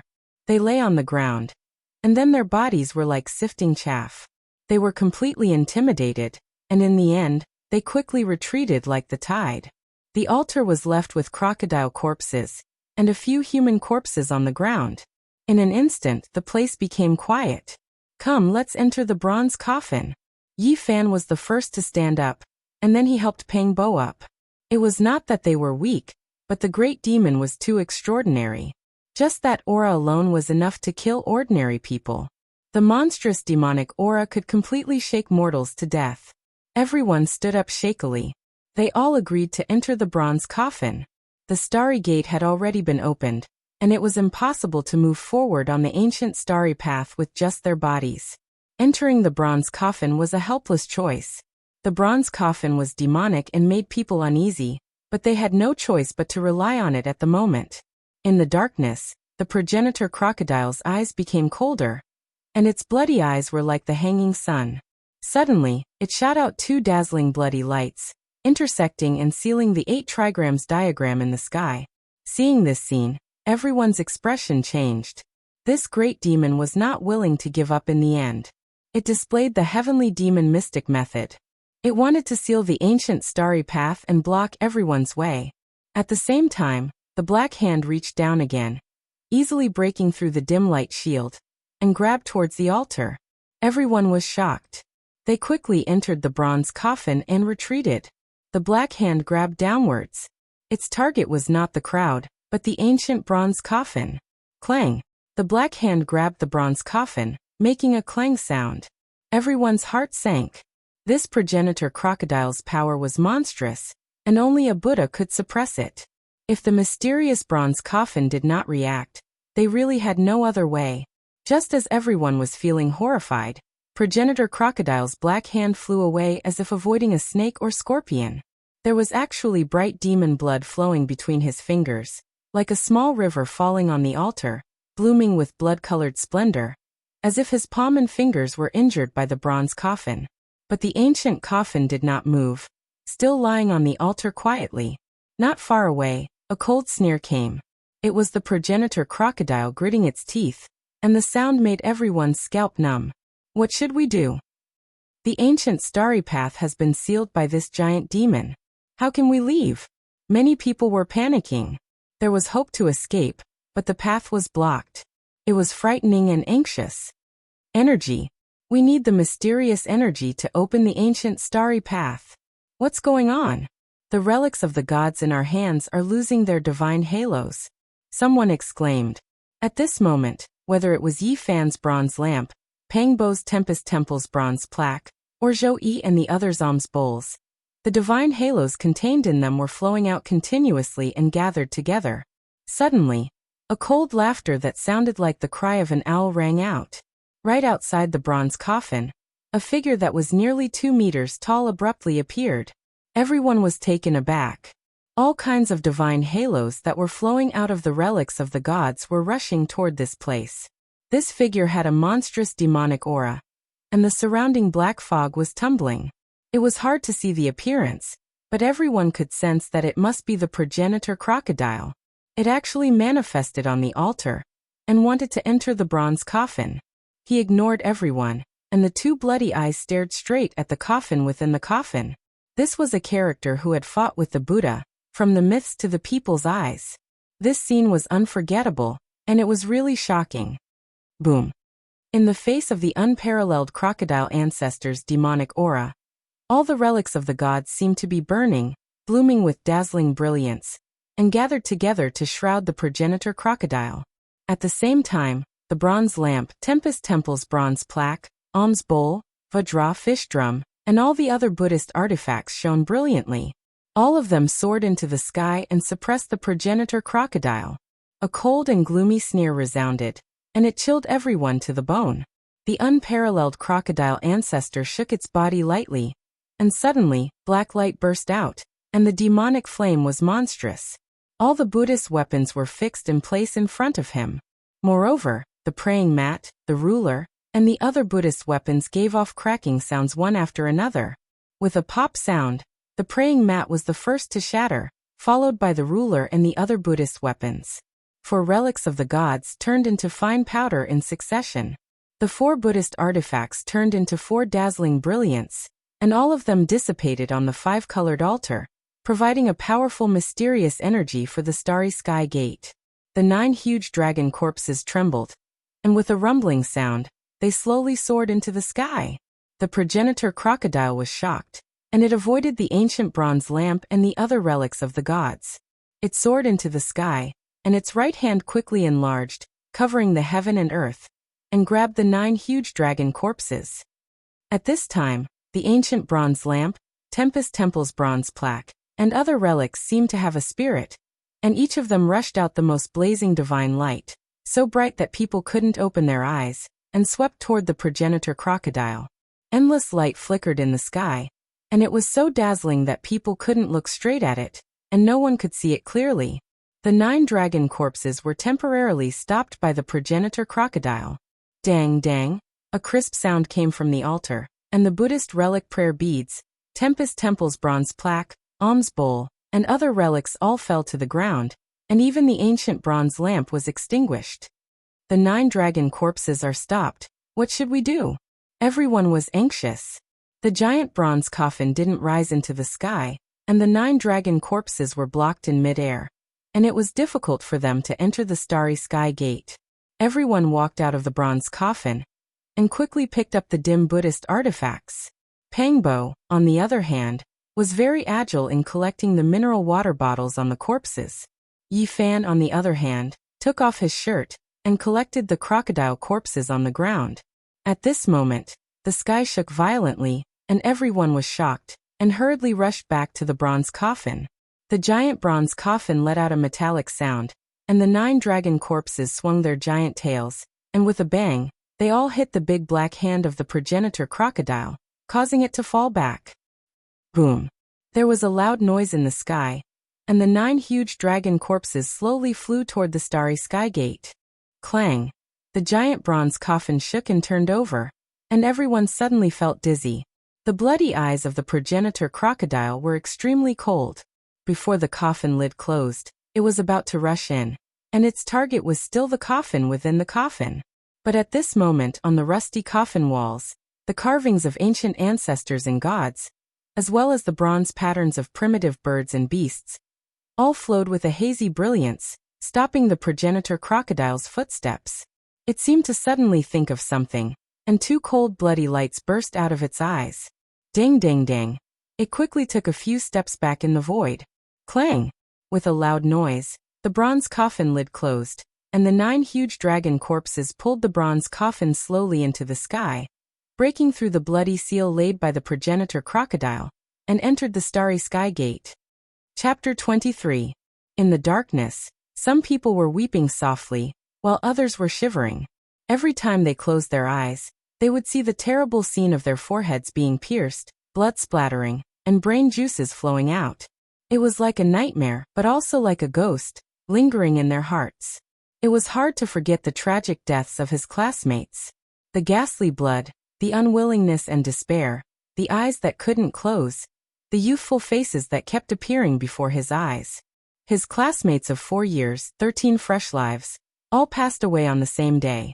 Although they were temporarily safe, many people couldn't calm down. In fact, they were even more afraid. The tragic death of their classmates and the ferocious divine crocodile appeared in their hearts from time to time. Perhaps they would never be able to forget it in this life. It was pitch black inside the bronze coffin. Some female students were sobbing, and some male students were sighing. Although they had escaped, the road ahead was boundless and unpredictable. Where were the 9 dragons pulling the coffin? Where was the other shore? Where was the heaven? There was no light, but the sea of bitterness was boundless. Were they following the ancient road that the gods had walked? The destination of the gods. What kind of place was that? After a long time, the bronze coffin finally quieted down. According to the time on Earth, it was already late at night. Everyone was exhausted and dispirited, falling into a deep sleep. Many people were still anxious and fearful in their dreams. They tightly grasped the relics of the gods, as if they wanted to rely on them. This was a torturous night. Many people couldn't sleep peacefully. They were awakened by nightmares from time to time. And some girls even woke up crying. It wasn't because they were weak, but because the experience was too terrifying. Many things, no matter if they were true or false, were just rumors. No matter how frightening it was just a story. But if they experienced it themselves, it would be a completely different matter. A group of urban men and women lived a very comfortable life. Suddenly experiencing such a tragic event was an unimaginable shock to their minds. They had seen the legendary demons gnawing on the corpses of their companions, and the people around them dying one by one. How could they not be afraid? Even a carefree person like Pang Bo found it hard to sleep. It wasn't because he was afraid, but because he was constantly awakened by the people around him. Yi Fan was just like him. It was difficult to fall asleep. The people around him would occasionally talk in their sleep or cry in their nightmares, making it difficult for him to sleep. After only 5 or 6 hours, most people woke up. It wasn't until another 2 hours passed that everyone's mood slightly calmed down. At this moment, they didn't know where the bronze coffin was heading. Everyone started to think about reality. The bronze coffin was very stable and didn't shake at all. It was as if it had already stopped. Was there a next stop? Perhaps they would forever drift in the depths of the desolate universe. What kind of place will we reach? After crying and venting, even the weak-natured female students couldn't help but think about this problem. Will we reach the final destination of the gods? The ancient starry sky path was created by the ancestors. In the distant future, there might really be gods, and they might arrive at a mysterious world. Gods really exist? We've seen the 9 dragons pulling the coffin, the legendary Tempest Temple, and the legendary crocodile ancestor. There's no reason for us not to believe it. However, I still find it hard to accept this reality. According to my understanding, the gods might just be a race, and they might have once lived on Earth with us. As a modern person, almost no one believed in the existence of God, but now they had no choice but to face it. Hearing Wang Ziwen say this made it easier for them to accept. Perhaps those gods aren't unfamiliar to us. Perhaps they're the result of human evolution. It's highly likely that they're ancient figures that we're familiar with. Whether it is evolution or a special race, we have to admit that gods do exist. Obviously, the ancient people have been dealing with them for a long time. There was a 5-colored altar at the top of Mount Tai. It was built by the ancient people. Many years ago, the 3 sovereigns, 5 emperors and 72 kings climbed Mount Tai. Maybe those gods are our ancestors. The 3 sovereigns and 5 emperors were ancient figures like gods. It was said that they were gods themselves. So, it was not easy to imagine that the pilgrimage on Mount Tai was not that simple. There were many possibilities. Maybe they were calling for life in the starry sky, and sending some kind of message to the lonely universe. Maybe they could really fly. The ancient Earth had already made them feel that it was not vast enough. So they climbed Mount Tai, left Earth, and entered the vast universe. Perhaps the Earth was just a relay station, a temporary stop for those existences that were both human and God. A journey in their long lives. Maybe, no one could say for sure what happened in the distant ancient times. Everything was just a maybe. Only one thing was undeniable. The ancient people had already opened the starry gate and explored the boundless universe. Why aren't you talking? The bronze lamp had already been extinguished. It was dark inside the bronze coffin. No one was too scattered. They were all very close to each other. Beside Yi Fan, there was a man leaning against the coffin. He did not make a sound, and this attracted his attention. "What's wrong? Are you still jealous that I beat you up?" Peng Bo was very dissatisfied. He sneered. "You almost pushed Yi Fan out of the five-colored altar and killed him. Beating you up is already letting you off easy. Otherwise, it would not be too much to throw you into the pile of divine crocodiles. Hey, wake up. Say something." Someone beside him pushed him. However, what was unexpected was that this person not only did not respond, but also fell to the ground with a plop. "You, what's wrong?" The person who pushed him was shocked and stepped back. At this time, everyone felt that something was wrong. Even if he was asleep, he would probably wake up after falling to the ground like this. However, he remained motionless and lay there quietly like a piece of dead wood. "Wake up, wake up." Peng Bo went forward and pushed him. Seeing that he was still unconscious, he patted his cheeks and suddenly cried out, "Why is your skin so cold?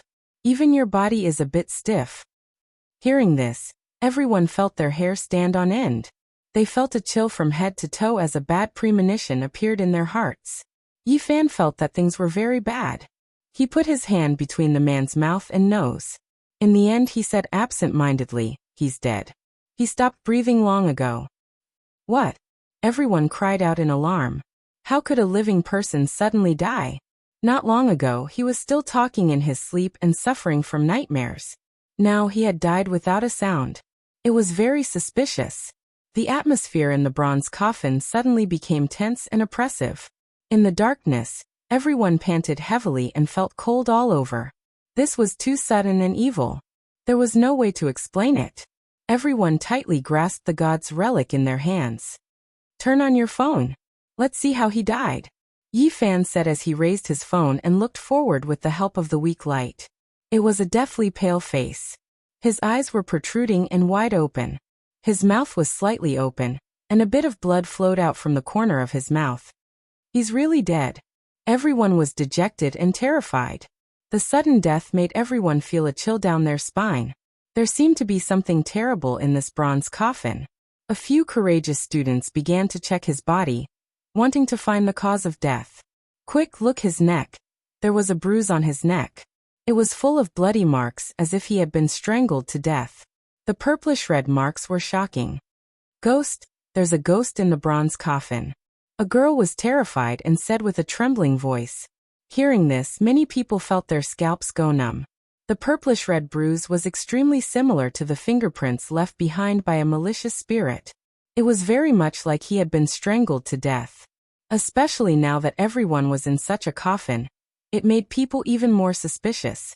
The coffin not far away was like the door to hell, causing people to be terrified. Many people involuntarily took a few steps back. Yi Fan frowned and stretched out his hand to touch the throat of the corpse. He found that his Adam's apple had been crushed. It was soft and only the skin was still intact. Drops of blood were imprinted on his hand. It looked incomparably demonic, causing people to feel a chill in their hearts. "It's not a ghost. He was killed by someone." At this moment, Lu Yunji said with an incomparably gloomy expression. He coldly glanced at Yi Fan. Peng Bo saw him glance at Yi Fan. He immediately gave him a sidelong glance and said, "What do you mean?" From the wound he was strangled to death. Who could do all this without making a sound? Lu Yunji's expression was very cold. He stared at Yi Fan and Peng Bo and said, "Only someone who was closest to him and had an extraordinarily strong hand could do this." As soon as these words were spoken, his intention was very clear. The spearhead was pointed at Yi Fan. Everyone knew that he was close to the corpse and had an extraordinary physique and extraordinarily strong hand strength. "You're talking nonsense." Peng Bo was furious. He picked up the roaring thunder plaque and wanted to slap it. Lu Yunji sneered and looked at him. "You want to help someone kill me to keep my mouth shut?" Yi Fan pulled Peng Bo back and stopped his impulsive action. "It's Yi Fan, he killed him." The female student who had always been on Lu Yunji's side and had helped him talk to Li Chongqing several times cried out in fear. "It must be Yi Fan. He's taking revenge for almost being pushed out of the altar." Hearing these words, The others immediately thought of what had happened not long ago. Some of them immediately took a few steps back. That's right, it's Yifan. He killed a classmate. Li Chongqing gritted his teeth and said, maybe there's someone helping him from the side. Pang Bo suddenly had an urge to rush over and beat them up. Buzz. Lu Yunji raised the Vajra pestle in his hand and actually let out a metallic sound. An extremely weak brilliance flowed out. Everyone was shocked. The god relics in their hands had all returned to normal and couldn't release any light. However, Lu Yunji's Vajra pestle still had divine power. This was truly unexpected. Yifan, you're too vicious. Even if he was in the wrong, you shouldn't be so ruthless in taking revenge. Lu Yunji held the Vajra pestle and took 2 steps forward. If I said I didn't kill anyone, would you believe me? Yifan swept his gaze over everyone. Of course I believe you. Pang Bo was the first to stand out. I also believe you. Zhang Xiling also walked forward. Yifan looked at the others and said, you guys don't believe me? Then his eyes fell on Li Xiaoman. Chapter 24. It's not a question of whether I believe it or not. It's just that you are indeed a major suspect. Cade, who was standing beside Li Xiaoman, stuttered. Pang Bo's eyes widened. Yellow-haired devil, what do you mean? What makes you think that Yifan killed her? No, I'm not thinking. I'm saying the objective truth. I'm not saying that he's the murderer. I'm just stating a fact. He's the major suspect. Cade analyzed the situation with a serious and old-fashioned look. What Lu Yunji said makes sense. Yifan had a conflict with the deceased. He has a motive for murder. Moreover, it's very close. He has the conditions to make a move. Although he didn't speak fluently, everyone understood what he meant. Just like many simple-minded Westerners, he spoke of facts. Devil, you really don't know the ways of the world. It's obvious, but you have to make it sound like a mathematical theorem. You're so simple-minded. What's a devil? The foreigner, Cade, was puzzled. I heard you say it a few times. What do you mean? You're a devil, simple-minded. I can't be bothered to talk to you. Pang Bo was annoyed and ignored him. He then turned to look at Li Xiaoman. Why aren't you saying anything? You should know Yifan very well, right? Li Xiaoman was slender and elegant. Under the dim light from the phone, she was like a fresh and beautiful lotus flower, blooming a delicate fragrance in the darkness. Her expression was calm and natural. She said softly, from the bottom of my heart, I don't believe that Yifan is the murderer. But now he is indeed a suspect. Li Xiaoman. Pang Bo was very angry and emphasized her name. He interrupted her words and said, you are really heartless. I never thought that you would say such words. It's fine if you don't believe anyone, but not you. Others might not understand Yifan, but don't you understand him? Even though you've broken up, you can't be so heartless. Are you trying to sprinkle salt on Yifan's heart? I don't mean anything else. I'm just stating a fact. Li Xiaoman was very calm. Her face was beautiful and fair like jade. She frowned slightly and said, I'm not targeting anyone. I just want to say that if the murderer dares to kill, then there's nothing he wouldn't dare to do. We're all in danger now. I hope to be more objective and not subjective. In fact, Yifan is the biggest suspect, and everyone else here is also a suspect. Pang Bo sneered. In the end, Yifan is the biggest suspect. If you don't believe him, why bother saying so much? He turned his head heavily and said, I really misjudged you. In the past, it was very difficult to change your mind once you decided on something. None of your friends could persuade you. Only now do I understand that your character is not resolute but heartless. At this moment, a nervous, almost timid voice whispered, I believe in Yifan. I believe that he is not the murderer. It was the female classmate who had an unhappy life. Her body was thin and very weak. She walked out with her head lowered, looking nervous and uneasy. The originally pure and happy girl had become very unconfident due to the unhappy life in recent years. She was no longer as bright and cheerful as before. She couldn't even speak smoothly in front of everyone, looking very uncomfortable. This was also the main reason why Yifan sympathized with her during the class reunion. Pang Bo was the same as Yifan. He sympathized with this timid girl. In the past, she was clearly not like this in school. She often joked around with Yi Fan and him. The three of them had a very good relationship. It was easy to feel happy when they were together. Louis, thank you. Yi Fan smiled and nodded to her. No need to thank me. I believe that you wouldn't kill anyone. Louis's voice was soft and weak. This made people feel pity for her, as she stood there uneasily. Who else could it be? Li Zhongqing was furious and said. Other than Yi Fan, who else would have a motive to kill? He is taking revenge. The female classmate standing beside Lu Yunji also spoke again. Yi Fan, how can you be so heartless? That's a classmate you've known for 4 years. I'll say it again. I didn't kill anyone. Yi Fan was very calm in the face of responsibility. He was very calm and said, you can suspect me, but before the matter is investigated clearly, please don't throw dirty water on me.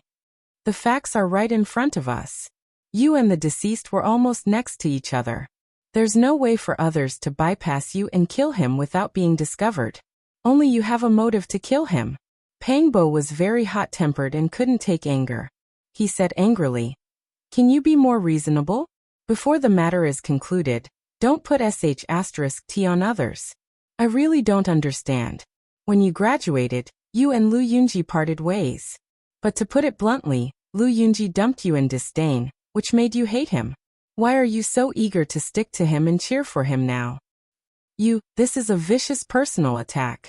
The female classmate was so angry that her face was pale. Her body was trembling as she pointed at Pangbo. Attack? Yes, attack a chicken. Pangbo was someone who refused to suffer losses. Sometimes his mouth was very poisonous. He said, this is called fighting poison with poison. When I see a person, I speak the human language. When I see a ghost, I speak the ghost language.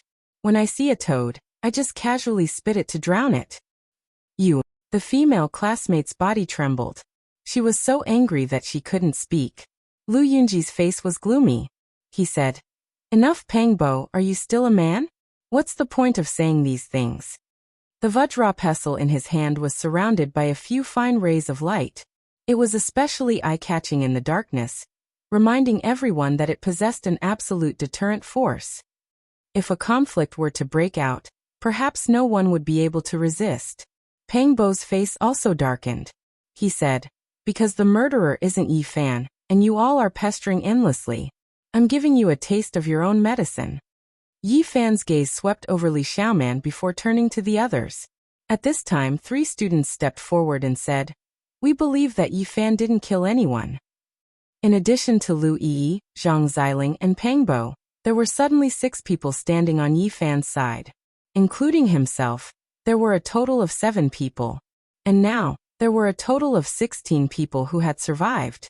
Almost half of the people here believed in Yi Fan. Lin Jiao was extremely beautiful. Her figure was lithe and graceful, and her naturally red phoenix eyes gave her a natural charm.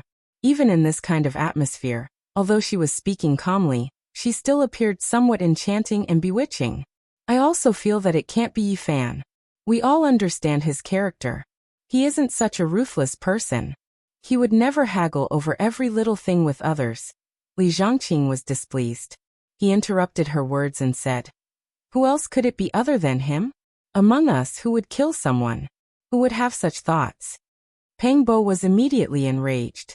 He glared at him and said, Li Zhongqing, can you be even more wicked? Can't you find more reasons to pour more dirty water?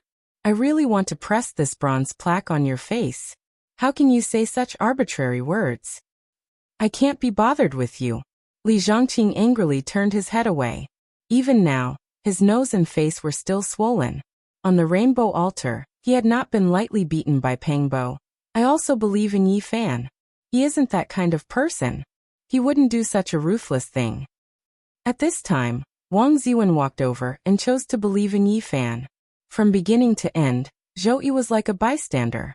However, at this time he also made a choice. He looked at the glowing Vajra pestle in Lu Yunji's hand, and then looked at the calm and composed Yi Fan. He said, we can't easily come to a conclusion as to who the murderer is.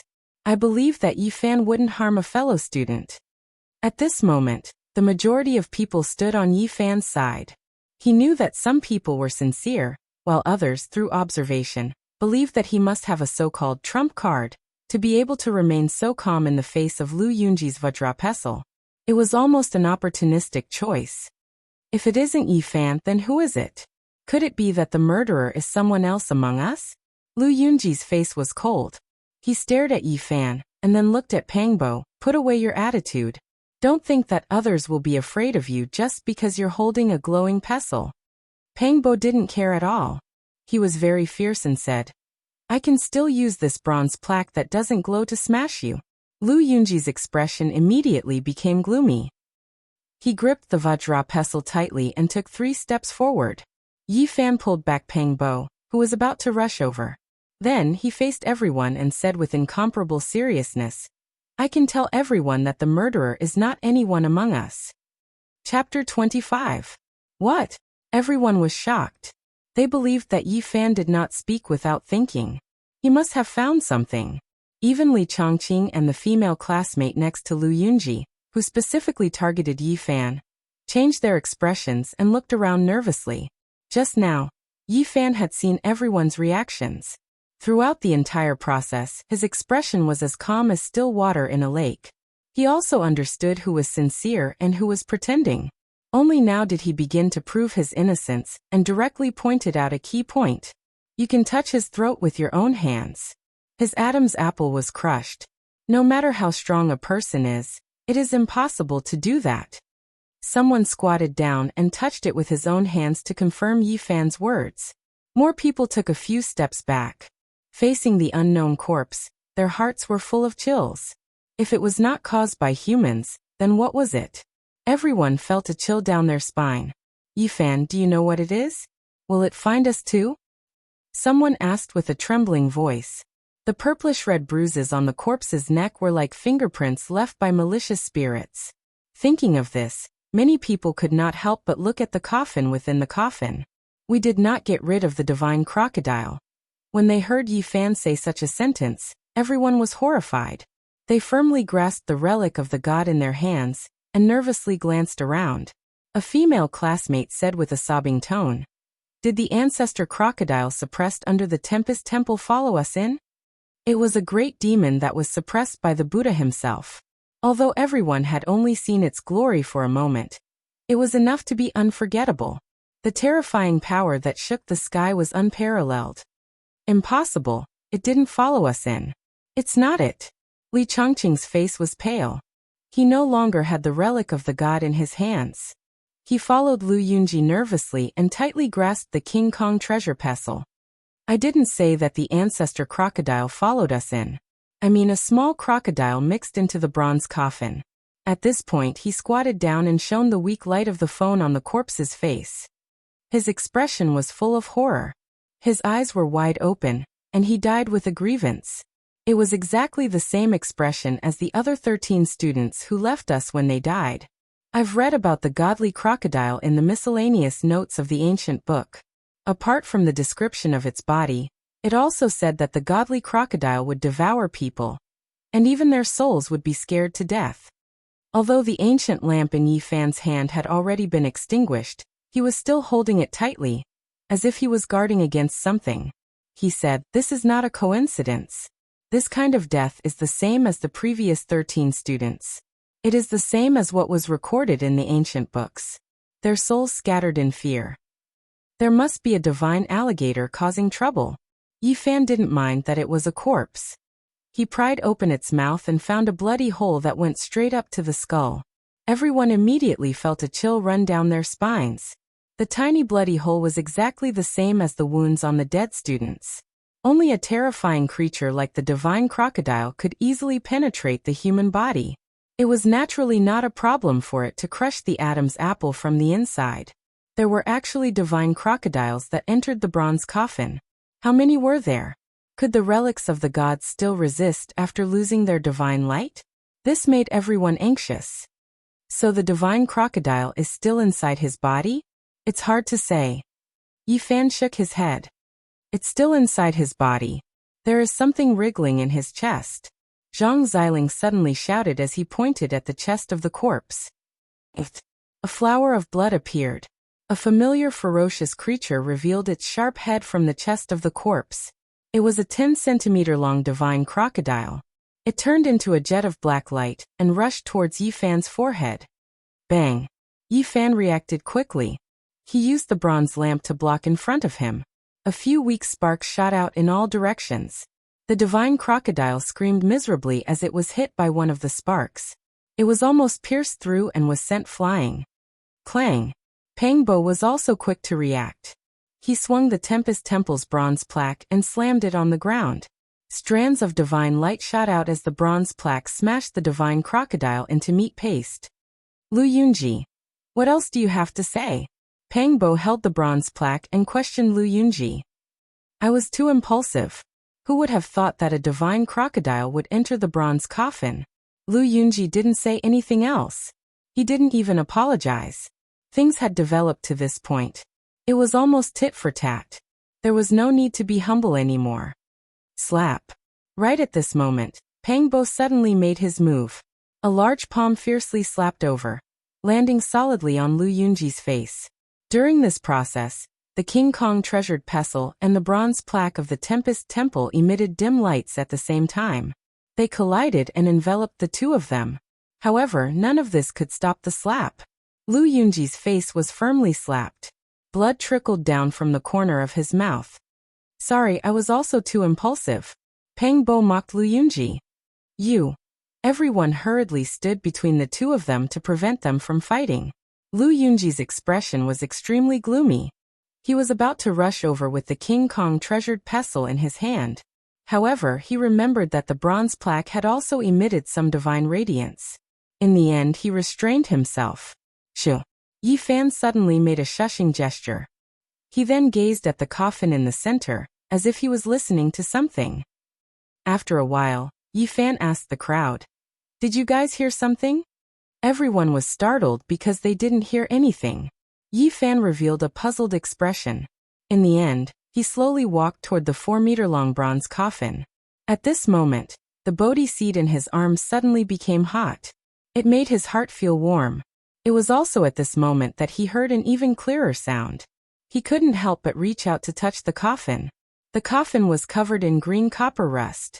There were many ancient ancestors and gods carved on it. It emitted a simple and ancient aura. At this moment, he felt that the Bodhi seed in his arms had forcefully opened a door for him. It allowed him to hear an extremely special sound. At first, the sound was very soft. Then it actually became louder and louder. The Bodhi seed in Yi Fan's arms also became hotter and hotter. The Bodhi tree was also known as the Tree of Wisdom, the Tree of Enlightenment, and the Tree of Thought.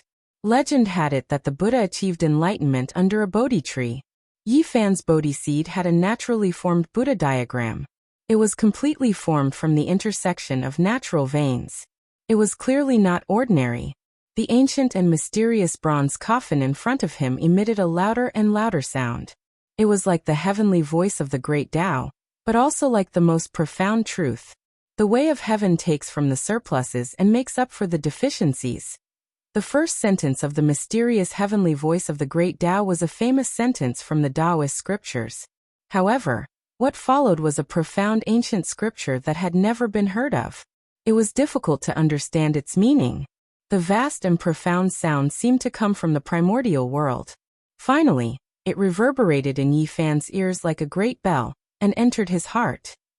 Chapter 26. Yi Fan held onto the ancient bronze coffin. His body was like the moon on a still lake. He stood there motionlessly, exuding an otherworldly aura. At this moment, he looked elegant and out of this world, like an immortal who did not eat the food of mortals and could fly away with the wind at any time. However, his inner world was not as calm as his body. The heavenly sound of the great Tao was like an abyss or an ocean, profound and vast. Every word sounded like the sea was collapsing and the abyss was splitting. It was like the chanting of an ancient Buddhist monk, but also like the prayers of a primordial god. It was endless, piercing through the ancient sky and slowly flowed into Yi Fan's heart. His mind was shaken and his thoughts fluctuated. He did not know where he was. In the distance, everyone looked at him motionlessly with puzzled expressions. They did not know what was going on, and only felt that he was like an immortal who had not been tainted by a speck of dust. He had an otherworldly temperament. Yi Fan's entire body was frozen there. The heavenly sound was like a bell, distant and vast. It was difficult to understand, and he could not understand its meaning at all. One moment, he felt like he was in the abyss of hell, and the next moment, he felt like he had walked into the pure land of the gods. All kinds of inexplicable feelings floated in his heart, making him alert and confused.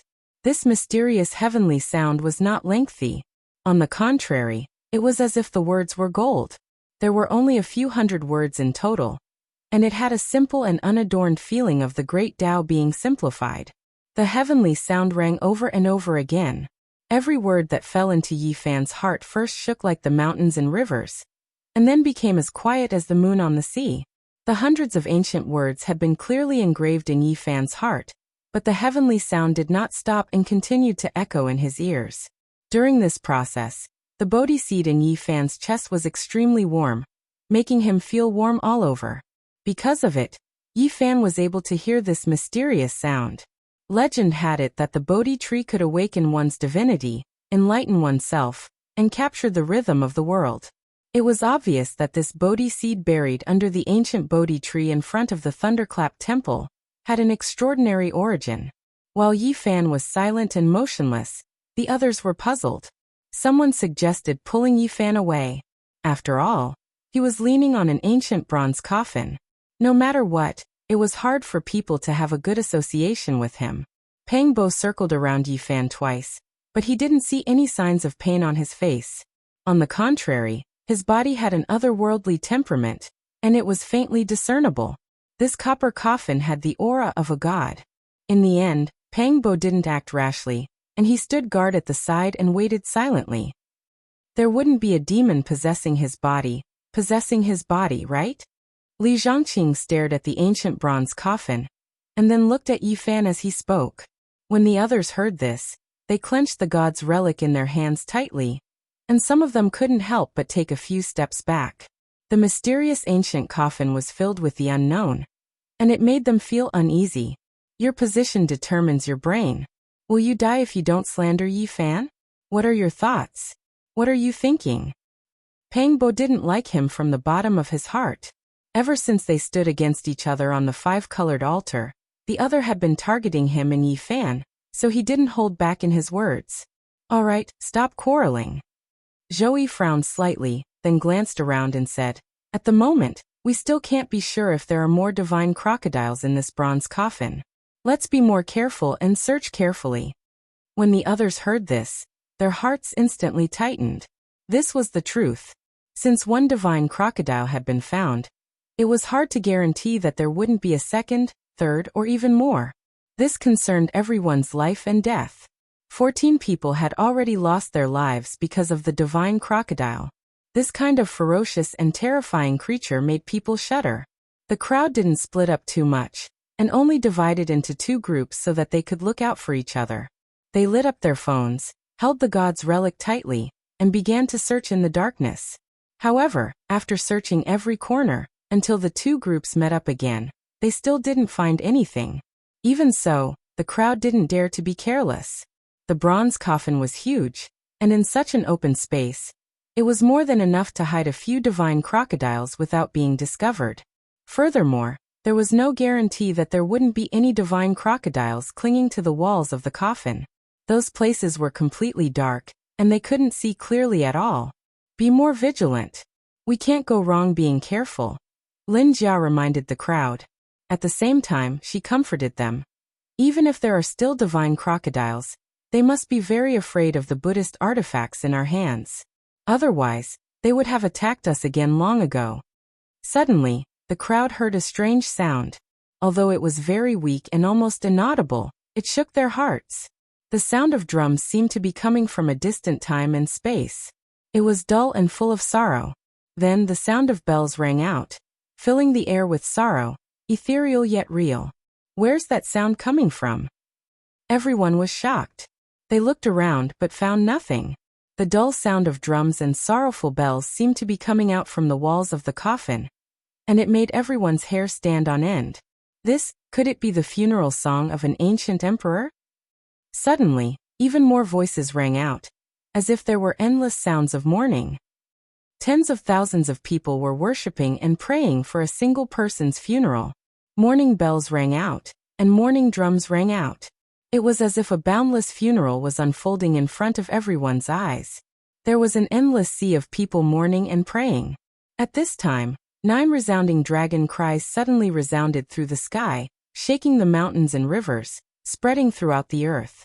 It was as if a real scene was being engraved into the starry sky of history.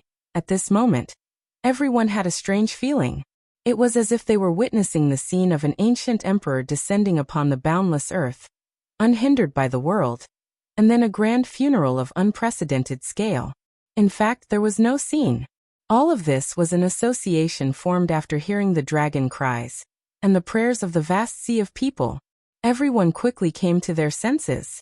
The ethereal sounds of mourning were still lingering in the air, causing everyone to feel a chill run down their spines. The relics in our hands are glowing again.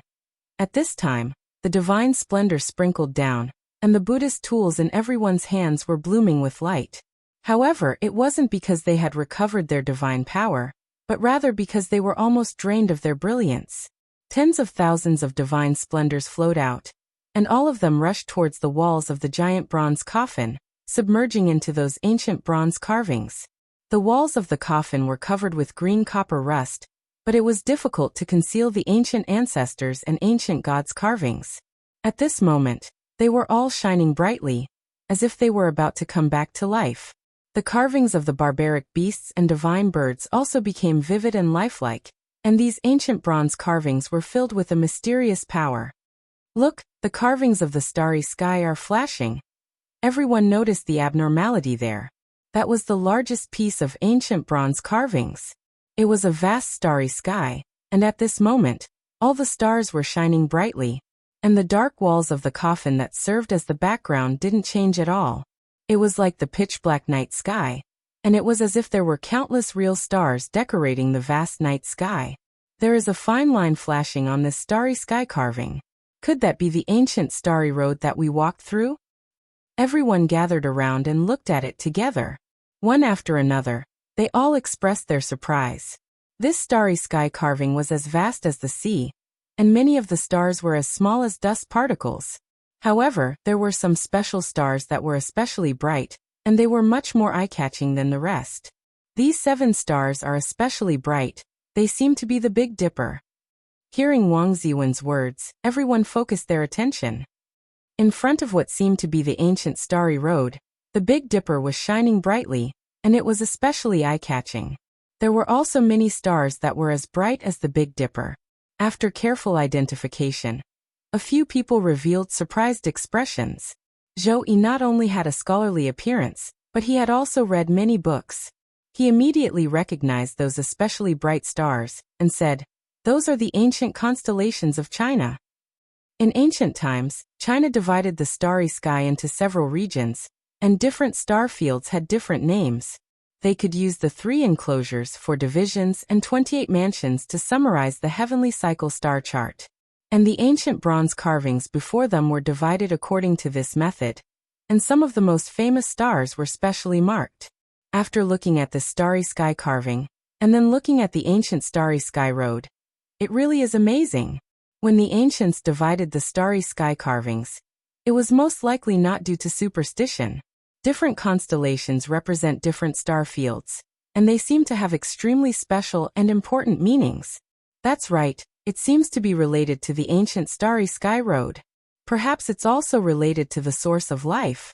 Everyone was shocked, and they were speechless for a long time. Look, the shining line on the starry sky carving is extending. Could it be that it represents the direction we're heading in? Is it the extension and manifestation of the ancient starry sky road? This thin line is infinitely approaching the Big Dipper. Everyone was stunned. They were originally on Earth's Mount Tai, but only a short time had passed, and they were already approaching the Big Dipper. This was like a dream, and it was extremely unreal. With the current technology of mankind, even flying for millions of years would not be able to reach the vicinity of the Big Dipper. It was simply too far away. Everyone was dumbfounded, and their hearts were extremely shaken. There's an even brighter star in front of the Big Dipper, the North Star. Could our destination be a planet in that star field? One has to know that the North Star had a special meaning in ancient times. Someone made this guess because the North Star was indeed very resplendent on the starry sky carving. It was one of the most dazzling stars. It's hard to say. Perhaps we'll be heading to an even more distant star field. At this time, someone cried out in alarm. That shining line is no longer extending. It's fixed there. That's the star field where the Big Dipper is. At the same time, everyone felt the bronze coffin shake violently, as if the heaven and earth were shaking. We seem to have reached the end. Could it be that we've really arrived at the destination of the gods? Could it be the legendary immortal world? Perhaps it's an extremely glorious technological civilization. If there really are immortals and Buddhas, perhaps we'll see legendary characters. Following the ancient starry sky road created by the gods, just what kind of world will it be at the end? Everyone was extremely nervous, but at the same time, they were filled with anticipation. They didn't want to stay in the bronze coffin any longer.